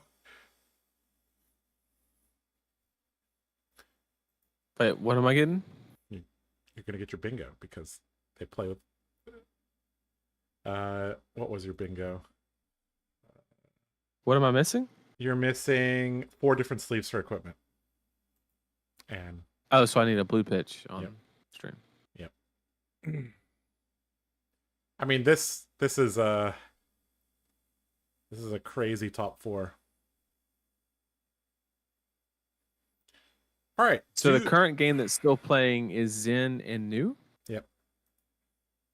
Okay. I'll ask who is likely to win.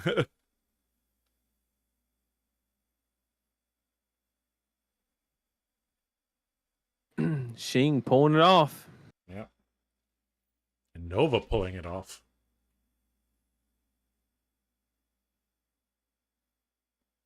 So that means it'll be 100%. So, chat, if you want to go ahead and start thinking about what you want to see for the next match, your options are Victor and Enigma is guaranteed to be no, that's right.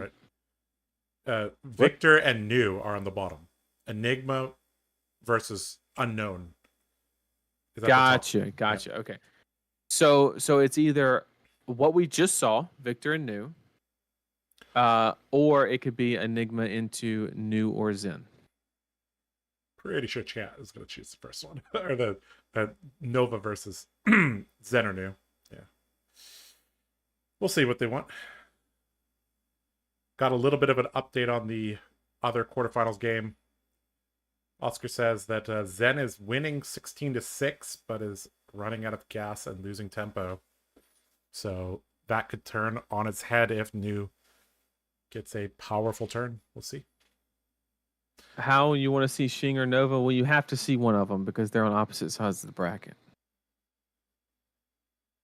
Yep. I have the bracket pulled up on stream right now, Nathan, if you want to look at it. Kind of want to watch the Victor potentially go all the way, as there have been many Zen, New, and Enigma games already this Nat season. Yeah, like Enigma versus Zen would be cool.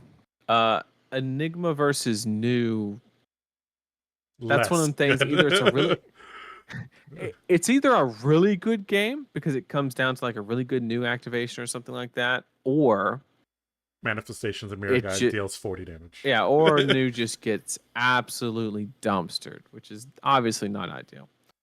But I think the New versus Victor is like the safe bet, right? Like it's just the guarantee. But I would love to see how Nova is beating Zen if that matchup does happen again. That'd be very interesting. And Ray Lamb, no slouch, second place last year. So, yeah.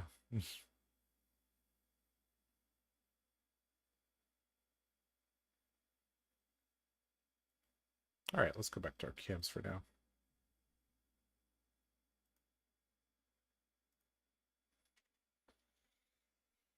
All right, guys, just waiting for the quarterfinal match to wrap up, and then we'll have a poll up for you guys to vote.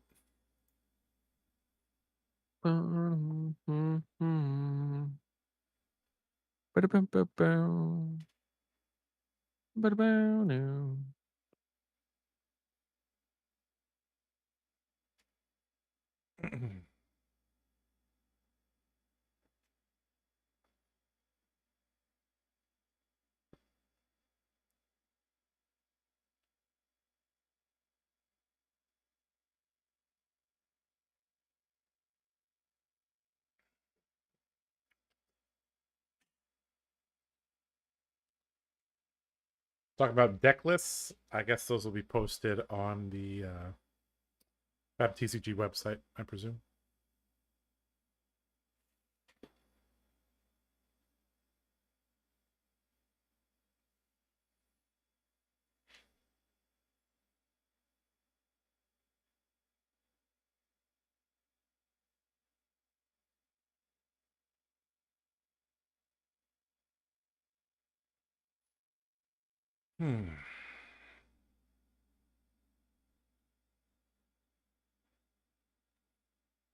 One, 2, and 3 seed just built different.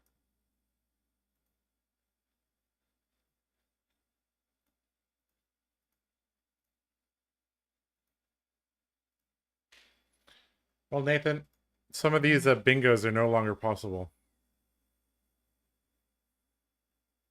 What do we do? Yeah. We just leave them? I guess we just leave them as is. Some of them were never possible, like Runeblade and Top 8. Yeah, Warrior in Top 8, so sad.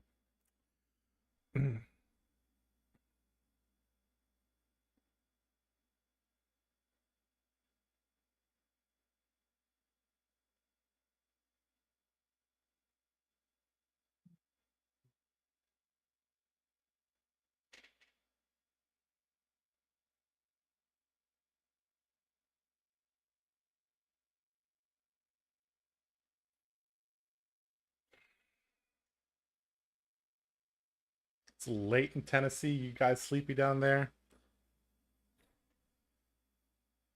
I think we're okay. Today is not going to be as bad as yesterday. Oh, we're almost Yesterday, done already. yeah, we're almost done. It's only 1:30. Yeah. Yeah, we're good.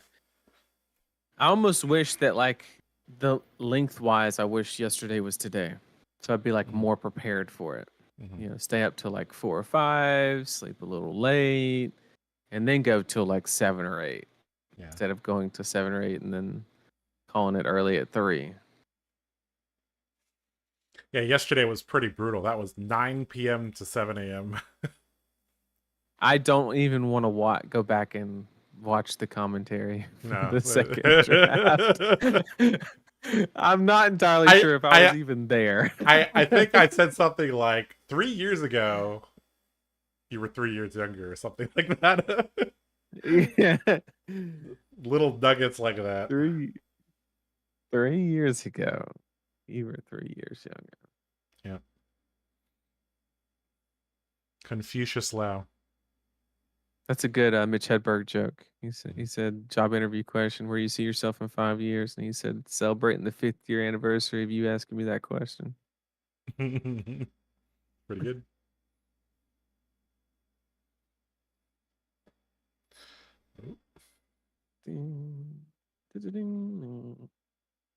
All right, Zen very likely to win 12-1 right now. Uh-oh.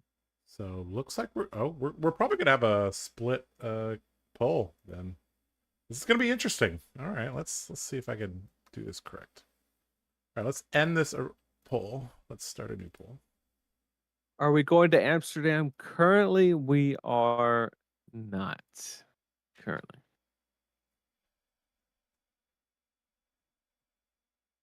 Yep, Mitch Hedberg was the GOAT. The one-line king. I guess in more than one way. How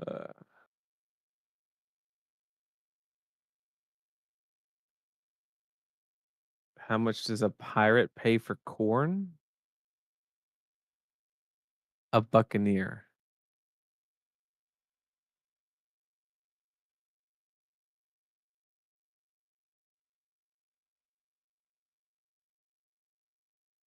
Josh, a buccaneer. I'm typing the poll. What?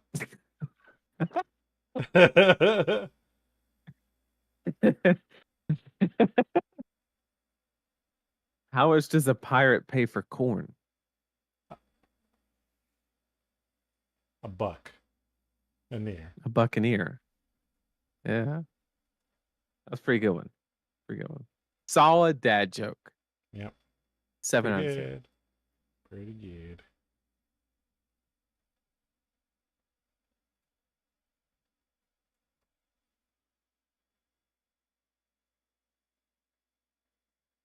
Sorry, I was typing out the whole thing here.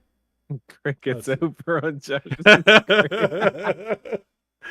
Hey, dude. I cannot concentrate on two things at once. Okay, like, it's so fun. What do you want to watch? No. That's too good. That's too good. All right. Starting the poll. Let your voice be heard. I want to see Nova do it again.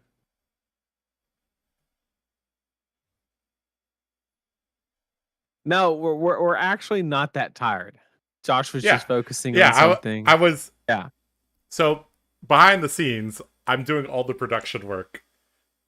Yeah. On OBS over here, trying to coordinate with the people in Hong Kong, like trying to get updates on what's happening, trying to make the brackets and the polls and all that. Yeah, we are alive, unlike yesterday during the second draft. We are good. The commentary is on point. And we only have 2 more matches to go, so it's going to be an early night relative. Yeah. Obviously. This poll is very close, guys. Please vote. Do you guys want to see Enigma versus Zen 1 versus 4? Or do you want to see Victor versus New 2 versus 3? Seed 1, 2, 3, and 4 won their matches. You know, it's pretty impressive. I mean, getting to choose who goes first or second is OP. I mean, is it that OP? Probably not. Yeah. We got a 50-50 poll, guys. Oh my goodness. I should Keep just ask. voting. I should Uh-oh. just. I should just Nova's ask taking the Oscar. edge.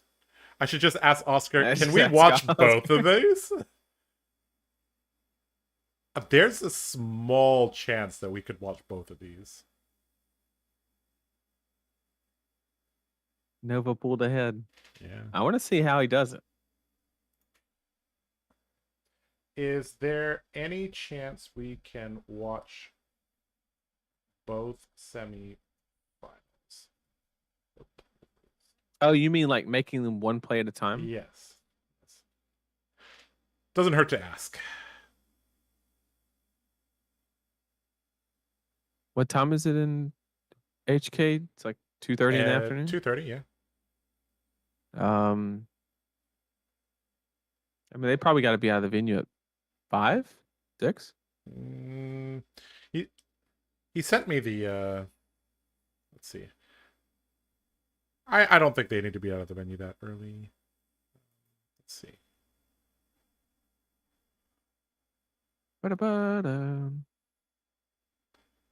Let's see. Where is?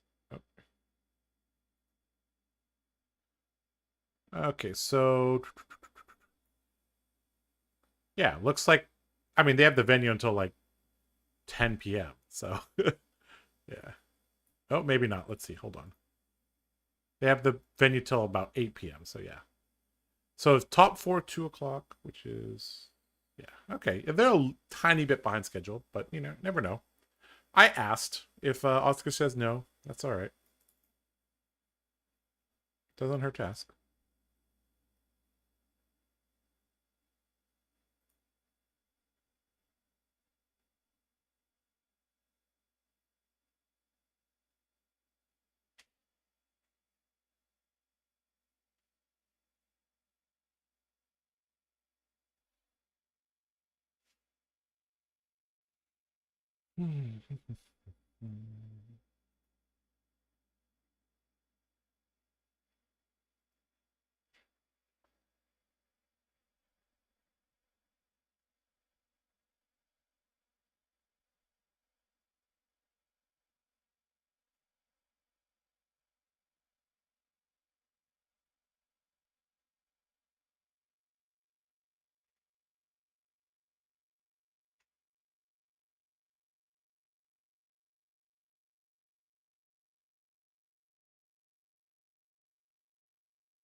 How was the Kano representation at this Nats? I could pull up the meta. Let's see.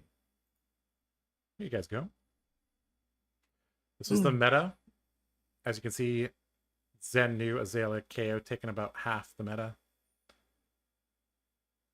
And then Enigma, Victor, Dory, and Kano kind of occupying about 25%. And then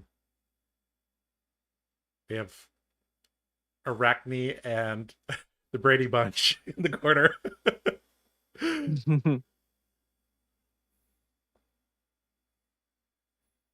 Two Kanos top Greece. Oh, okay. Interesting.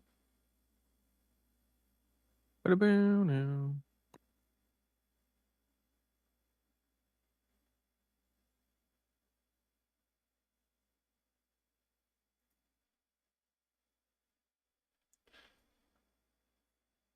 All right, looks like unfortunately not going to be possible to have both games, I think. So vote. Currently Nova's winning. Vote.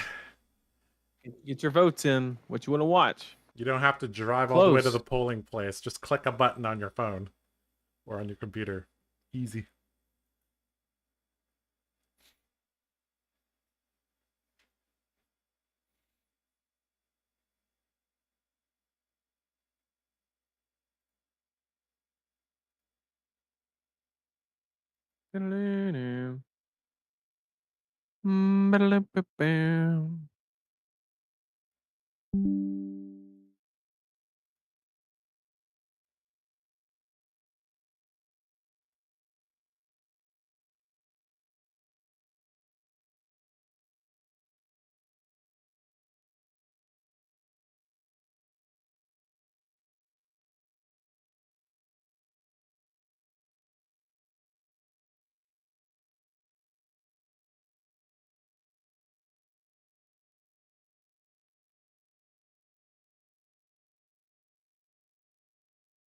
No Bolton, no Viscerai? Well, that's why we can't complete our bingo cards.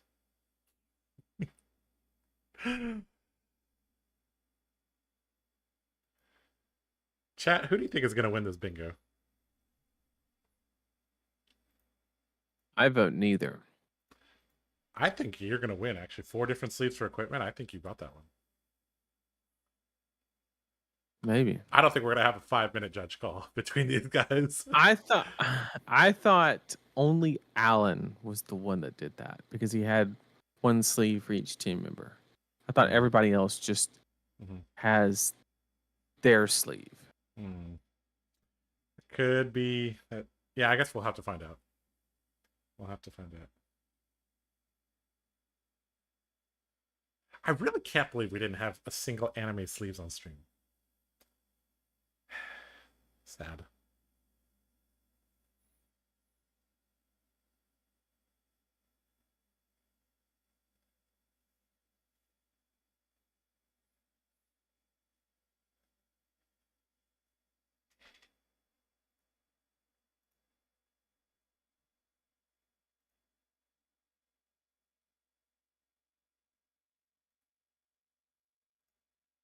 Ah, Head Judge Oscar is listening to us. What's up, Head Judge Oscar? You did a great job last year, and then you got promoted. The event appears to have gone very, very smoothly. Looking like we're at the tail end of this, guys.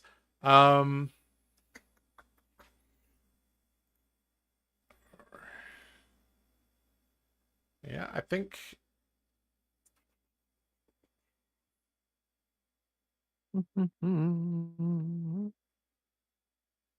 how did Olympia do? I don't even Olympia didn't even show up to HK Nets, dude. Icky Vicky in the top 8. Even better than that. Icky Vicky in the top 4. Icky Vicky? Victor. Guardians. Ew, icky. I didn't know that was the... I don't know. I haven't heard that one before either. The Victor terminology. Yeah. Get your votes in. 66 people voted already. It's pretty good.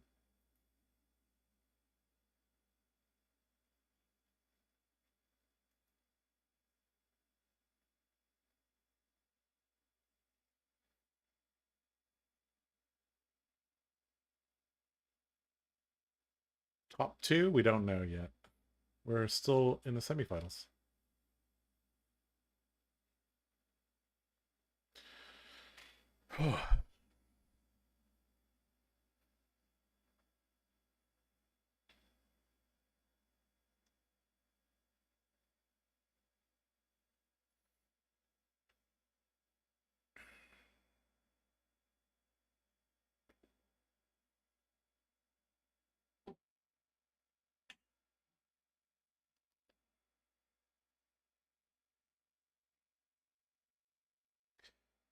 If you had to bring a D tier hero to a battle hardened or higher level event, which one would it be? Olympia.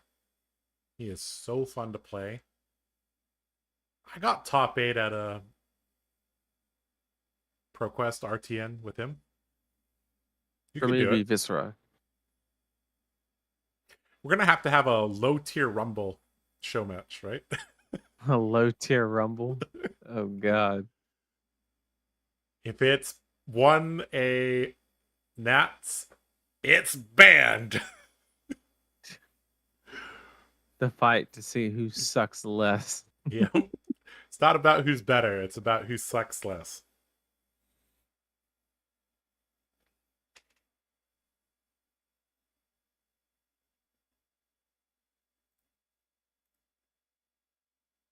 Woo, Viscera.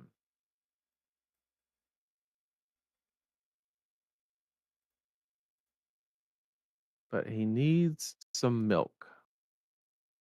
He needs Rosetta 2.0.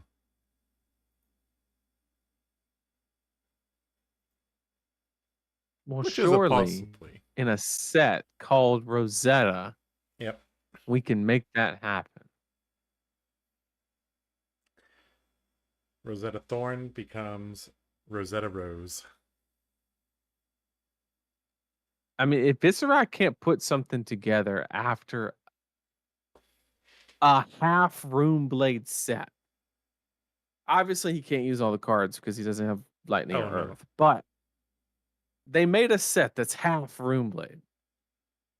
If he can't get a weapon, a piece of armor, or something that helps him and like makes him viable, then Viscera fans, Sad day. yeah, gonna be a minute. It's gonna be a minute. Nidu video, I'd watch that. Would legitimate love an event like that, to be honest. Yeah.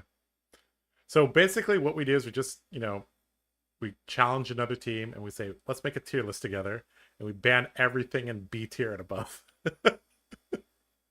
Easy. I mean, that's kind of what we do with our show matches with Blue Pitch. Like, What if you just did it where you like each person or each team bans like 7 heroes, and then obviously with what's left 14 will be bans. So we have to play 10 out of the remaining 13 heroes. Okay, yeah. right. Yeah. The bottom of the barrel theoretically. Would y'all ever consider show matches against other teams than Blue Pitch? Yes. But we really haven't coordinated that. I think we've only done one with the Tavern Brawlers. It's the only team that we've done one with.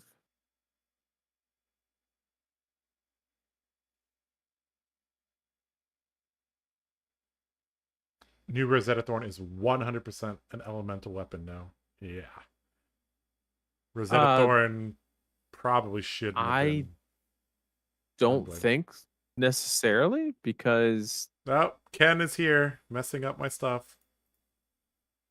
I think that some of the MST weapons are not exclusive, so like Tiger Taming Kikara is just ninja, not Mystic Ninja, I believe. There's a possibility, but if you're a part of the LSS team and you know Viscerai needs help, the easiest way to do that is to make a weapon that is good for the hero that they're designing and Viscerai. And even if it was good for Vincent, which I doubt it will be, right? Because Vincent just, I don't think you really have to balance that much around Vincent in the realm of like a generic Runeblade weapon because her play lines just don't allow her to really pay into weapons. So that's the like lowest hanging fruit on how to give Viscerai a boost because if the class is in the set, if I'm not mistaken, they're guaranteed not to get an expansion slot card. Is that correct, Josh? I'm sorry, doing the bracket update, but Yeah. generally expansion slot cards are like for the heroes that weren't in the set. Right. So Viscerai can't get another card that's a specialization that he's journeying to somewhere that nobody plays. He can't get another one of those.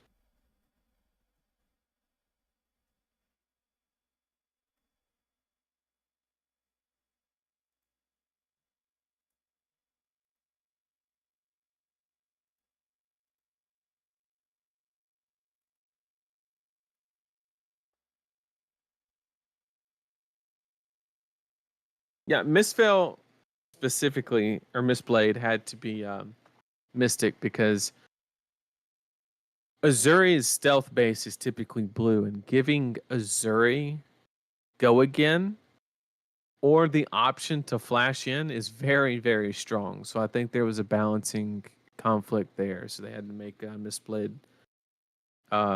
exclusive to new.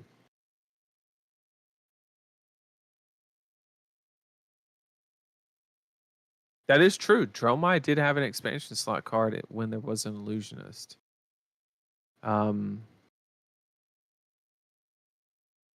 Would the statement be correct that Dromai got absolutely no cards that were usable in MST other than the expansion? Nathan, you've won the bingo match. Look at that. 4 equipment, 4 sleeves from Nova. Oh, shit. Yeah. My man.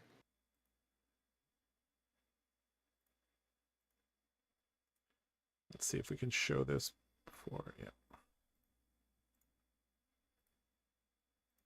All right, guys. Well, congratulations, Nathan. You have won the bingo game. In fact, I mean, if we caught this earlier, I mean, we had Nova on stream before. That is true. Also, it's been a lot to keep up are with. these waifu sleeves? These are base. I mean, these are waifu sleeves. I'm taking this one. I think it counts. Yeah. Anime waifu stream. Okay. So all right, Nova guys. already beat one Zen, and now we get to see how he does it. Yes. I'm ready for wrinkles to form on my brain.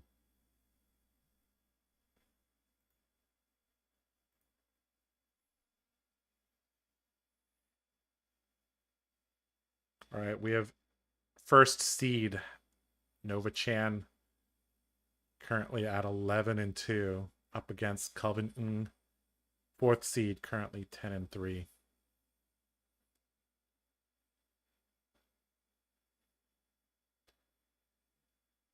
Let's get this going. Congratulations on bingo. Yeah. All right, Nathan. So traditionally, this match has been okay. He definitely has anime waifu sleeves. I was actually looking at the. I was looking at the actual deck. Like I was like, okay, Enigma alt art sleeves. Those are anime waifu sleeves. But he literally has anime waifu sleeves as his equipment. Okay, so yeah, that's guaranteed. Okay, I was gonna say. All right, so Nathan, traditionally this matchup, especially because a lot of people's experience in this matchup comes from draft, consider this matchup to be quite difficult for Enigma. Zen can come in for breakpoints and can come in pretty wide, making this a pretty tricky matchup in order to keep a board. But we've seen that a lot of Enigma players don't really care about having a board except on that one crucial turn. Playing a lot of attack action cards such as Phantasmaclasm, Command and Conquer, Spears of Serality, Levels of Enlightenment, Enigma Chimera, E-Strike, Weakest Link, and then just having a small spattering of, Spectral Manifestations, Waning Spectre, Restless Coalescence, Manifestations of Mirror Guy. We'll see how this see exactly the build and the techniques that Nova employs. Quite excited to see this game. I just want to see how he does it. In chat, they said if Azuri swaps in a card off of a blue with go again, does she keep the go again? She does not. But it presents a lose-lose situation to the opponent because if they keep an extra blue, then they can play the first blue that has go again. And if you do block, they can say, okay, it has go again, play the next blue, and then swap it in. And that might be a little bit too strong. It's kind of like, imagine if Warrior could do Twinning Blade every single turn kind of situation. And that's kind of like the play line that would exist if Azuri had access to Mistblade. Because she could just, instead of flashing in, she could just hold a second one, play it, and you didn't block, I'll go ahead and flash in here and arsenal the extra blue that I carried over. So this is a very Japanese style shuffling technique we're seeing from Nova. This is how at some of the Grand Prix that I was at, the Japanese players shuffled the deck like this.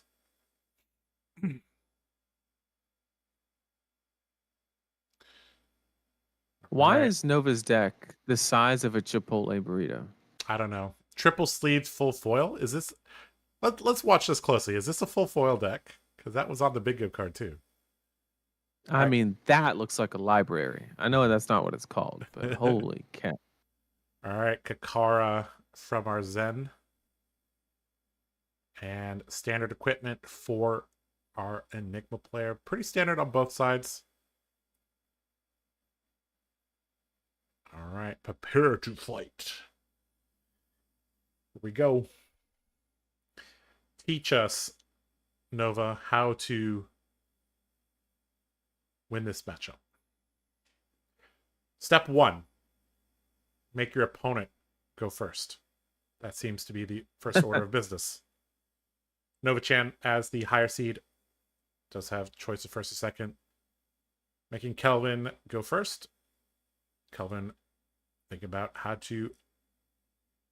how much pressure to put on, I guess, is the key. Now, that's an interesting little point of information. Nova laid down a card preemptively, and it was that Warmongers, indicating that he wanted to block with that. And I wonder if that is an incentive for the Zen player to say, oh, there's a card that he actively wants to block with and not attack.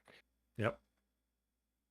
That's just like those kind of small when people make like that. He did that action before an attack was committed, which is kind of indicative of, oh, I want to block with this card, which would indicate that there is a weaker card. It doesn't mean that the hand's dead, but it's just the small things, some things that I've picked up from poker that kind of apply to this game as well.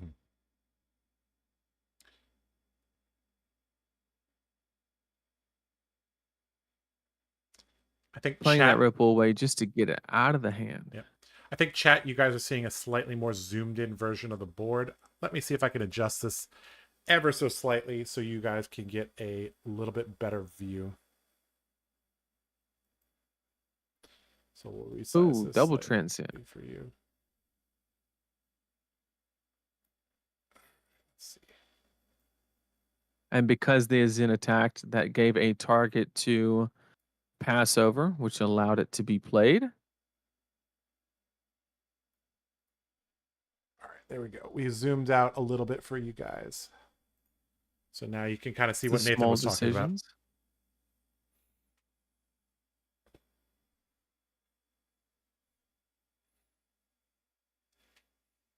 This triple sleeved energy deck. Really? I mean, every transcend is like an agility check. Yep. It's actually insane. Yep. All right, Spectral Shield. Here's 2 go again.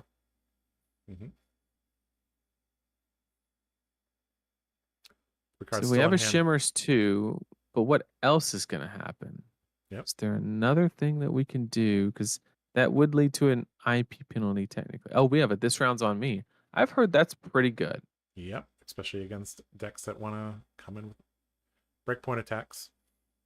Both players going to draw a card. -1 to the attacks of Kelvin. Shimmers of Silver deployed and arsenaling the card that was drawn off this round's. At the end of turn, Now there anything? Nope. is one aspect of this play specifically. So this round's on me, kind of disincentivizes attacking for damage. And then Nova played Shimmers, which is a great thing that you can kind of throw an attack into at the end of your chain. Yep. Because it has minus attack anyway. Obviously, there's no better way to play it because it was just the way that Nova's hand had to be played. But Yep. um, it is very conducive for the Zen player to be able to kind of like leverage the impact of this round's on me, or just Ooh, cancel it out. Why not? Yeah, why not just cancel things out? Art of War. Pitching a blue. Banish a Mauling Key, draw 2, +1 to the combat chain. And Surprised we didn't see a block with the boots. Usually it's whenever you see Art of War, you just block with the boots. Yes. Has an extra card from this round's on me, so we'll see if that's relevant. Looks like we're going to start with a Kakara.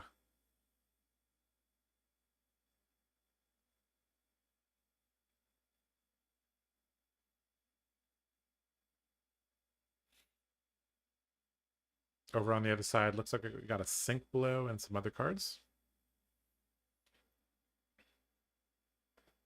And this is only for one, indicating that we do not have a resource problem in any way. Yep, quite a bit of information that Nova can definitely pick up on.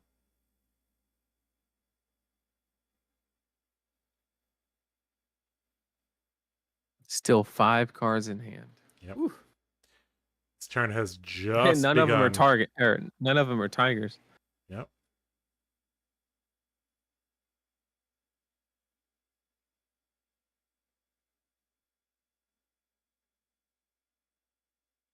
Hold the line. Gonna float a bunch of prevention as well.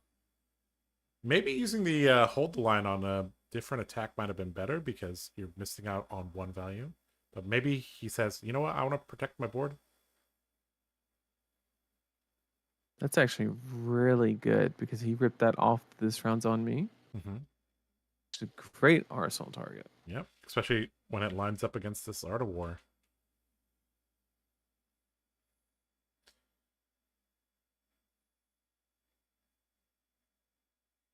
Traverse the universe is online.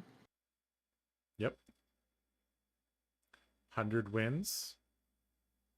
Coming in for 3. So this is a red 100 wins.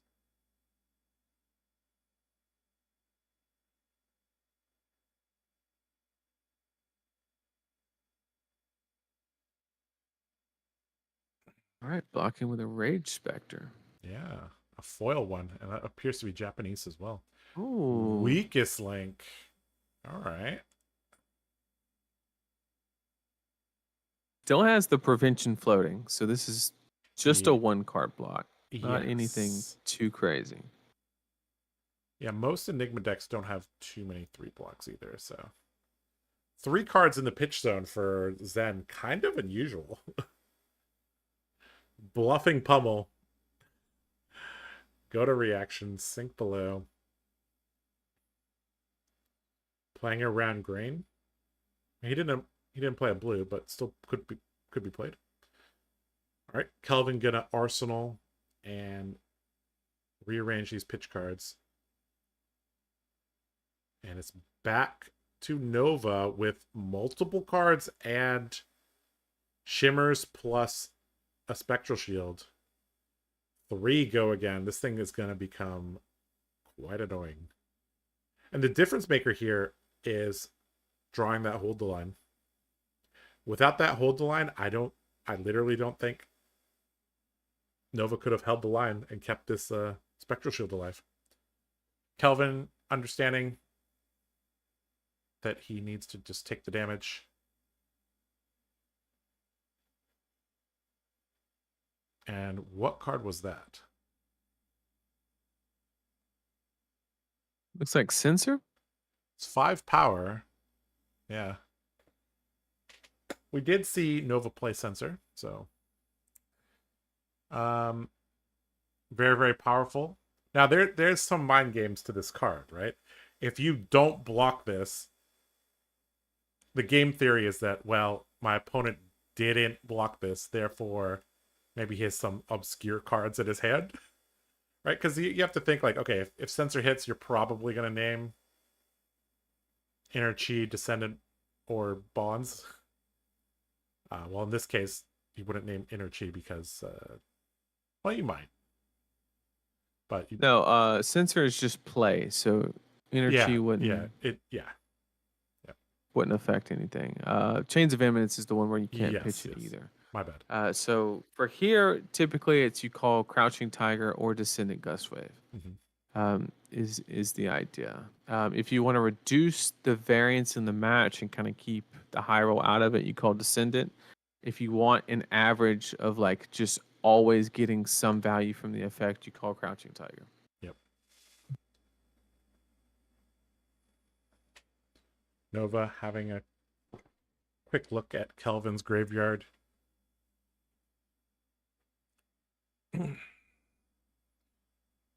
Okay, damage.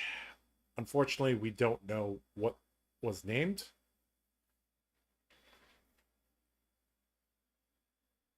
I guess Oscar or Kelvin, if you're around, can you tell us what was named with Censor? That would be nice. It'd be Tiger or Descendant. Yeah, most likely Tiger or Descendant.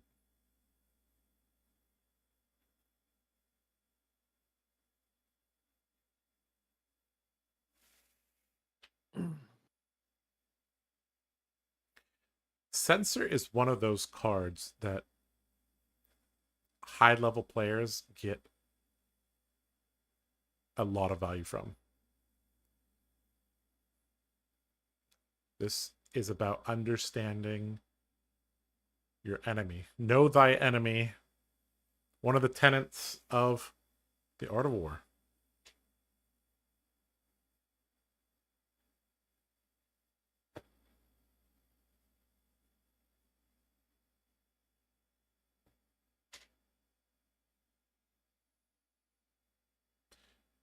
At what life point are you going to get a little bit worried for Kelvin? He's down 10 life, but has a full grip. The problem is he has his graveyard's not even loaded after 2 turns. The only thing in there is 100 wins, which is not like what you're really trying to do. He named 100 wins. Really? With one in the grave already. Okay. Okay. Well, Harmony misses. You're never going to get that bingo, it looks like, Nathan. E-Strike, going to bottom a card. E-Strike, one of the best cards for playing around a Censor. This has to be a Transcend, right? 2 cards on blocks.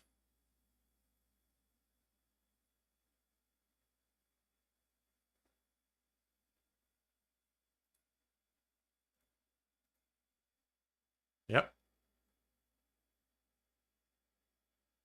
Transcending. 12 petal trigger remembered.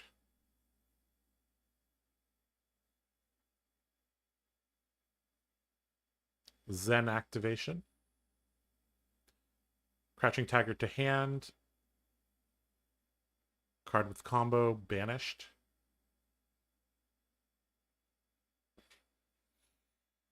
A little bit of more information.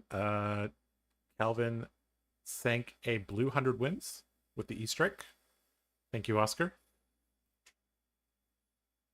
So Nova actually hit the right card. Or hit a card. But like I said, E-Strike, one of the best cards for playing around it. Gonna grab a Tiger Swipe. Looks like that is the card that's being pondered over.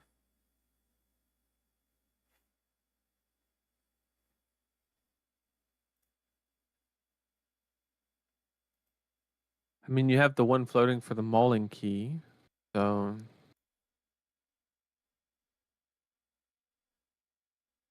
taking the tiger swipe here would kind of indicate maybe you have an ender of some kind, because you obviously have a tiger in your hand. You're going to tiger into that. It can also be, if you have aspect, it's a way to turn on Shuko.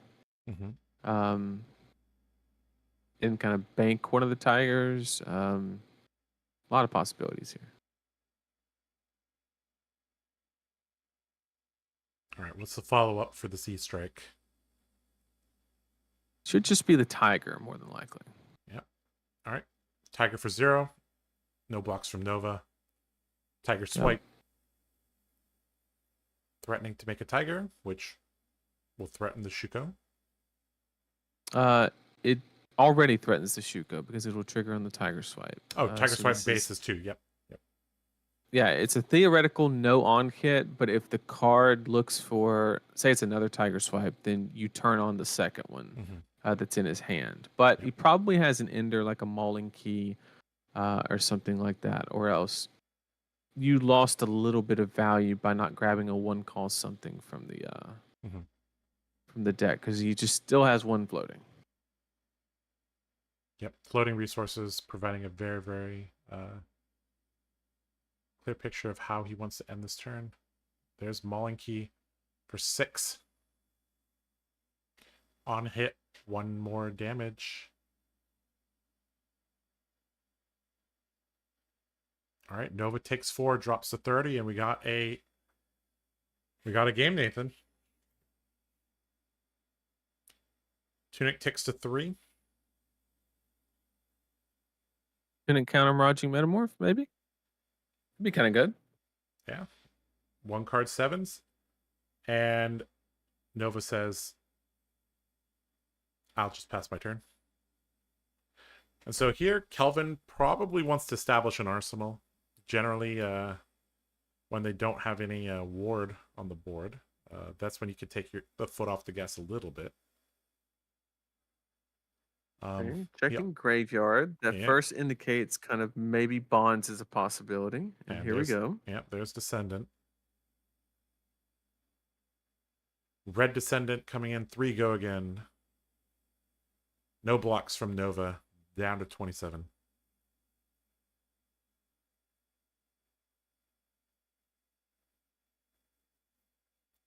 Oh, just drew the natty. Yep, blue bonds. Yep. So probably grabbing 100 wins here, or yeah, it's got to be 100 wins because you want to play the weakest link after the conclusion of the chain, which is a pretty good turn.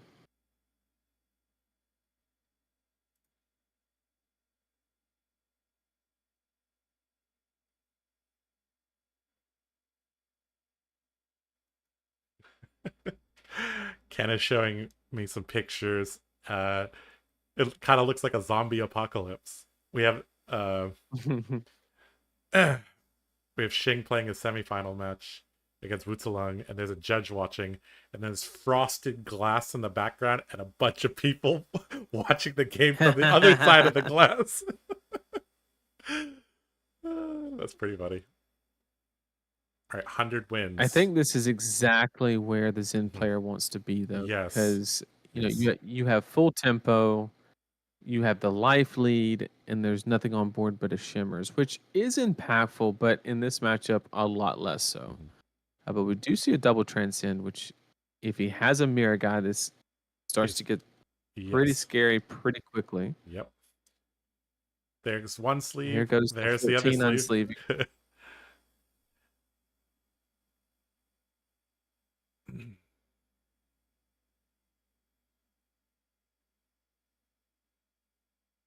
Resolving Rising Sun, Setting Moon.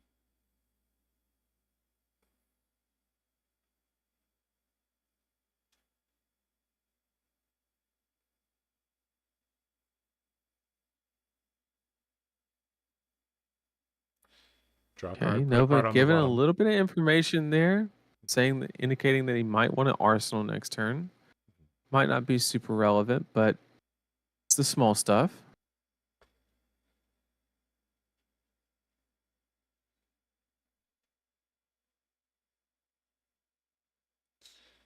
All right, resolving Rising Sun, Setting Moon. That goes back to hand. And 5 cards in hand. Some going to be committed on defense. Going to create a shield. Going to activate. Here we go. Going to use all the equipment, it looks like. Or most. Oh, no. Not the Traverse or the gloves, obviously not yet. But using the leg piece there just to, you know, hold on to this shield and keep 4 cards in hand. So this could be the start of a pretty threatening turn or a turn cycle. Because I will say that it is pointing toward Mirror Guy not being in the hand, though, because if he did have Mirror Guy, he would want to play it because you get one more value, actually a lot more value from that extra counter in both the form of ward and pushing more damage. It's actually 3 more value. So at least he's safe from a Mirror Guy, the way things seem. We're going to do the infamous walking down the counter. Yep. Restless Coalescence, I believe is the name of that card. Gonna eat the Spectral Shield +1 counters and then, you know, produce a bunch of baby Spectral Shields. In addition to having Ward 2 itself. All of the MST Illusionist Majestics. Very, very, very strong.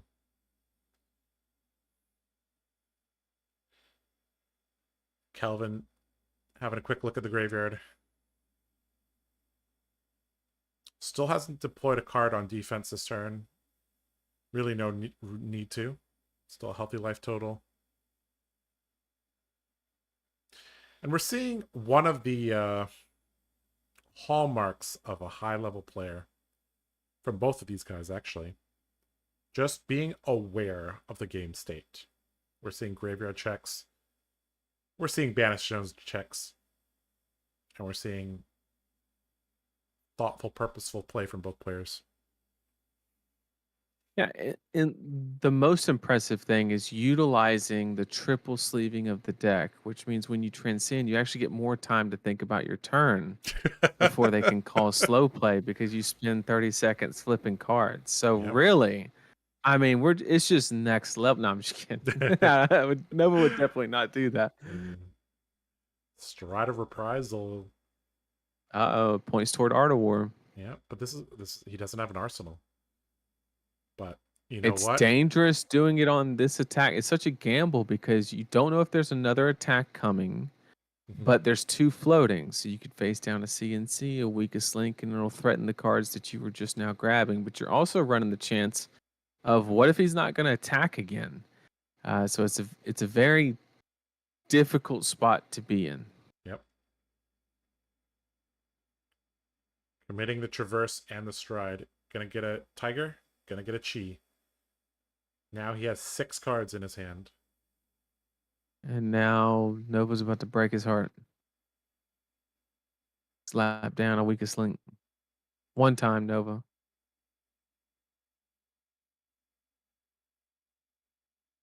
Do it, Nova.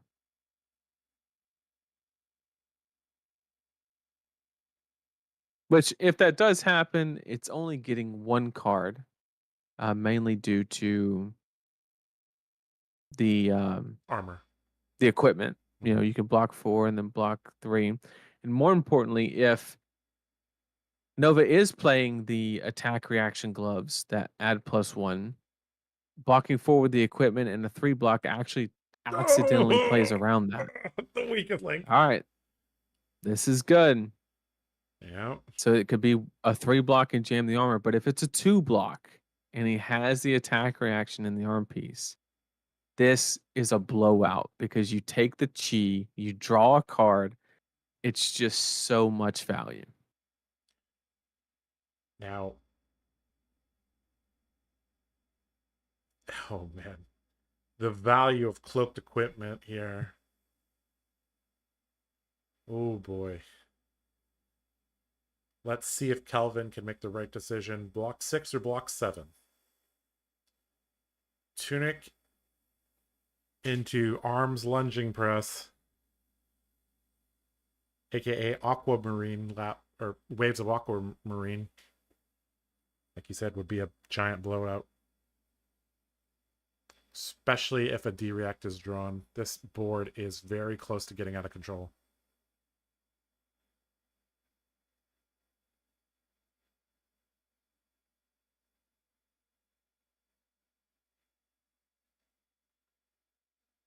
Does he have the 3-block to play around it? Yeah, looks like that is a 3-block. That is a 3-block, yep. All the equipment. Really good play from Nova, though. Mm-hmm. Yep. And going to spit out an extra Spectral Shield from the Restless Coalescence. I mean, drawing up, sink below in hand. Chase the Tail. I mean, that's like 6-7 value on its own that he blocked with just by blocking with that one card. Because you know that was going to be turned on.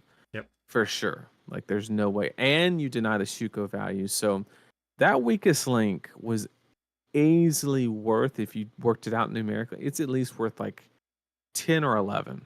Yep. At least. We're seeing kind of the modern design of Fab showing, all right, you have these silver bullet cards, but you got to use them in the correct way. You got to draw them at the right time. And when they do, they can generate a lot of value. All right, Zen activation, Crouching Tiger to hand, Descendant Gust Wave, the card of choice. And that means Bonds is in hand. Yep.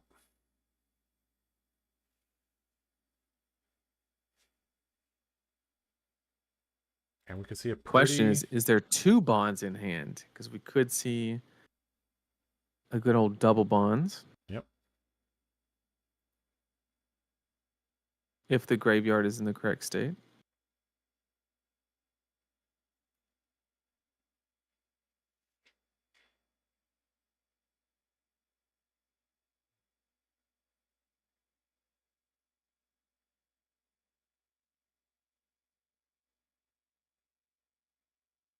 All right. Descendant Gust Wave met with a Fate Foreseen. Resolving the opt. The bottom it goes. Bonds of Ancestry. Seeing the Descendant Gust Wave. Banishing Chase the Tail. He said, I'll go get it anyway. Yep.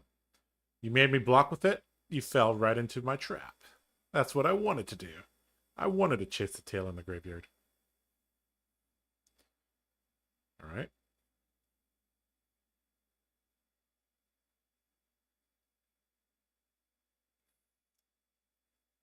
Chase the Tail, very, very powerful card, but it requires you to have 2 tigers. With Stride plus the Zen activation, he fulfills those requirements.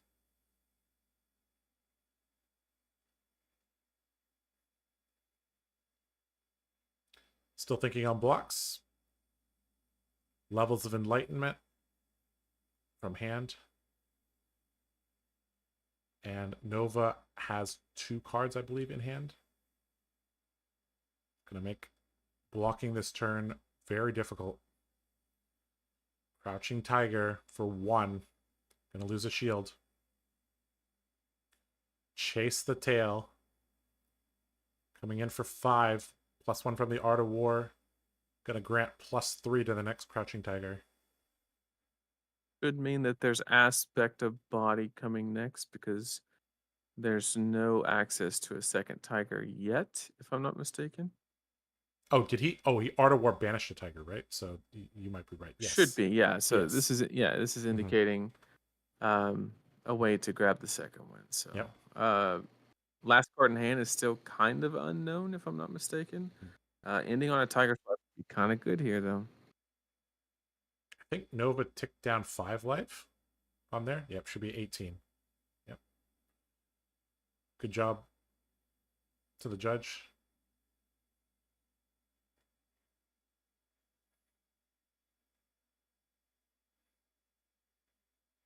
Maybe a small discrepancy on the life. Let's see.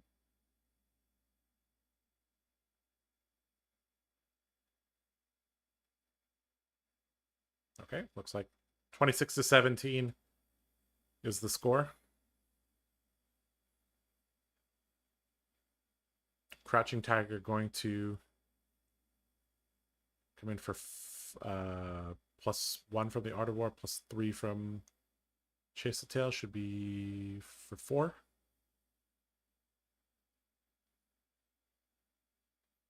And Kelvin's done a good job. I mean, even through that disruption,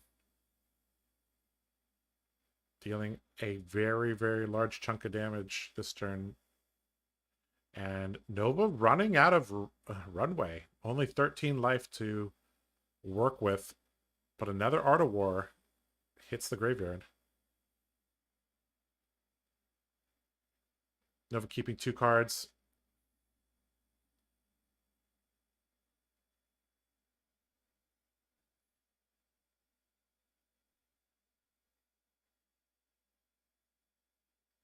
Is that Restless Coalescence? So, yep. Where did the +1 counter come from? Was it on Shimmers?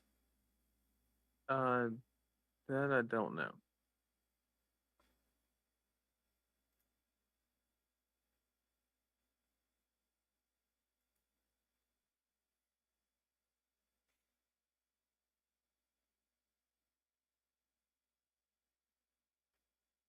Wait a second. Can he remove a Tunic counter? Surely not, right? No way. Yeah. No Auras way. you control. Yeah. No way. Yeah. That would be so sick. That would be broken. Where did it come from? Yeah, where let me did go that back +1 on the come stream from? and look. Okay, he played it. Oh, he attacked with it, and then Shimmers triggered. Right. Yeah, of course. He took 2 counter to swing it, which gives it a counter. Right. It's not turned sideways. That's why we were confused. Yep. All right. Double transcend from our Zen player. Must be nice. Gonna preserve something. Gonna shrink that a little bit.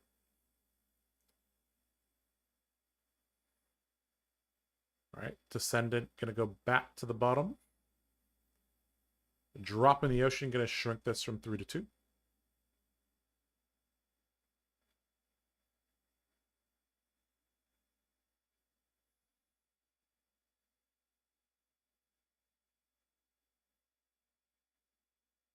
Gonna remove a counter and make a shield.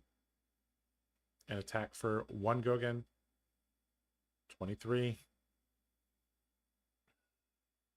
All right, we know the Zen player has 2 Transcend cards that have been flipped. Nova still has... no mirror guy. Yeah, Nova still has his Traverse the Universe. Zen activation, Cyclone Roundhouse. Tutored from the deck.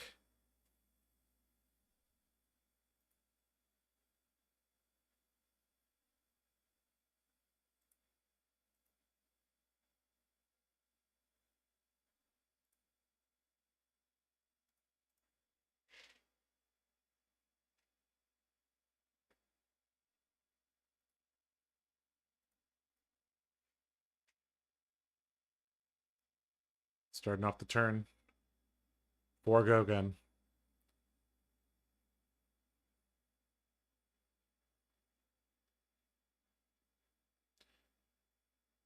I think Nova's in a pretty tough spot. 13 life is just... That's 2/3 of a turn cycle from Zen.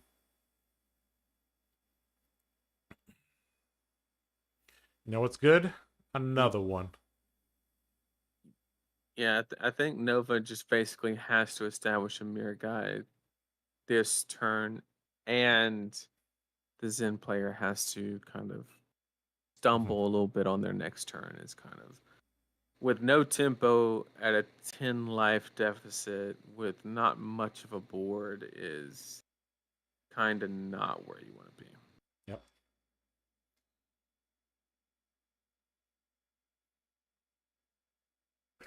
Wow. It's Lexi, 3 of a kind. Oh man. Another one. Unlike 100 wins, this one's just going to be 5. It doesn't compound. Yep. Hold the line. Unfortunately, only blocking 2. Crouching Tiger into the shimmers, and Kelvin going to establish an arsenal. Tunic to 1. 1 card in hand for Nova. Gonna attack, but this does not have go again. Arsenal down to 22. There's the mirror guy. There's the mirror guy, a sink below as well. Tunic counter is not on 3 though. That is very relevant. really unfortunate because now you have to carry over a card. Mm-hmm. And if we see that the mirror guy has to be deployed on defense, this game is very, very likely going to be over for Nova.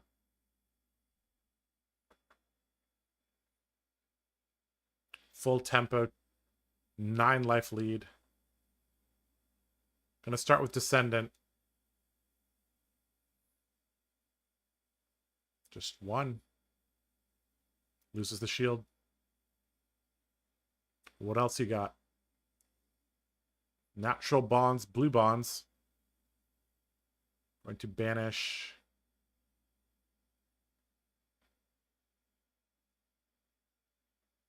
Gonna banish a bonds. Gonna go tutor a bonds from the deck.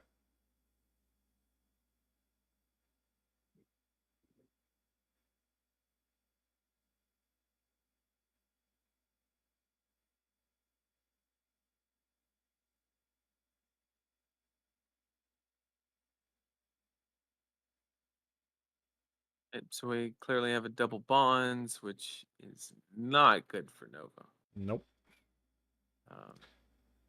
Very likely some cards have to be committed to defense.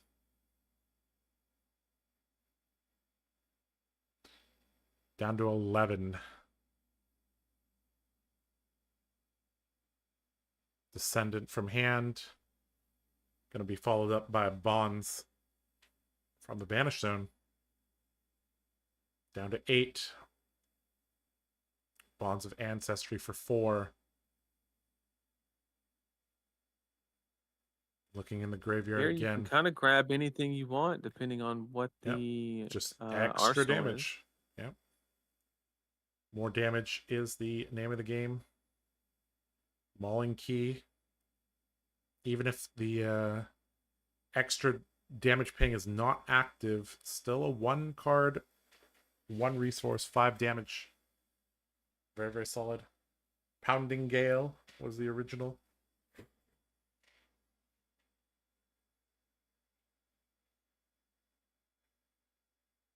Zen's deck getting a little bit thin, but should have enough gas to finish this game.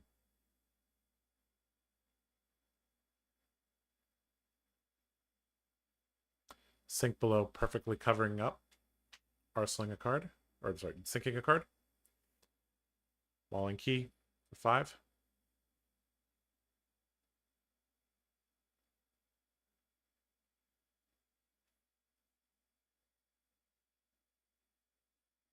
Probably see the traverse block here.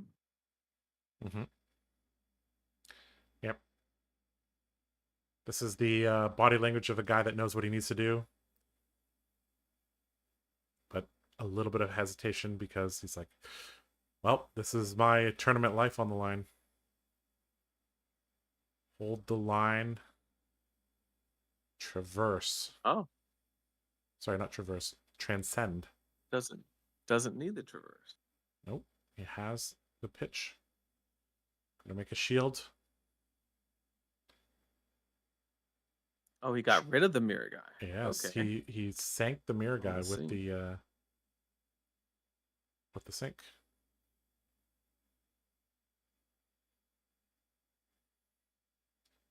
All right, he lost a couple points of life. I think he began the turn at 11 or 13. Gonna be able to, take the tick the tunic up. Nova, good recognition that the mirror guy without the tunic, not going to be the path to victory. There's another mirror guy. Mm-hmm. Still has the traverse.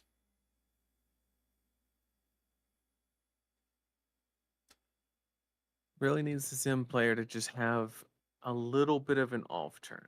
Yep. To get a little tunic counter will be on 3, so you have the very effective play of just playing mirror guy, tunic counter, swing for 8.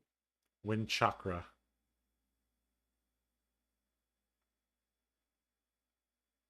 And stir the pot, I believe. So wind chakra gonna provide +3.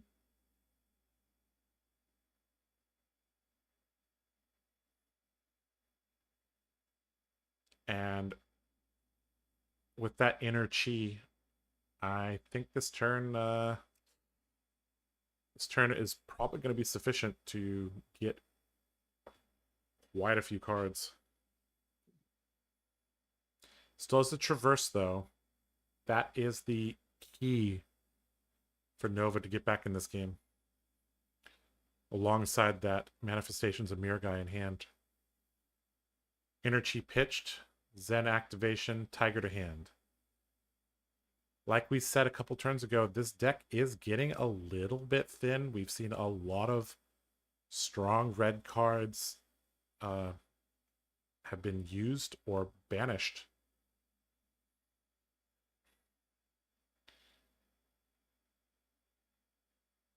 Let's see what Kelvin wants to tutor.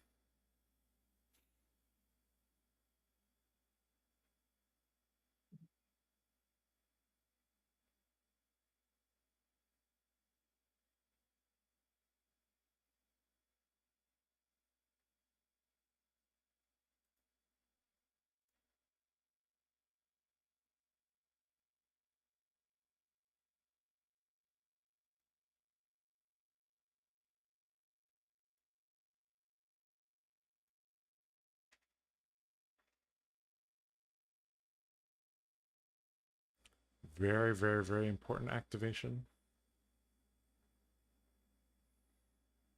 Kelvin has got to know, because he hasn't seen a Manifestations of Mirror guide, that every single turn that passes, the chance that Nova has it is growing and growing and growing, because Nova has not shuffled his deck. And we are well past turn 10, I believe, right now.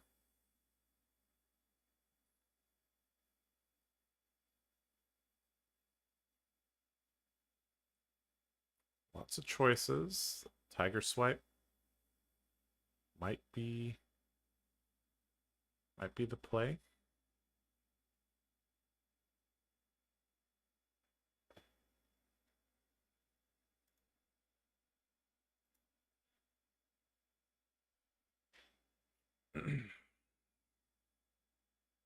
And just looking at this deck, there's really not that much gas. Looks like Bond's gonna be Bond's gonna be the choice. Okay, indicating there is a descendant in hand.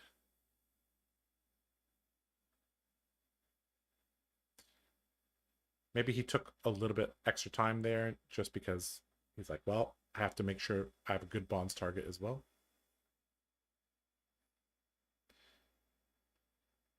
All right.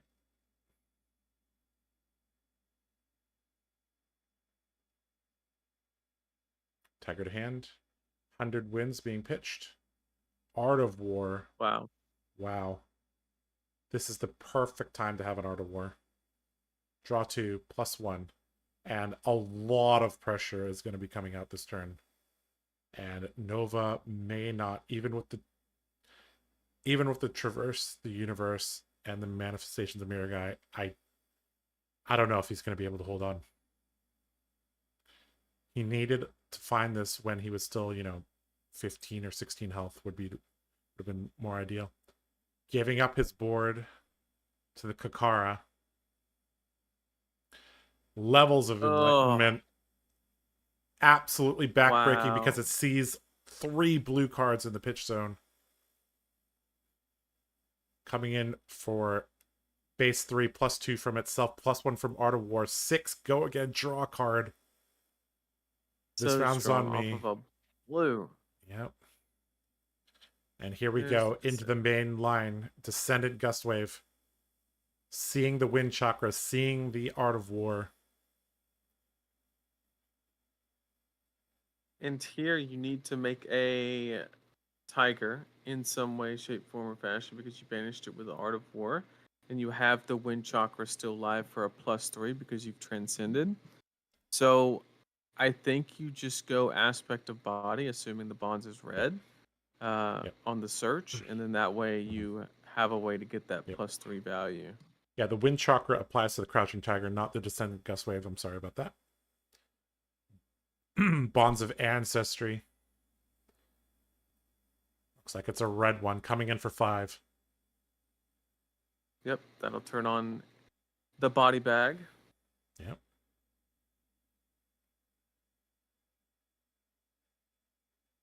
Aspect of Tiger, body. Banished from the graveyard. Guess what, Josh?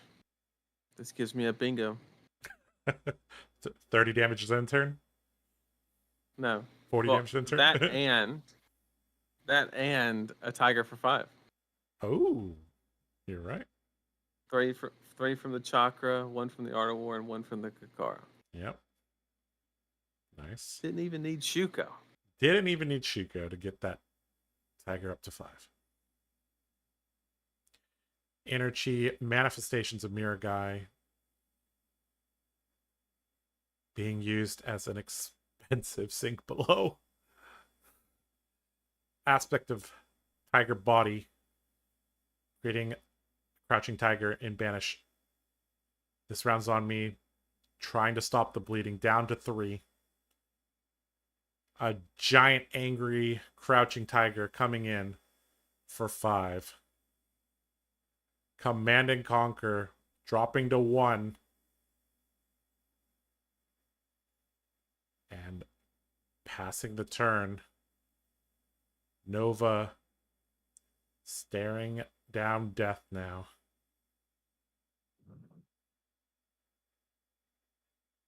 No arsenal from our Zen.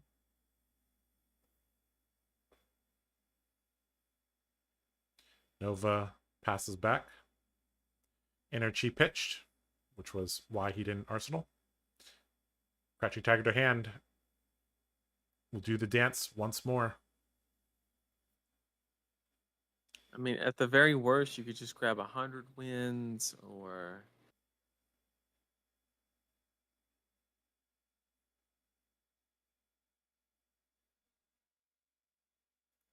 If Nova had a little bit more life threshold, I think he could entertain the idea of kind of like reaching some type of like pseudo fatigue state. Just because the Zen deck may have just ran out of gas, but I think he has even at 10 life, maybe he needs like 15 to actually achieve that. Because at the end state, the best play that Zen can make is like make a tiger with a chi, fail to find, Kakara 1. So a 2-1 is like the final state of the Zen deck. Is the only path to victory for Nova fatigue at this point? I mean, if that's even a win con, just because all it takes is I don't know what the win con is. I mean, that's probably what you have to play tour. I mean, tempo's out of the window, right? At 21 life, you can tune it, counter, Miraging Metamorph all you want. It's not going to save you. Yep. So I think Nova's in the I'm going to try and stay alive and see what happens kind of. There's this second kind of Manifestations of Mirror Guy. And Tunic going to have to be given up. Taking the resource, obviously.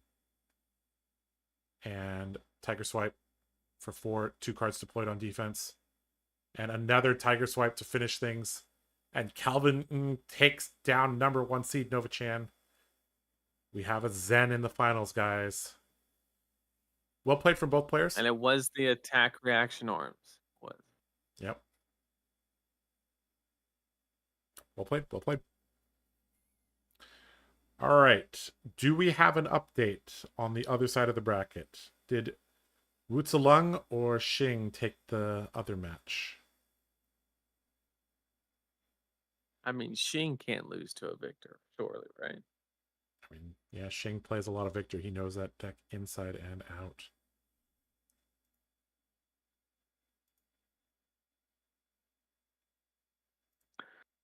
So give us about 10, 15 minutes and we'll get you your finals match chat. Yep. Those of you staying up with us, we appreciate all 200-ish viewers of you guys. That was a good game. GG. All right, guys. Grand finals coming up as soon as we can. We have Zen versus Victor or Zen versus New. Let me see if I could show you guys some of the pictures from the event. Let's see. Let's show you if I can pull those up for you guys. Gotta zoom up.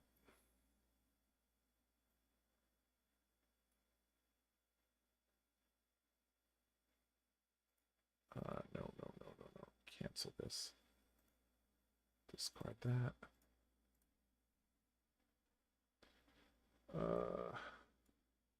The app is being buggy. Come on.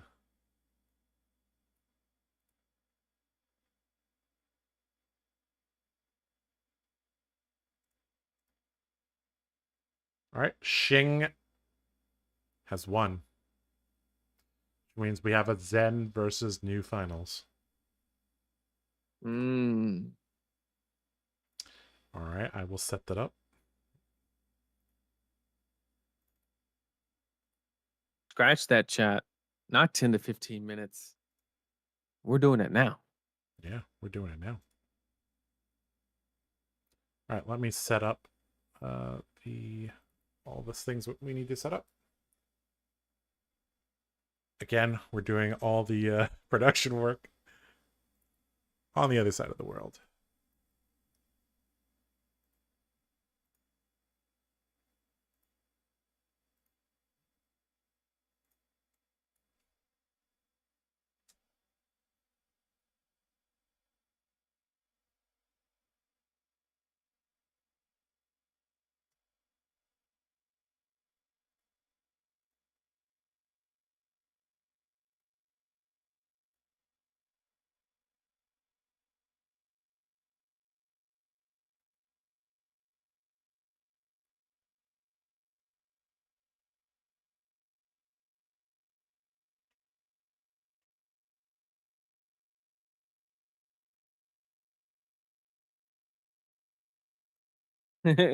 Being in Australia, this is a great time to stream. Yeah, well, for us, it's not so much. Yep. we went through the ringer yesterday. We stayed up till about 7 in the morning for us, with no sleep prep, if you will. It was all right. Nathan, I pulled up the bingo card. Did we have a Spectral Shield with 6 counters? We did not. no, we barely had shields. Crouching Tiger for 5. You got that one. Here you go. Someone forgets the D-Chi. Maybe Nova forgets the D-Chi because like he's eliminated from the tournament. Full foil deck. I think Nova's deck was close to full foil. I mean, if you triple sleeve it, I'm gonna give him the benefit of the doubt that was. Yeah. All right. Well, Nathan, you've already won the the bingo. Back to back, red in the ledgers. Command and Conquer. You talking about Rune Blades. 4 different sleeves for equipment. And Battlefield Bastion blocks Stick plus Tiger. I'll have to buy you a beer next time or something.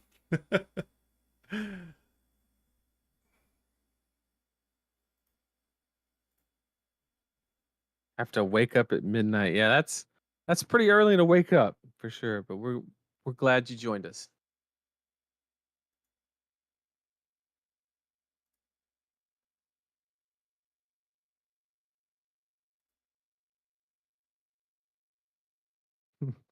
Ship it. Ship it. That Lego thing was so funny.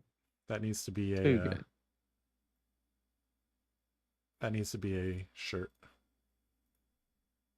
Ship it.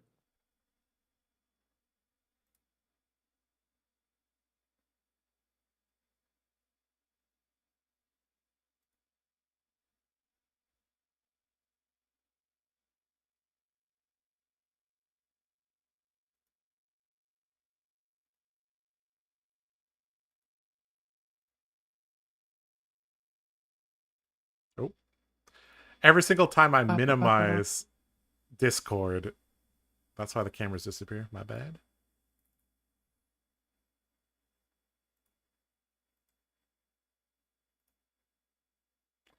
For those of you guys wondering, this was the metagame breakdown for Hong Kong Nats. Now, only two more remain. Kelvin Ng piloting Zen. Xing Tang piloting New.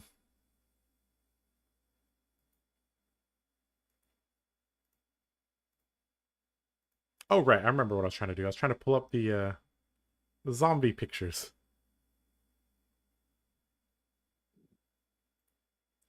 Zombie pictures. It's hard for me to get them, though, because... Oh, the WhatsApp thing is buggy when you have this many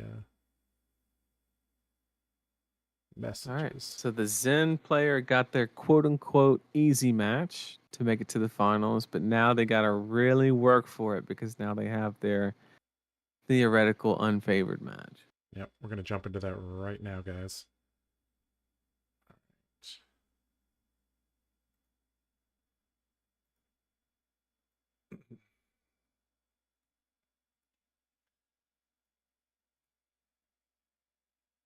All right, everybody.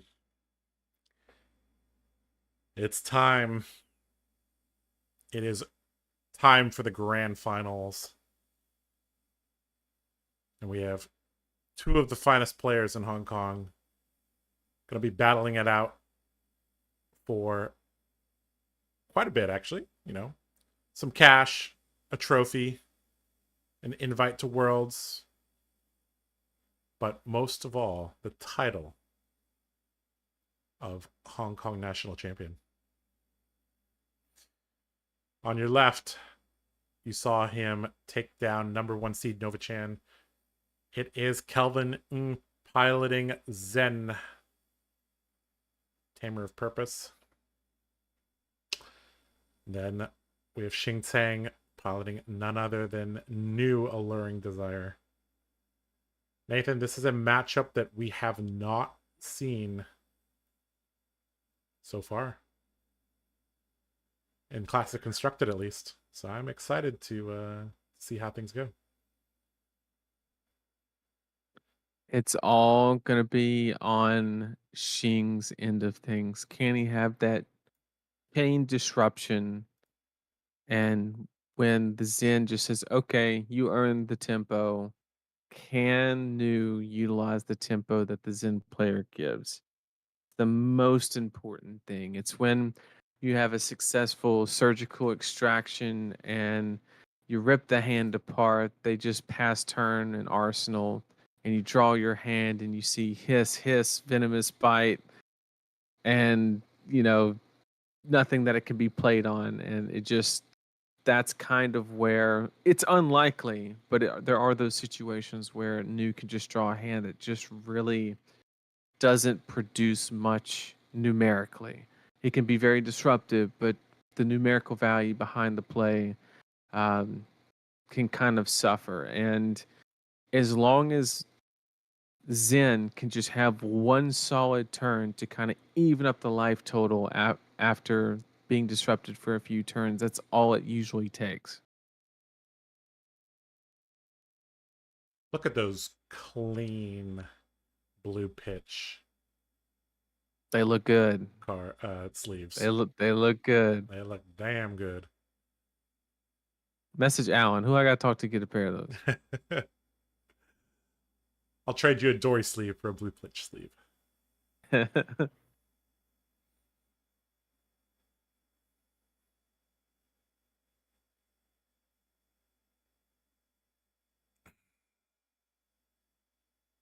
Somebody asked a question about, do we think anything will be on the BNR tomorrow? And we talked about that yesterday. Basically, we say that it's not necessary, but wouldn't be surprised if the top two decks right now are definitely probably Zen and New.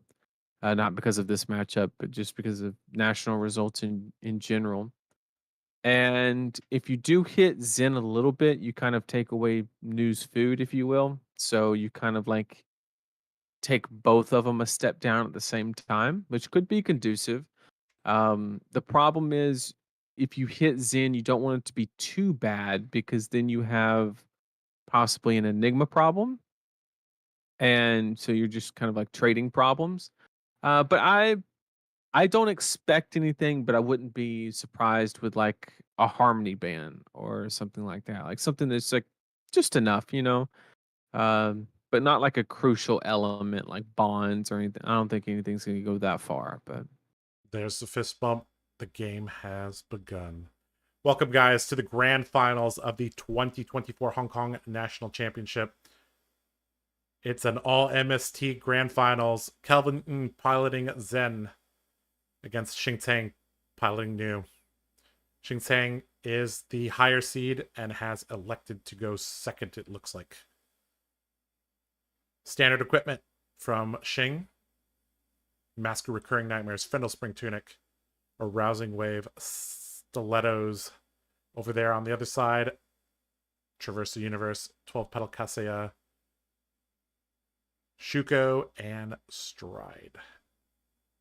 so Josh, out of all the face-up cards on the playmats right now, which one do you think is the most important on both sides? What's the most important card on the playmats right now? I'll give you a hint. It's not even close. Is that a scale peeler? Why is there a scale peeler on the side of That is the card. That is the most important card on the playmats currently. And the reason for that is you never give Zen the opportunity to jam his equipment. Anytime, basically, Xing has the opportunity to look at his hand and say, okay, I have a CNC. I'm going to swing my scale peeler and then CNC, which means basically if he wants to stop that CNC effect, he has to give cards, not armor. However, there is a little bit of play that the Zen player can actually give. I think some players are a little too hesitant to not like give Shuko on the scale peeler. It seems like a waste, but if you know the new player is going to throw something else at you, it's a great way to just make sure that you can utilize that equipment. Because I've seen so many games where they almost die with the equipment up because scale peeler always leads the disruption. Well, there's the Command and Conquer that you were talking about. And, well, to make that play, Scale Peeler costs 2, CNC costs 2, so this tunic going to be extremely important for Xing. Let me see if I can zoom out a little bit. The equipment is a little bit cut off. I'll let you take things for a second, Nathan.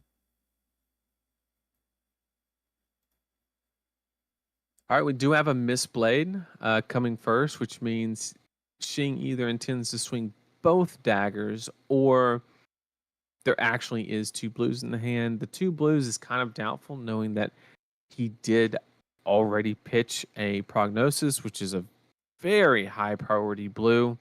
So I would probably say that we're going to see a scale peeler into another 2 cost, maybe.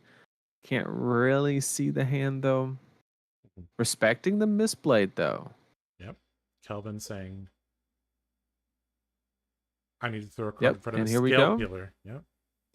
Yep, scale peeler and then into like a 2 cost surgical extraction or a CNC is just devastating. Yep. So from a macro perspective, Kelvin is going to have to kind of bide his time and wait. Oh, look, is that? It looks like a Codex to me. Yeah, okay. Or Weakest Link. Okay. Weakest Link.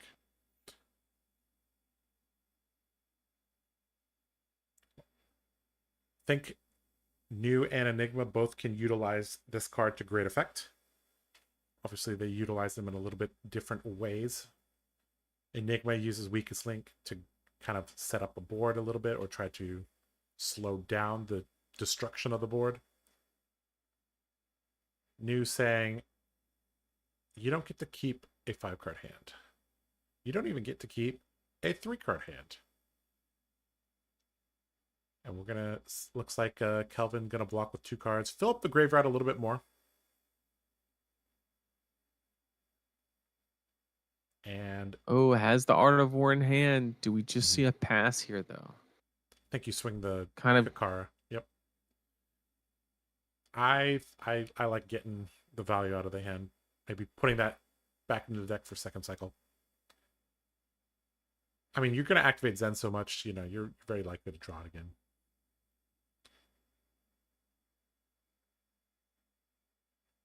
All right, New has a decision to make. It's like blocking with the Arousing Wave. Gonna take 1 and set himself up for the attack reaction, the Fang Strike that piece of armor provides. Shing pushes the Mistblade forward. Yeah, we have the same situation, Yep. but a whole extra 2 cards from last turn, Mhm. technically, because you have, I guess, 1 extra card net.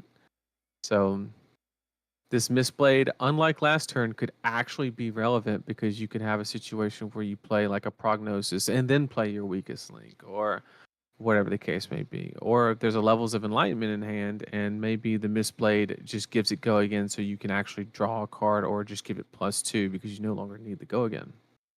Mm-hmm. Lots of options.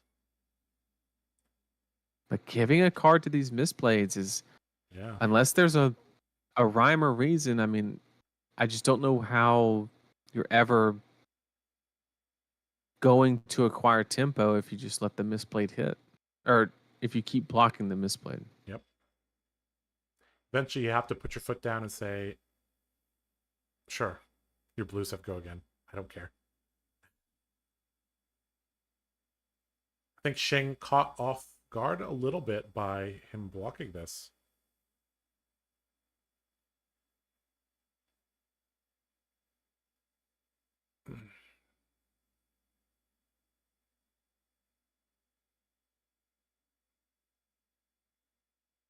And that, okay, closing the chain. Okay. Scale Peeler for 1. Is there a reason he closed the chain? Mm, the only thing that I can think of is to make it less apparent, like the min max on the competitiveness of like making, you know, they declare their blocks and then they don't realize that that's actually in effect. Mm-hmm.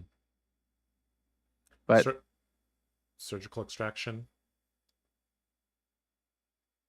from Arsenal. One of the strongest cards alongside Leave No Witnesses. Comes in for a breakpoint and is disruptive.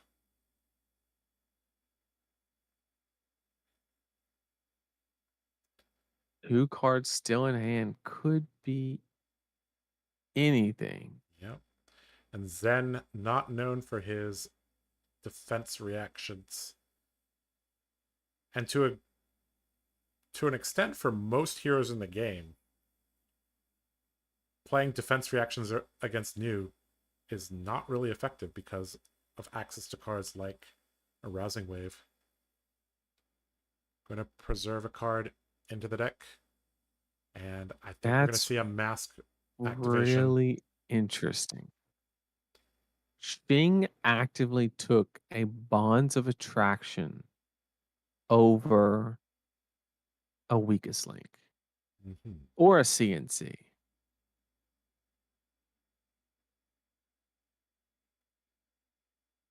So put on the, I mean, I guess if there's one of each, you need to maintain codex targets. Okay, Mm-hmm. that makes sense. That makes sense. If there's one of each, exactly, Mm-hmm. because you need the flexibility of getting. E-Strike getting banished. New tearing Zen's hand apart. Oh, you close the chain. Yeah, so your opponent gets daggers. That's what I think. Yeah. Also drop in the ocean, like Smoke said. Basically, if you close the chain, Tiger Strike for 2. but I mean, you can just play drop in resolution, and anytime you break the chain, you have to pass priority on breaking the chain, which means you can then play drop. So I don't know the point of that.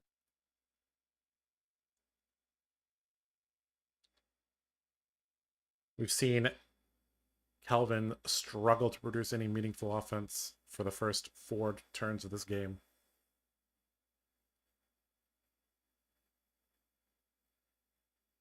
Well, this is not turn 4, this is turn 3, but it's felt like like quite a few turns. Over on Xing's side, got a Levels of Enlightenment. That card works significantly better with a larger hand size, so I think Xing is going to take this 2 here.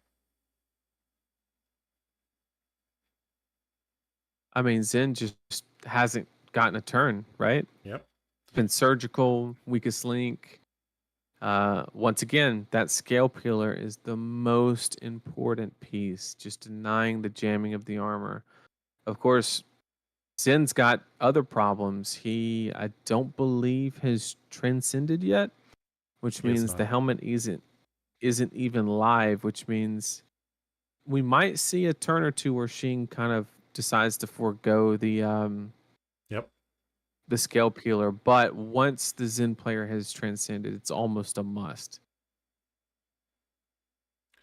Yeah, that's interesting. There is a portion of the game where the transcend hasn't occurred, and the threat of a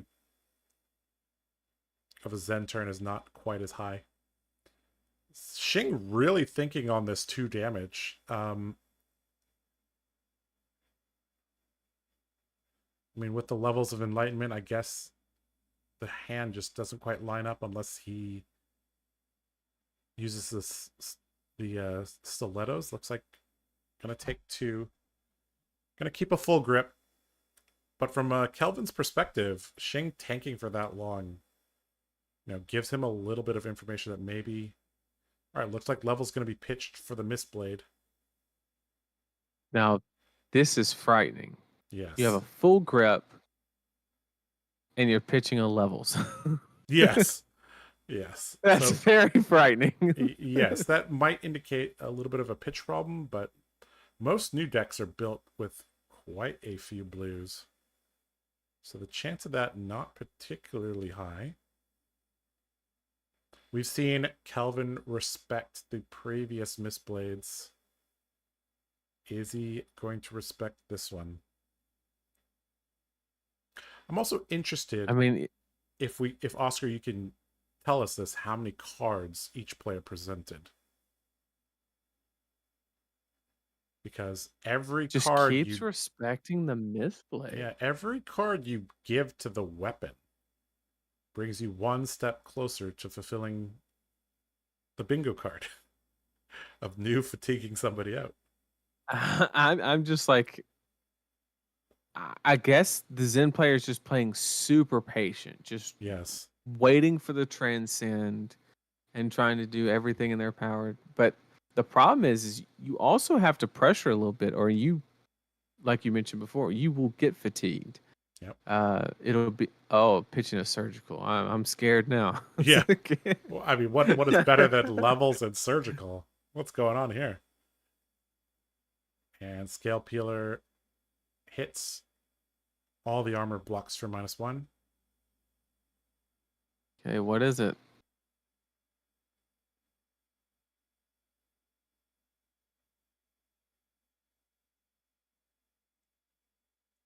Weakest link. All right. 2 cards still in hand. The assassin attack reactions specify mystic or assassin, so they will not apply to this attack. Oscar saying that Zen presented 62 and New presented 60 cards. And we've already seen Zen respect several of these Mistblades. So we do know that Zen is on snag. We saw him pitch one turn, I believe 0. Mm-hmm. The question is how many? Knowing that he presented 62, that would be very highly indicative of Two. running 2 snag. Yep. But you know, that's just pure speculation. But I think it's a logical one. Mm-hmm. There should be nothing for Shing to speculate about. I presume this is open deck lists in the top 8. Shing, if he sees that Kelvin pitched a snag, will know that there's one remaining. And if Kelvin ever Do we have a sigil or just passing? Okay, resolution step going to play out this transcend card so it doesn't get destroyed by the weakest link.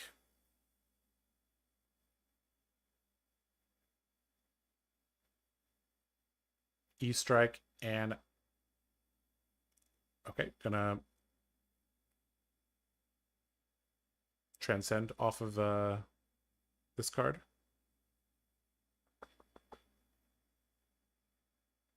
So that's very well done. You get At least make it where they don't draw the extra card and get the more premium arsenal, and you still get the transcend benefit of the passover, and removing a codex target that's extremely valid.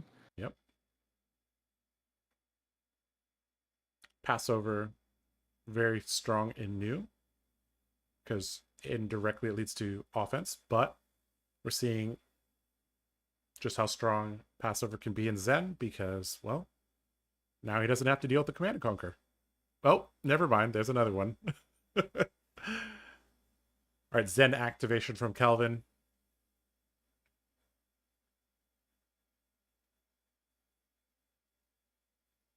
Tiger to hand.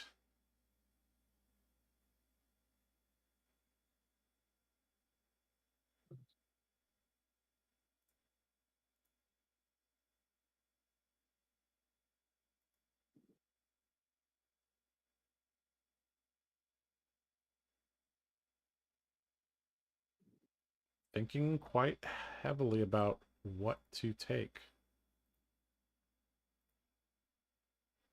A tiger swipe. Tiger swipe seems good. I believe we know that there's a chase the tail as well and an E-strike.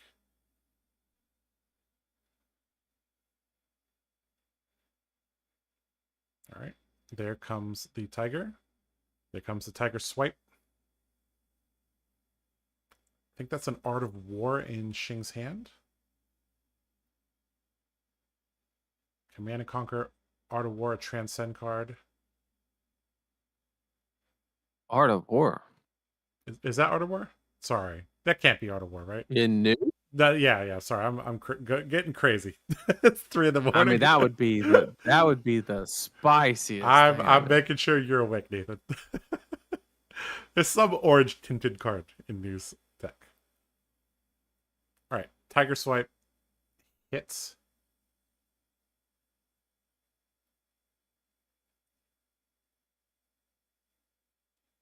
Crouching Tiger created an meta shown.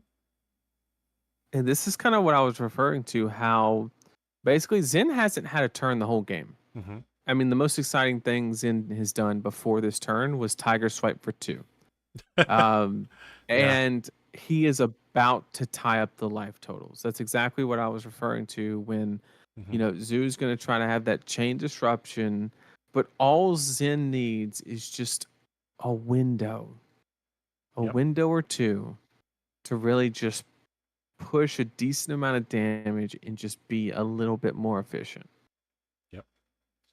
Let me see one of the premium disruptive cards, Command and Conquer. Blocking E-strike. That looks like the flowchart I made, Josh. Yeah, it does. Oh, they're not on an arsenal? Let's block with CNC. I mean, there you go. And I heard Shing's a good player, so I think he understands the flowchart very, very well. There's the card that I thought looked like Art of War. My bad.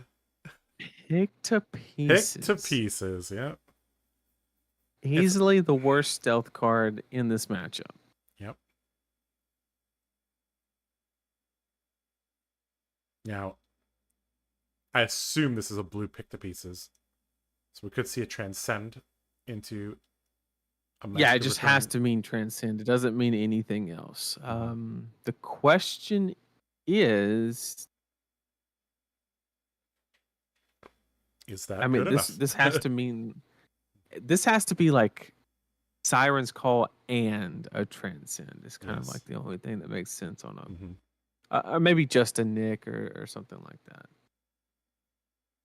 Yeah, converting just a Nick plus this into 6, allowing you to transcend, even though that's slightly below rate.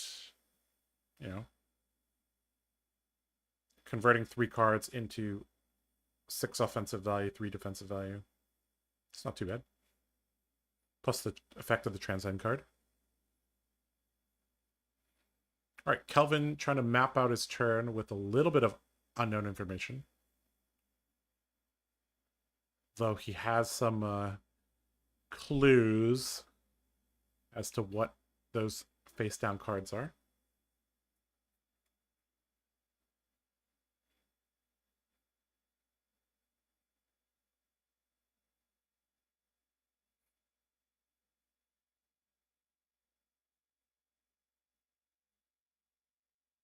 This is so tempting from the Zen point of view to just no block this Yep.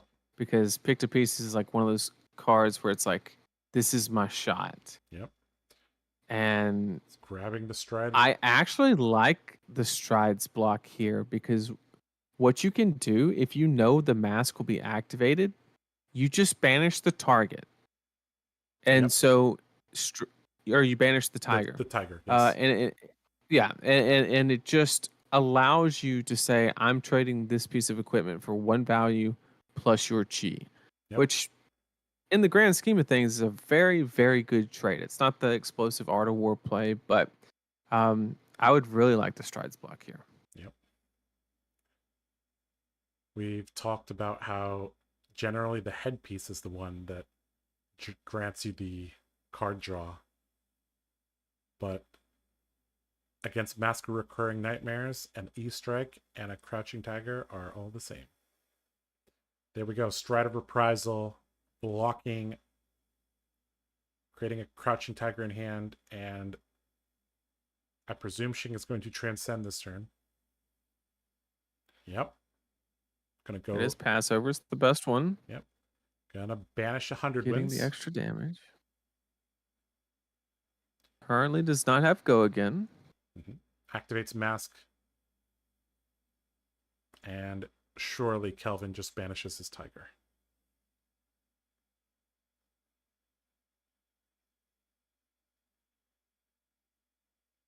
Unless he needs it for something. I can't think of any card unless it's just an absolute brick.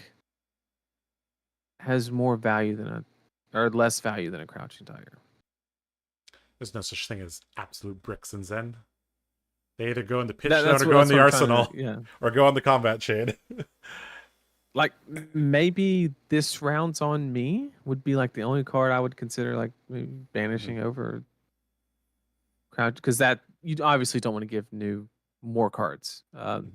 However, it's pretty good at stopping those daggers. I will say that. Wow, a mulling key Okay. being banished. What? So we need the tiger for something. That's a Yes, lot we of information for Yeah. and we have a just the Nick to go with it, which is just gonna take a card off the top. But it does turn it. This is the one part I really love about new is you took a very terrible blue card that didn't do anything in the matchup and you turned it into a 2-card 7. Which is about all you could ask for. Yep. Just a Nick turning this into E-Strike at home.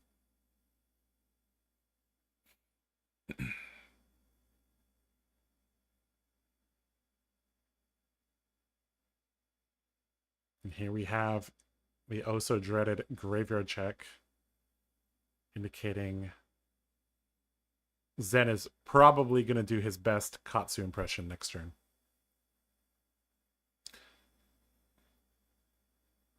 Harmony getting banished.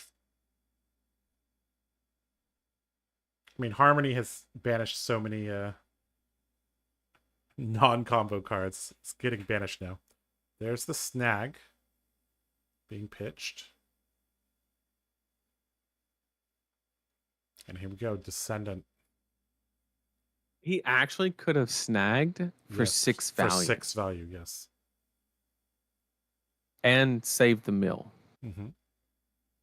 So he's saying that this blue card, It's extremely important. the pitch value is worth 6. We'll see how it goes. I mean, bonds, Descendant into bonds is somewhat resource intensive.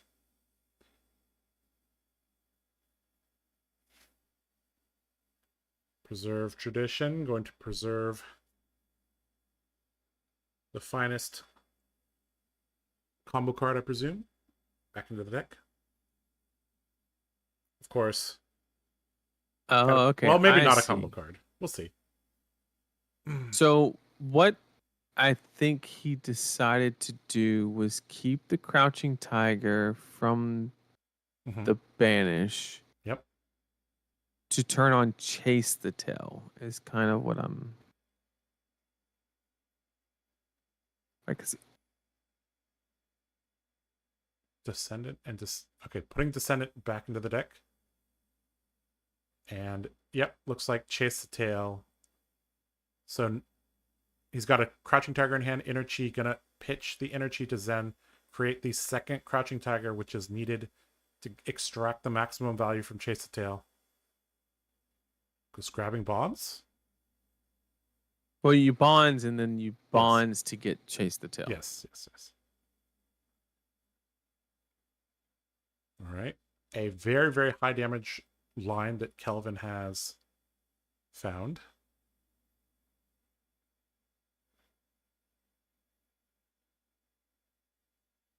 And we're looking at a pretty solid turn from our Zen player.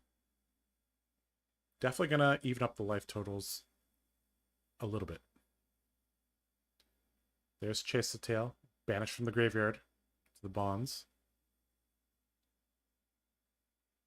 And because of the chess piece that we were fortunate enough to spoil, there's even enough resources to swing the weapon. Yep. 12 Petal Kesaya showing its value.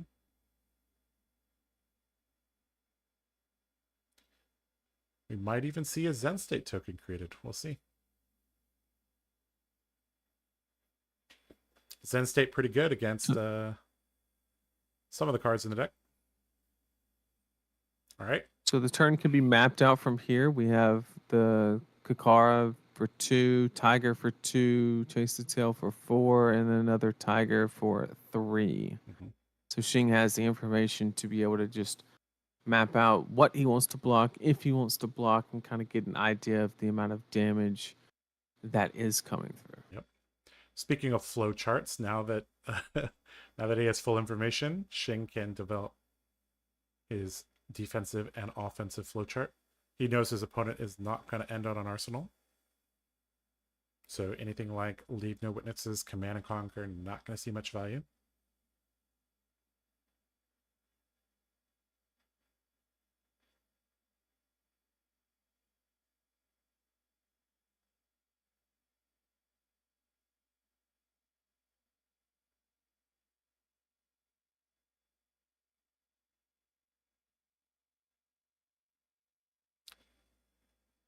No blocks on the bonds. All right. Then we're going to have the Kakara for 2. We're going to have the Tiger that's going to see the Descendant. This is going to get +1. It's going to see the Kakara, so it's for 2. Down to 19. Chase the tail. Yep, and we're just speed ticking down the life because He Shing's knows. already mapped everything out. Yep. And yep, that'll Okay, be the turn. This is what I'm talking about. Zen hasn't had too many windows, but still has most of his armor and is finally ahead on life. And Nu's gonna have to work for this one. Not as comfortable as a spot as it started out. Yep. But Siren's Call is a game changer, absolute game changer, because you just have the ability to, I mean, just look at the hand, rip it apart.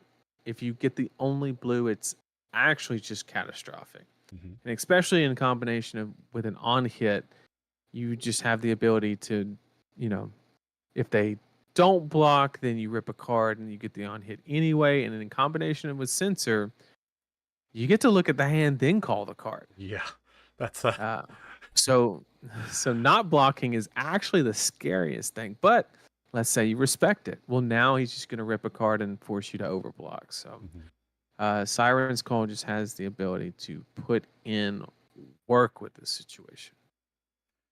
Yep, this is one of the best things about playing Bolton is that you never see that card. But unfortunately, Zen, half his deck is blue. And Censor, in addition to Siren's Call, basically is going to time walk if Calvin lets us hit. And it looks like Shing will also end with an Arsenal. Wind Chakra being deployed on defense. I actually love this block because if you activate the Siren's Call and you get the hit, then it's blocked without a reaction.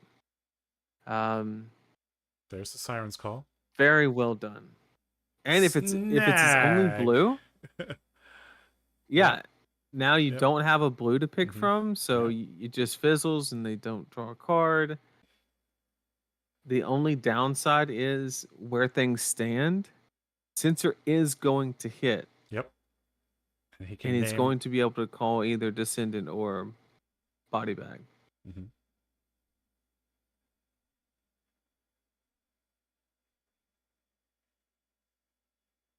But very heads up block. I love the one card block on the Censor just because it takes the worst case scenario and kind of mitigates it. Granted, the Zen player doesn't really have a turn by any means. I mean, he probably called Body just so he couldn't have the one card 3, so you have the option to double pitch for Kakara or play out the Descendant if you want to play around the Arsenal disruption. So neither play is exciting by any means, but looks like just gonna Arsenal and pass it over. All right, Shing, you have full tempo, but you have a sink below. Rutro. What do we call sink below, Josh? A restrictor. A restrictor card. And this is why. Yep. Because it does nothing in this situation. But Mistblade can fix that. Yep, Mistblade can help fix things.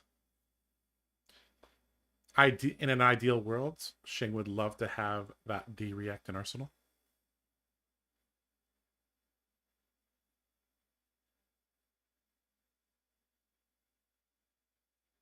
So we've seen Kelvin respect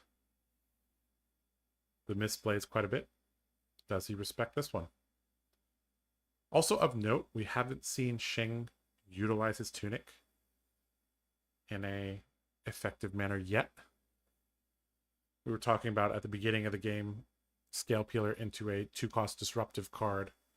A very, very strong play pattern. But we haven't seen Shing able to execute a turn like that.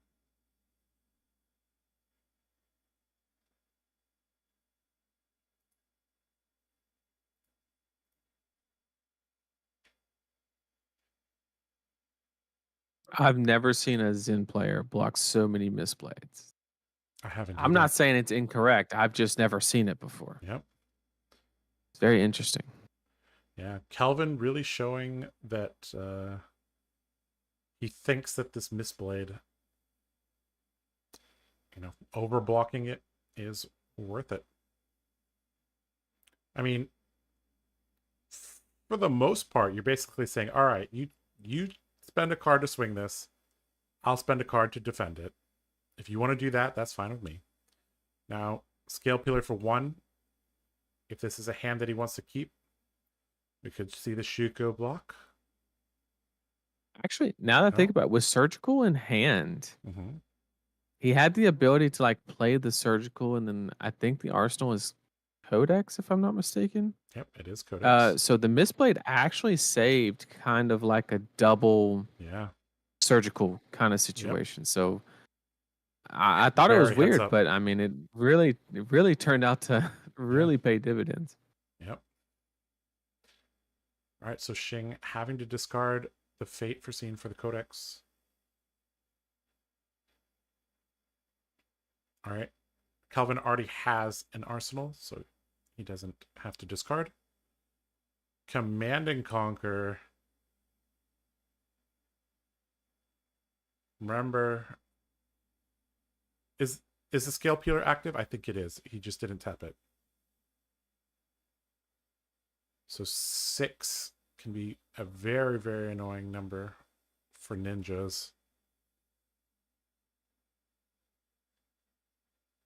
Might just be better just to block with your hand and move on and see if Xing draws a kind of bricky hand.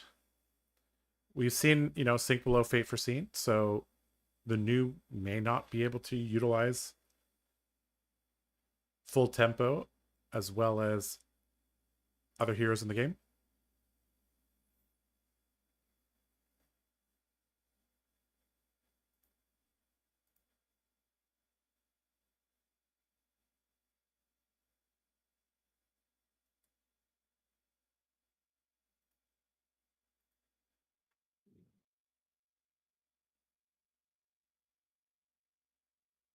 Scale Pillar is active here, if I'm not mistaken, and this is I that believe spot so. where it's just so good. Mm-hmm. It's actually just so good because it's so easy to jam 6 here, or maybe even block car if you want to play around a rousing wave or whatever the case may be. But just giving so little. But see, now the armor literally just jams for 3. So you can give a 3 block in all of your armor and still lose your arsenal. Yep. Because of a rousing wave. I mean, this is one of the reasons that Xing might be just keeping his tunic at 3. He's like, well, anytime I want to pull the trigger on this, I can do so. All right. Calvin blocking 7, I think. At least 7. Gonna get an inner chi off the traverse.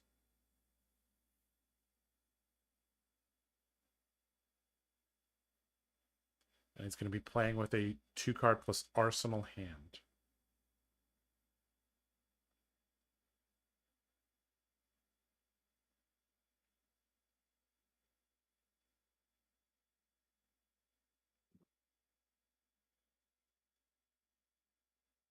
Ponder's going to resolve. Xing's going to get his choice of arsenal.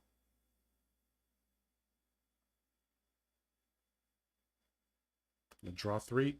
Pass it back. Over to Zen. Descendant for 2. It's a pretty good 2-card hand. This is a pretty good 2-card hand. Descendant into Bonds. Off the inner chi.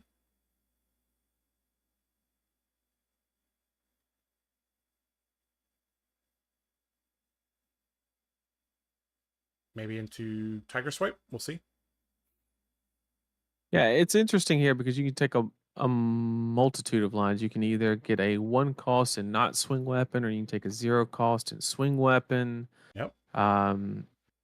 Both are typically going to equate to the same thing, right? Because your mauling keys can come in for 5, whereas your weapon swing plus your 0 cost would be 4 plus 1.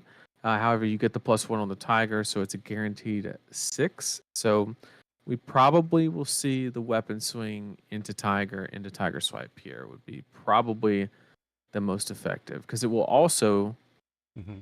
threaten Shuko as well if it hits. Yep. Or no, the tiger swipe will turn it on. So yeah, I think that's the highest EV play is the Yes.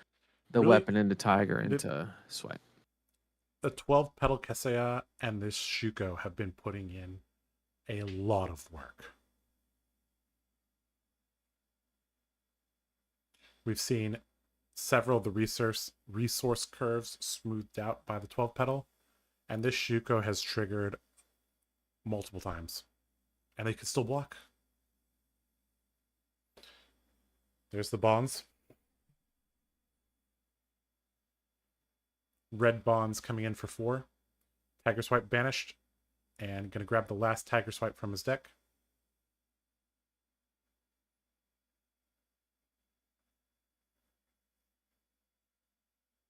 And this is the point of the game where Okay.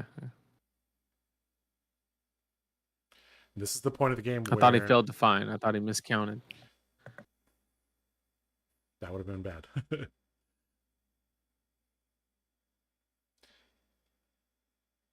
All right, this is the point of the game where Xing is going to have to make a decision on how fast or slow this game is going to go. We still haven't seen a new activation from Xing. I wonder if there will be one and when it will take place. There's the Kakara for 2. 1 frailty. Kakara for 1, frailty. My bad. And then 1. Yep. Crouching Tiger. Then it should be 5 on the tiger swipe. No relevant on hit because the tiger doesn't actively produce anything. So Xing shouldn't feel pressured to block this anyway. Mm-hmm. But maybe just has a dead card or a card that doesn't produce as much value. And the life total's slipping away slightly. And as soon as New gets on these smaller hands, it becomes increasingly hard to produce anything relevant. I mean, this is a pretty good 2-card hand, depending on what's in the hand. If it's just a nick, that is kind of worrisome, because you have the access to get it up to 7. But if somehow he rips the snag here, it could be devastating. Yep.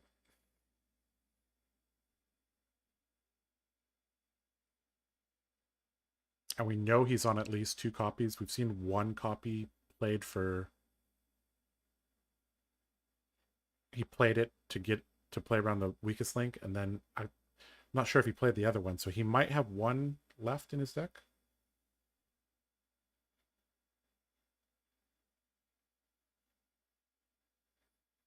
Persuasive Prognosis.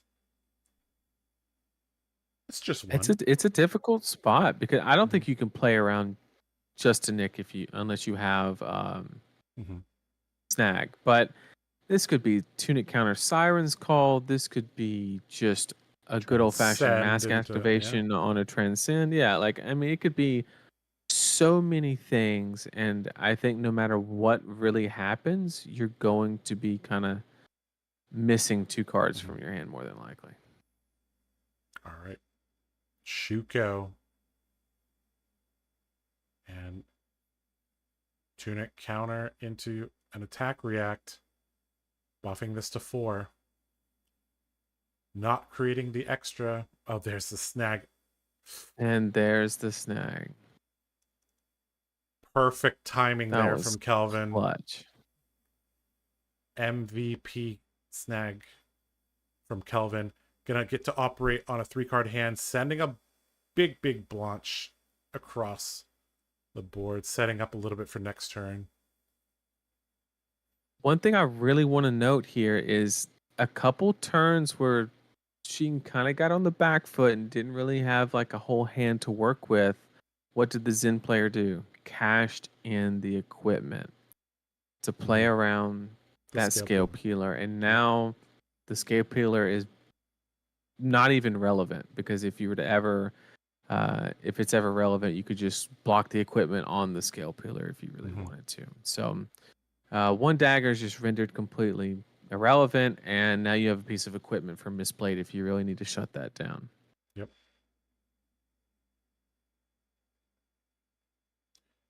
Red Blanche. But this Blanche is going to hurt with the Siren's Call in hand, because it is going to point. Actually, I don't think Blanche stops Siren's Call, because I think Blanche says cards you control lose color. So when Siren's Call looks for an opponent's card that is blue, I think it does see a blue card. So it won't interfere with that. It will stop Mistblade from happening. It will stop transcending, and we see the path well traveled. But I mean, Mistblade into leave no witnesses and throw a Siren's Call on it doesn't seem like the worst turn. How much damage is Shing willing to take? And does he want to establish an arsenal? That's another extremely important point, because generally most heroes do want to establish an arsenal, but assassins, they have codex. If a card gets stuck there and you draw codex, it could be a long time before that gets out. I think this is one of those points in the game where you're just honestly banking on drawing something good off of Siren's Call. Yep. I played a game on stream a few days ago, and I reached a point in the game where I was like, look, my only win con is to draw something relevant. And I hit the 0 cost attack and ended up closing the game out. So sometimes it really just comes down to taking the chance on what that top card is. Yep. If you even get to draw, you're banking on two things happening. Yep. All right, Shing. This could be the point of the game where you gotta believe in the heart of the cards.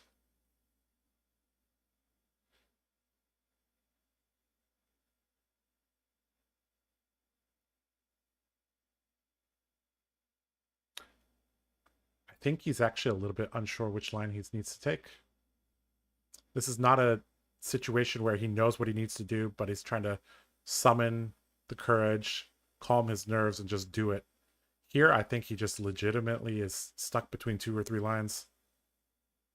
Down 6 life, down some tempo. What is the path to victory for Shing?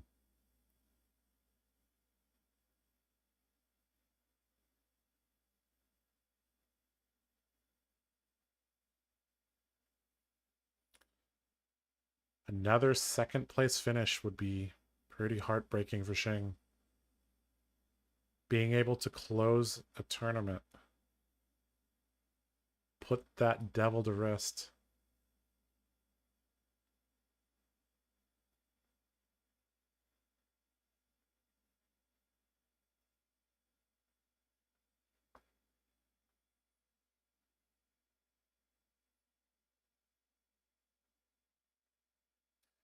These are not the 4 cards that Shing wants, but these are the cards that he's been dealt.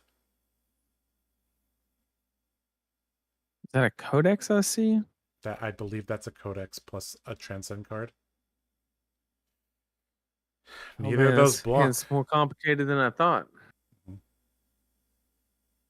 Yep.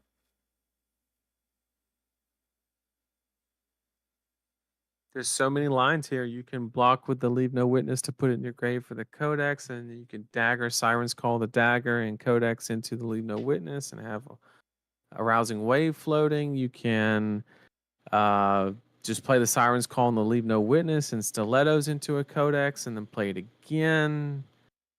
I mean, there's just so many different lines here. I don't blame Shing for Thinking on this taking one. his time on this one. Yep. There's a lot of options. There's a lot of options. Not to mention that you have potentially access to Kelvin's Banish Zone. I don't know if there's anything extremely relevant there. I don't think he can actually transcend. I think that there's only one blue in hand, so we have to commit that to pitch. All but right. Take 7. I agree with this, and I would like to see him kind of like dedicate I like to see them like maybe use the stilettos and kind of like play both Leave No Witnesses. Choosing to attack with the Scale Peeler instead of the Beckoning Mistblade. Wonder what the logic is behind this. So if he does respect it, you can go ahead and Siren's Call the dagger. Yeah, and then if you rip the blue, then what you can do is then you'll have a card in your hand. And let's say he rips a blue card, as an example. 100 wins. Then he can pitch that for Stilettos, have the 2 floating, and then already have the Slither, play the Leave No Witness Slither, and then he'll have the 2 floating and go get a CNC or a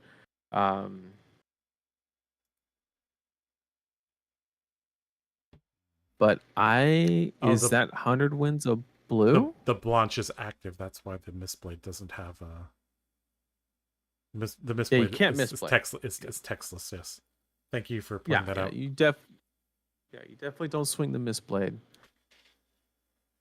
All right, full information for Shing about a potential next turn outside of the Arsenal card. Wait, so that was a no blue hand? Yep. That is actually catastrophic because now you can't afford the Stilettos and the Codex. Yep. So Shing was banking on drawing that card there to be able to afford, doing all of that. So now it's just literally Leave No Witness. And if you really want to, you can pitch the Codex for a Rousing Wave. But other than that, just not what you really wanted to do on the turn just because Zen didn't have a blue. Yep. Has a Descendant, a Blanche, an Art of War, and 100 wins. Blanche should not affect Siren's Call. For whoever mentioned that in chat. Blanche, the text on it says, cards you control lose colors. And Siren's Call is looking for your opponent's card, which still have the color designated. Just correcting the life total a little bit because the Scale Peeler was not tracked on the phone life. Kelvin staring down, Leave No Witness, 1 unknown card, a Rousing Wave, kind of like breaking scales, being held over Kelvin's head for the whole game. I think this is that moment where if you have a hand that produces any type of damage, just give it to him. Just let him have it. Or if you have a good 3 block, you can lay down the 3 block and the Kasaya still blocks for 1, even through the Scale Peeler. It looks like he is just going to go ahead and give it up. Bonds of Ancestry. Banished off the Leave No Witnesses.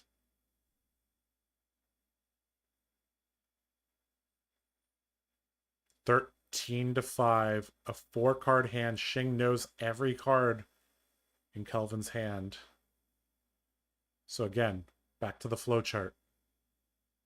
you know with pretty high certainty the play pattern of this turn. I mean, if he didn't have a blue, then Blanche is kind of. I mean, he could pitch the Art of War and the red for the Blanche, which actually, now that I think about it, is not the worst place to be ever, because you are presenting 10 damage while new is at 5. Yep. But a little bit unsure what color the descendant in hand is. well, it just has to be red or yellow, or would have got Siren's Called, right? Correct. So I think we're probably just gonna see another Blanche. That You could always risk it and play the Art of War and banish the Blanche, but that just seems so risky for absolutely no reason, because the best 2-card hand you could grab is a blue to swing Kakara and a Mauling Key, which is 6 damage or 7 damage anyway. Yep. So you might as well just take the safe play of just jamming the 7 damage. Yep. So Sheng needs to figure out how he's going to deal with this 3 into the 7 with an on hit.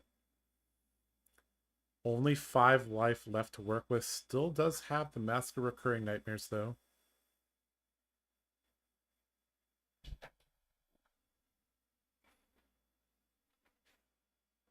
Shing does have a Codex, which is the strongest 1-card hand in Flesh and Blood. Yes.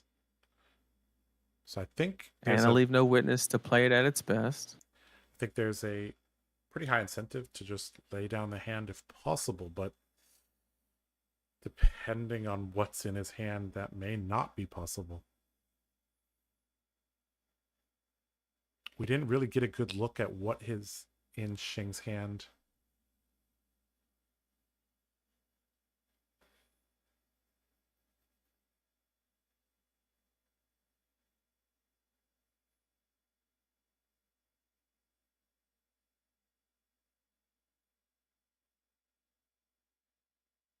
Two silver at the ready.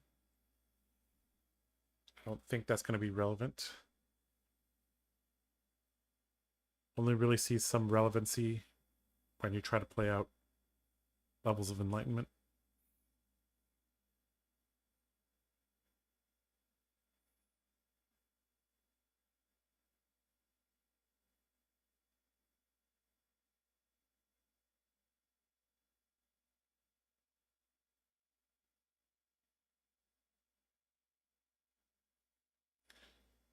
Another turn where Sheng has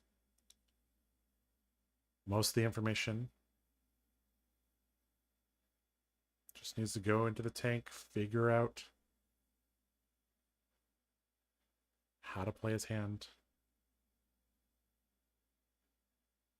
I think we're at the point of the game where Mask of Recurring Nightmares may need to be deployed on defense. Looks like... Nope. I thought he was reaching for the life pad, but no.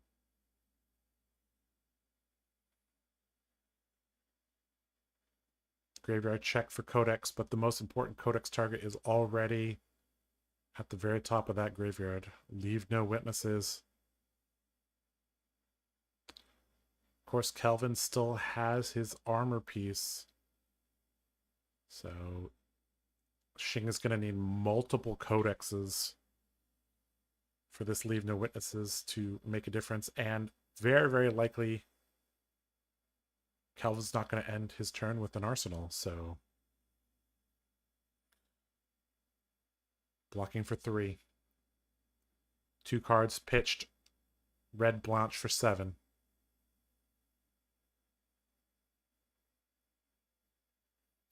Art of War and Descendant Gustwave going back into the deck.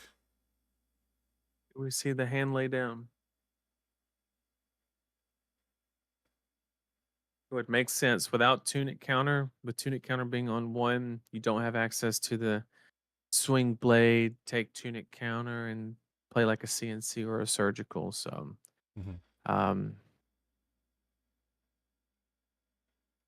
these turn it's a cycles, tough spot. these turn cycles just not quite lining up for Xing.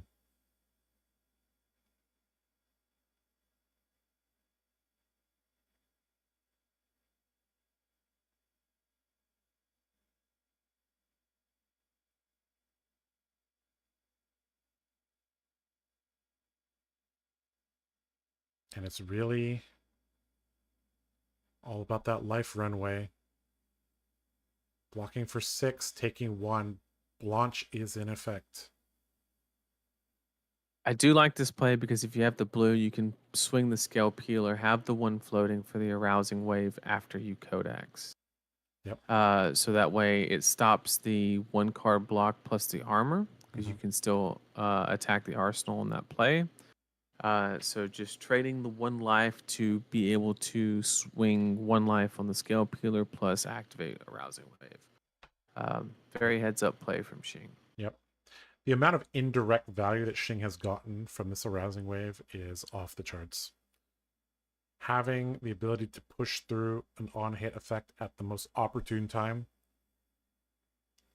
extremely important. I think Kelvin knows that the Arsenal card is something like a Codex. Looks like, yep, leave no witnesses being plucked from the graveyard. Back to Kelvin. Which card is he going to discard?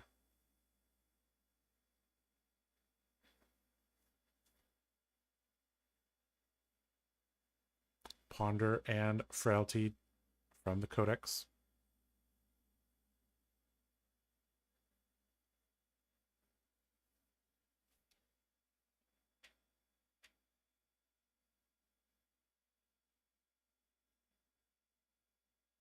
Wouldn't be surprised to see like a Blanche or an E strike or something like that, assuming that they understand the threat of wave here. So you can just give your 2 cards, say your wave doesn't matter, and then still send 6 damage. Yep. Depending on whether you have the blue or not. And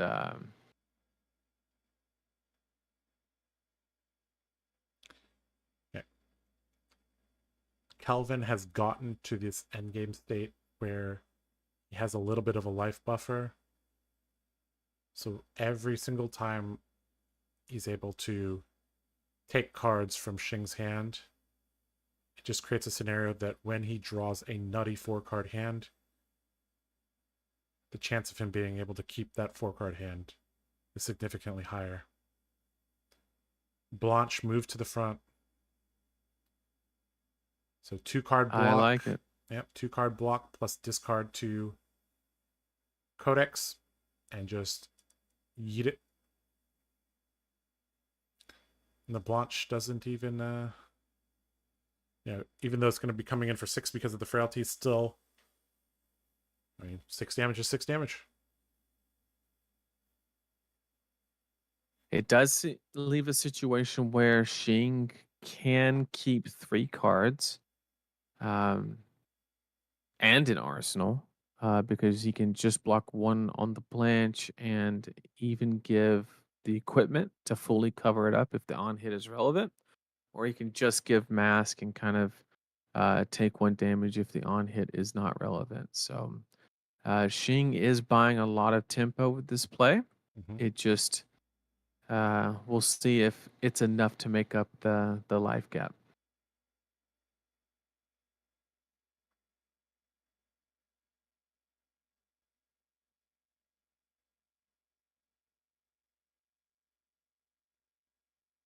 No blocks. Blanche. And Blanche going to join its buddy in the banish zone. Looks like Calvin wants to play a 3-card hand. And likely not swinging his weapon because of the frailty token. Oh, Sync Blow is really good here. Yep.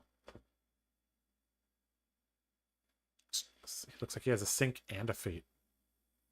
Going to be able to extract max value on defense.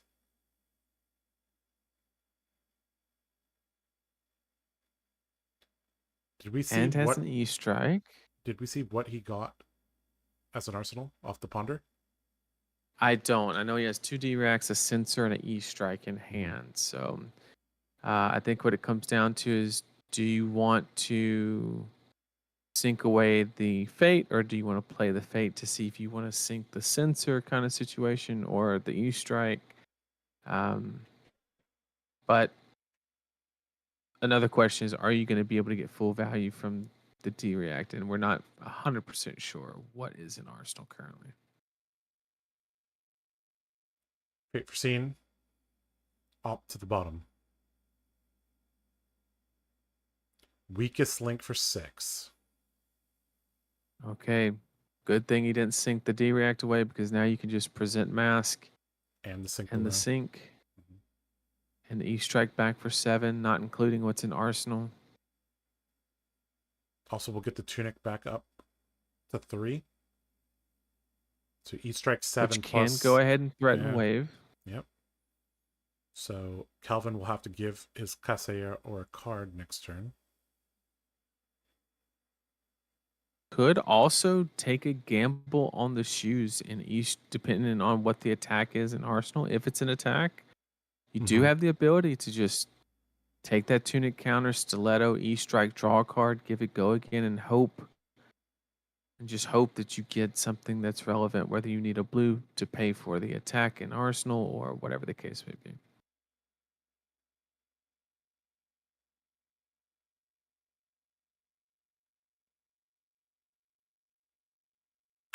We haven't seen Shing shuffle his deck. So I'm wondering, we're getting kind of close to second cycle. I'm wondering if Looking at the banished zone means it should be a transcend card in Arsenal, Mhm. but I'm not entirely sure how he's going to transcend. If Shing placed a Levels of Enlightenment alongside several blues, see a chain reaction with these 4 silvers. The problem is he has all reds in hand, so we'd have to gamble with With the a sync. sync trigger. Mhm. The good thing is, though, with E-Strike in your hand, as long as you sync the sensor, it is theoretically a free gamble, because if you miss, You you just can E-Strike. always just sync it to E-Strike. Mhm. Let's see if Shing wants to take the line. Take a bit of a risk. Risk it for the biscuit in the grand finals of the Hong Kong National Championship 2024.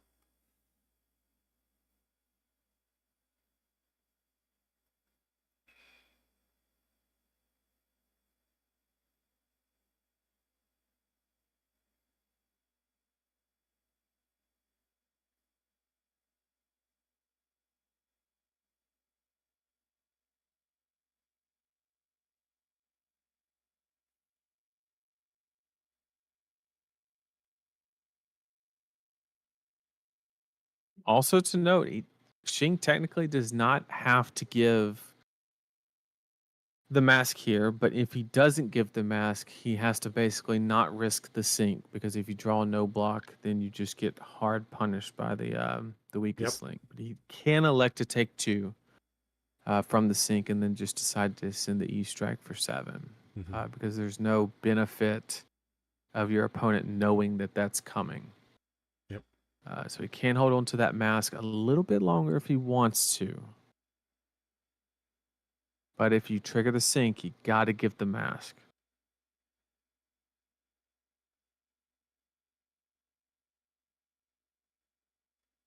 I think Shing is just reviewing every card that he's seen so far, every card that he's pitched, his graveyard, his banish, his hand, trying to come to the conclusion of whether or not giving up Mask of Recurring Nightmares to fully block this weakest link is worth it.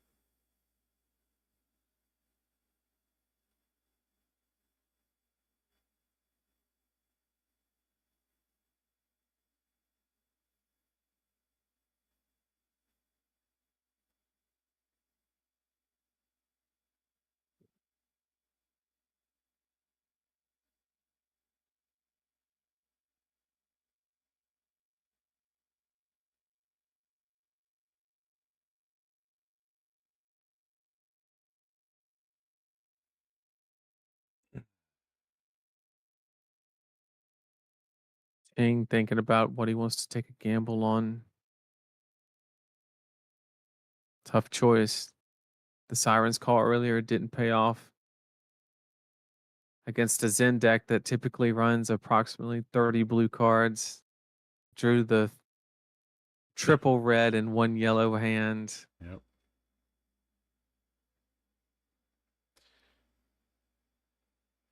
Shing is a player that does wear his heart on his sleeve.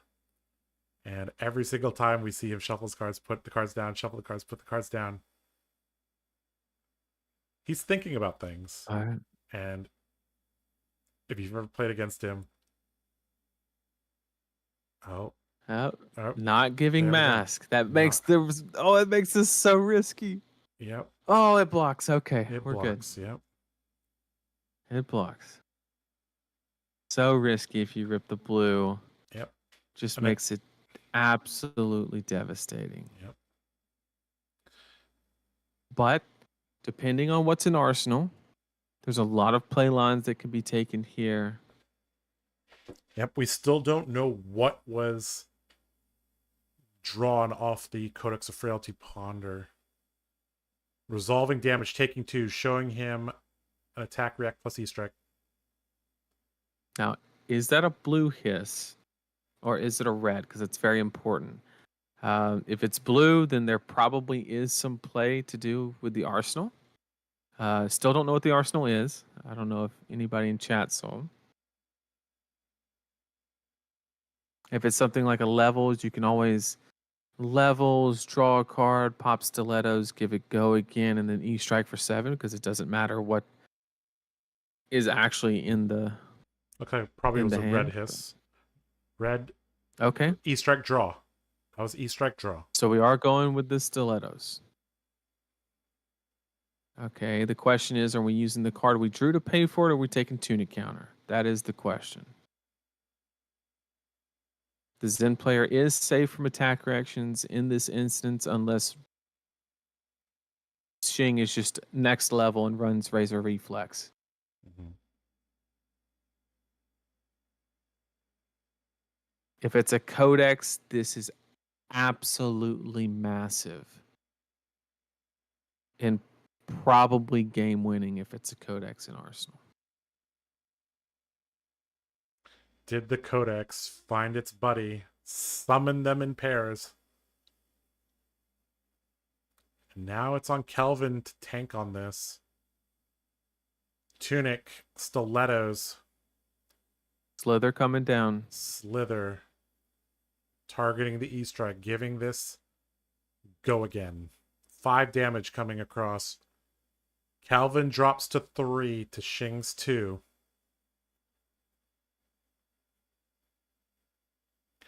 One card randomly drawn from the E-Strike. One card randomly gathered from the Ponder token. Oh, this is huge. You have just a Nick you have to worry about. You have, I mean, if it's a blue, you can transcend here, rip another card, banish stuff, gain life. I mean, there's so many possibilities here that. And the crazy part is it actually points to the worst possibilities, because if it was an actual just one value card, then Shing can basically at no risk just pop silver till he sees something. Mm-hmm. So this is kind of points toward the Arsenal being relevant for this attack specifically. So I do not envy the spot that the Zen player's in right now, because, you know, Justin Nick takes it up to 7. That means you have to give 2-3 blocks specifically, or a combination of 2 cards and the chess piece. But once again, you can't keep trading with new. At some point, you're going to have to say, I will say this though, Shing checked the banish zone the prior turn. Yep. And if my poker skills lead me in the right direction, I think that has to be a transcend card.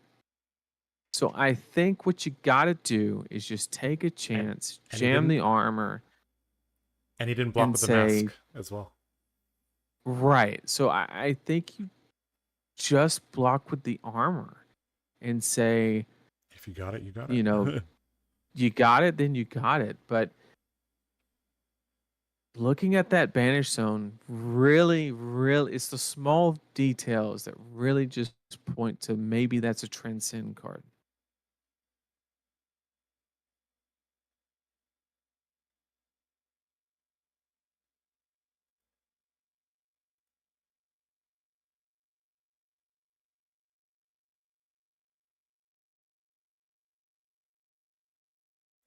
Blocks for 5. All right. Transcending. You were right, Nathan. Mask gonna tear the hand apart a little bit.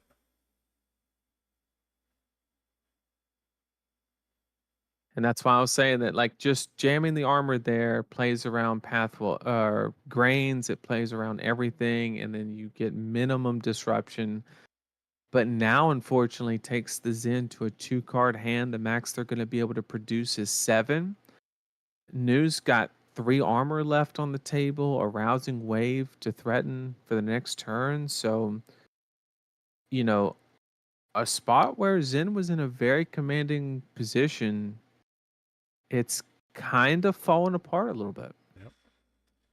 I mean, if I think if Kelvin thought a little bit longer about that block, he would have come to the same conclusion as you did. That okay, what's the chance that Codex ripped a just a nick, and then Shing Right. has to tank for that long. I mean, this was randomly drawn from the E-Strike, but yeah. And this, I mean, Flesh and Blood can come down to a single decision. Deciding to block this for 5 instead of 2, playing around just a nick, bringing the attack to 7. I mean, we talk often about playing to win instead of playing to not lose. And Kelvin now going to be on a 2-card hand, no armor left. The next Codex of Frailty is going to be backbreaking.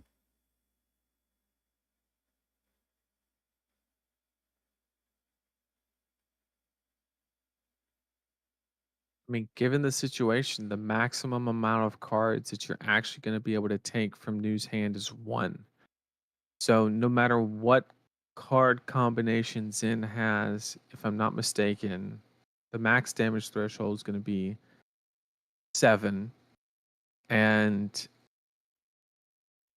that allows Shing to block 1/3 block and then jam the armor and go to 1. Mm-hmm. And then you have a 3-card hand and a world of possibilities. Yep. With a rousing wave still there. E-Strike, one of the cards in Shing's hand. Kakara for 2. 1 resource floating, 1 card in hand.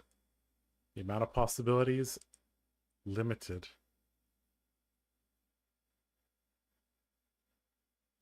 Probably going to give up mask in the spot. Yep. And Does he have the 1 for 5? He does Oh not. no. Oh no. Shing with 4 cards still has the arousing Full wave. tempo. Full tempo. And he has an E-Strike. And Nathan, you talked about E-Strikes are extenders. He also has the silver on board. Maybe there's a way to utilize it. We will see. I believe that green card was a Codex. Currently no target for Justin Nick, so that is a dead card. So we'll probably see that. It is kind of a oh, that's a Bonds. Okay, that's not Justin Nick. That's really good because now you can Sirens Call the Blade, E-Strike, go again, and go get a Leave No Witness. So It's pretty I good. mean, this is huge. Yep. Siren's Call can even send another if you rip a blue. Double transcend cards is a very, Very bad sign with an E-Strike on the way.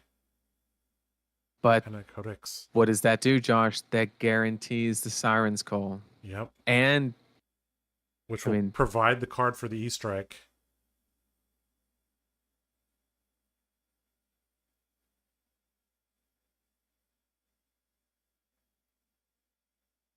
This could be the last turn of the game, guys.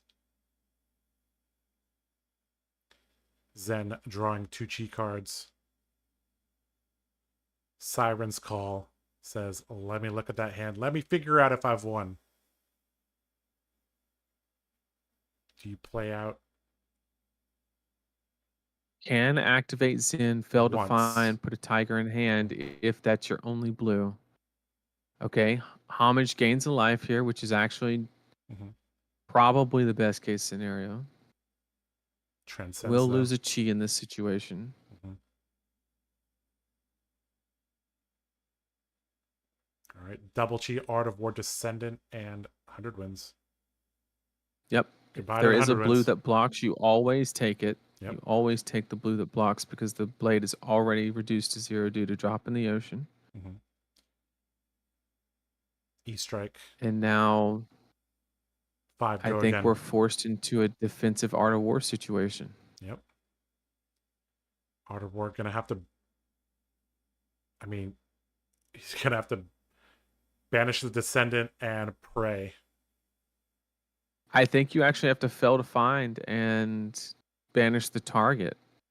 Do you have enough cards to do that? Yeah, you can fail to find, then banish the tiger. Yep. I think he technically still has to search his deck and shuffle it. Gonna have a quick look at what's left in the deck. And yes, in this situation, you would fail to find. Art of War, pitching the other chi. Banishing the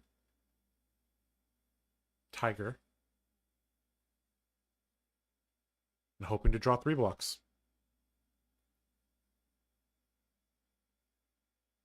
This is a rousing wave. Going to be very, very annoying. Here we go. Defensive Art of War. Desperate times call for desperate measures. +1 defense on attack action cards. And But draw. possibly block 4 here with the 3. Grabbing 2 cards.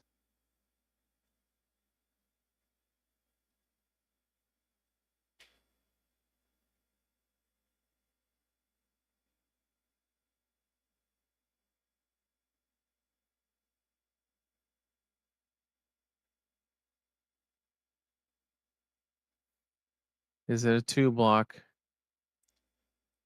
If it's a 2 block, it becomes 3. No, it's a 3. There's a 3. It's a 3 that becomes 4. So taking 1. Taking 1, going to 3. Okay. Now we see the Codex. Codex of Frailty. Gets Leave No Witness. Discards a card. It comes in for 4. If he has an attack action, he can technically cover it up if it blocks 3. But then we're in the same situation where Nu has absolutely full tempo with wave and still even a little bit of armor. Yep. And this E-Strike not even going to be able to be played. Calvin just hoping that he can get 1 turn deeper into the game. Codex of Frailty going to force him to discard. There goes the Descendant. There's the 4 block. Blocking for 4. Yep. All right. Art of War keeping him alive. Just barely. Xing didn't look too excited about the arsenal. Probably a 1 attack blue. There's a sink below. A restrictor. Rising Sun, Setting Moon could be useful.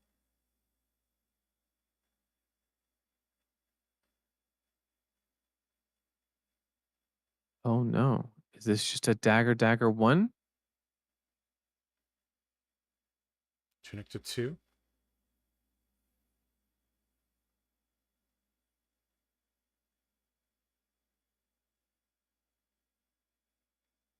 Depending on what's in Arsenal, this could just be a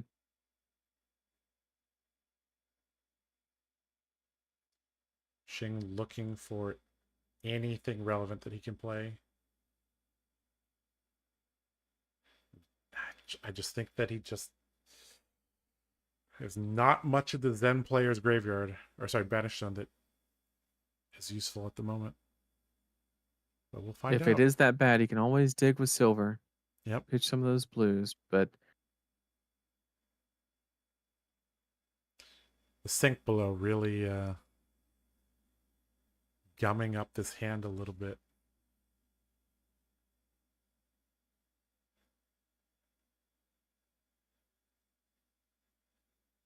Gonna start with a Mistblade for 1.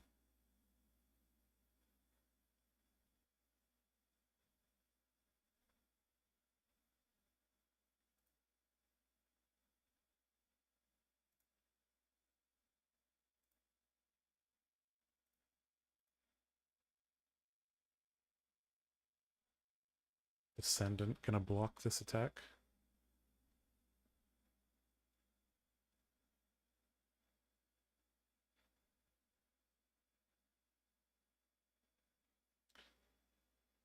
if Very- Shanks decides to send the scale peeler, I think Zen's forced to take it. There's just no world where you can block it. But if you send the scale peeler, you're denying your ability to kind of filter with silver, because then that's kind of too many blue cards invested. You might not be able to play what you get. Yep. Of note, the Fang Strike created by the Arousing Wave cannot target weapons. We are digging. Oh, hit the just a nick. Yep. That could be the game-winning attack reaction.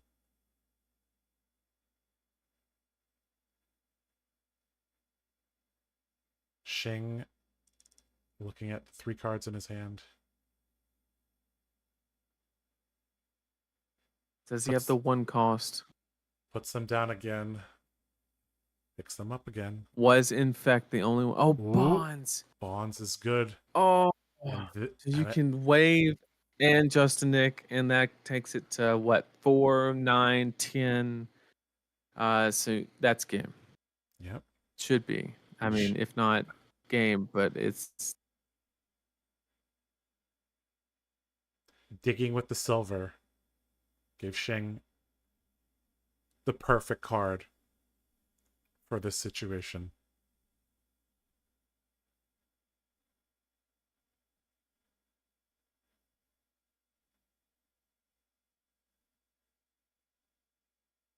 unfortunately, if you expect to win on the Zen side, I think you have to just block 2 cards. Even knowing what I know, I think you have to block 2 cards. Hope you get the E strike off is your only play. Yep. Bonds of Agony being defended by 2 cards. There's the Arousing Wave. Attack react number 1. Fang Strike. Attack react number 2. Just a Nick. Attack react number 3. And that's the game. Xing Tang is your 2024 Hong Kong National Champion. Congratulations to Xing. Excellently piloted game. Showcasing perfect decision making throughout that game. And knowing exactly when to take a risk. Congratulations to him. Well-earned victory. And Blue Pitch also going to get to share in this victory. No doubt his teammates had a lot to do with him performing so well over the tournament. Finishing 13-2. Standing head and shoulders above all the rest. And, well, looks like we're okay. We're going to go for the walk around, guys. There we go. There's Shing. Let me see if I can turn you up. All right. So Ken, I have unmuted you on Discord. So if you want to unmute yourself on your iPhone, please do so. There's Shing.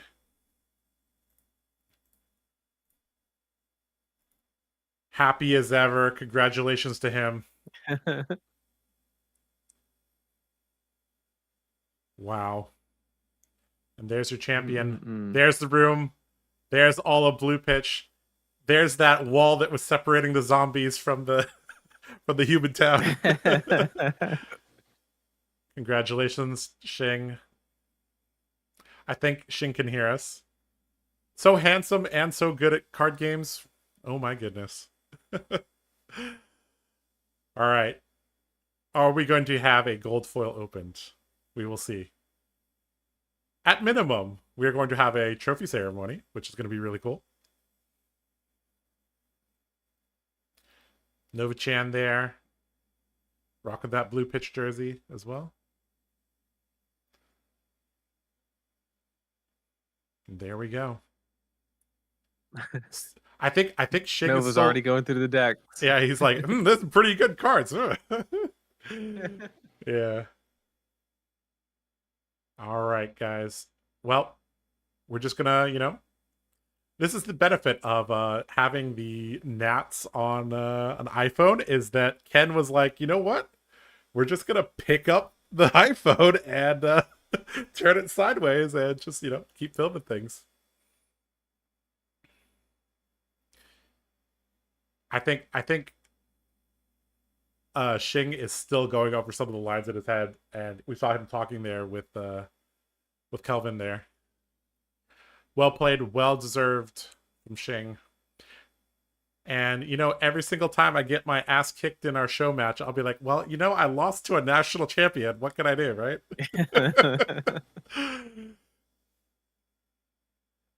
All right, let's go to that ceremony. There's the staff of Homerun over there on that table.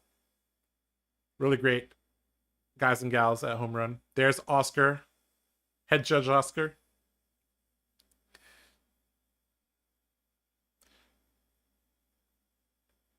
Really, really happy for Shing. I think this is his first tier 3 plus championship. Obviously, he did extremely well at the Worlds in Barcelona, getting second place, but yeah, you see them kind of jump it. He's got all the energy. Jack Tang, there's Eugene there.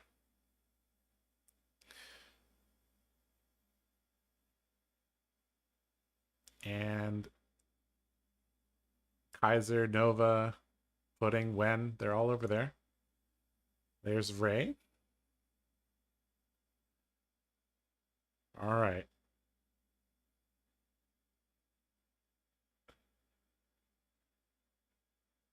Well, one thing I know is that backpack of Shing's is safe from Alan. It is a Alan approved backpack. For those of you who don't know, during the World Championship, after they announced the top 8, Alan realized he got 9th and just yeeted his backpack. I mean, just absolutely yeeted it. And it's kind of been made into a meme. He's, yeah. Well, I guess we're gonna have a little bit of a prize ceremony, and well, Ken is now the news reporter. Oh, there's a gold foil. Yeah, gonna pass it to him. Do we have a gold foil getting opened? Maybe, maybe not.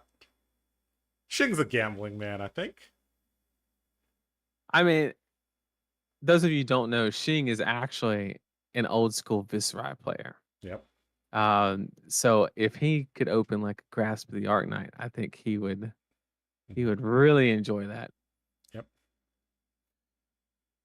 Assuming they are the legendaries. I know depending on the size of the event, they do kind of change what you're awarded. Yep. So I don't know what threshold the Hong Kong Nationals is. Yep.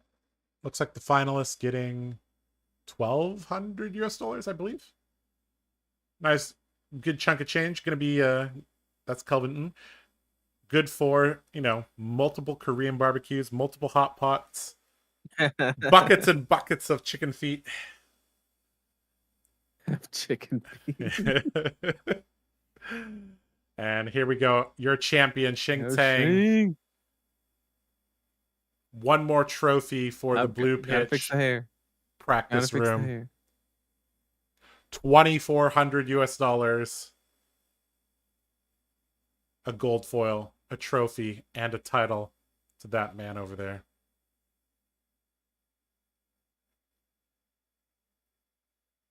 A humble and gracious man.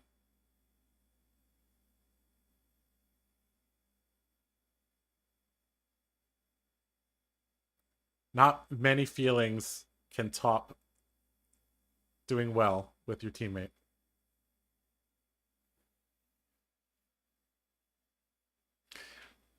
Let's rip into those golds. Yep. Let's do it. Ken, if any of them want to open their gold foil on stream, please, round of applause from everybody. And do it, Shing. Oh, he's going straight into it. I can tell. Come on, rip it. Trophy going into the trophy box.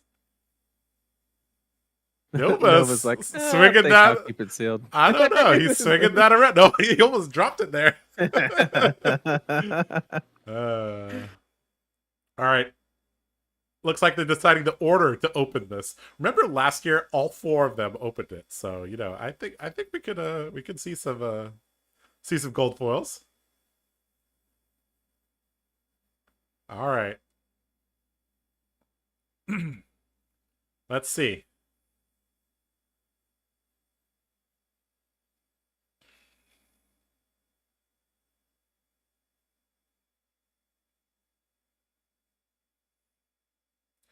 Good vibes around.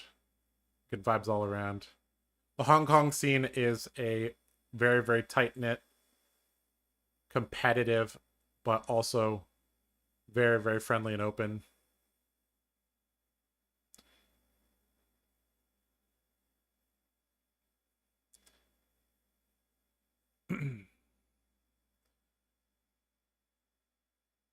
All right, Ken, are we going to open any gold foils or judge packs or anything? If so, please let us know.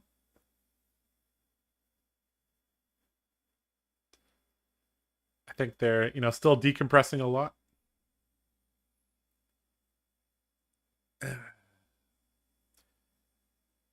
Well, Dathan. Okay, looks like everybody's going to keep it sealed. All right, keep your secrets then. Okay. All right, all good. That's fine. All right, guys. I mean, they could have opened a Traversal Universe. That's all I'm saying. Yeah, they could have. That's all I'm saying. They could have opened a Mask of Recurring Nightmares. We'll see, All right. Okay. So, all right, Ken, thank you so much for the walk around here. You see, this is what I meant. There's like this frosted glass door, and there was a picture of Jack Tank. So Jack Tank's tall like me, right? So he was able to see over the frosted glass in, and the judge took a picture from the other direction, and it looked like Jack was like a zombie or something.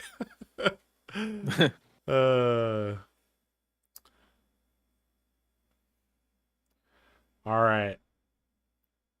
Well, thanks so much to Homerun. Thanks so much to LSS for hosting the national season. I think we've seen a lot of progress. Okay, this might be the Blitz top 8. I'm not exact. No, that's Ray. That's not the Blitz top 8. I don't know what's happening here. But I will message Ken to please record the top 8 of the other event, so we can. Okay. All right. Okay, Nathan, I'm going to switch us back to our cameras. Let's see if I can do that one last time. All right. Well, Nathan, I think that was a pretty good finals. And I think that was that finals had a little bit of everything. That tight decision making that Flesh and Blood is known for. And okay, Kelvin messed up my frames one last time. Why not? All right. Yeah, I mean, it had everything, right? Like, Shing had the really strong start of like 4 turns in a row, just absolutely shutting Zin's turn down. But then Zin got a couple windows where he could just push good value that New kind of struggles against. But then we just saw the over respect in a couple spots, mainly that blocking with the chess piece and that extra card that was turned out to be very pivotal. Mm-hmm. And that ended up being the game. Yep. The games in Flesh and Blood are often won by the thinnest of margins. And, well, on this day, Blue Pitch and Xingtsang emerge victorious. I know it's late, Nathan. It's 4:36 in the morning right now here in the A US. little bit. We have one last thing to do. We're going to fill out that final bingo card. We're going to crown you officially as the bingo card champion. We're going to close out, thank some sponsors, and then we're going to get out of here. All right, one last time, guys. Congratulations to Nathan for winning the the bingo. Did we get any of these in this one?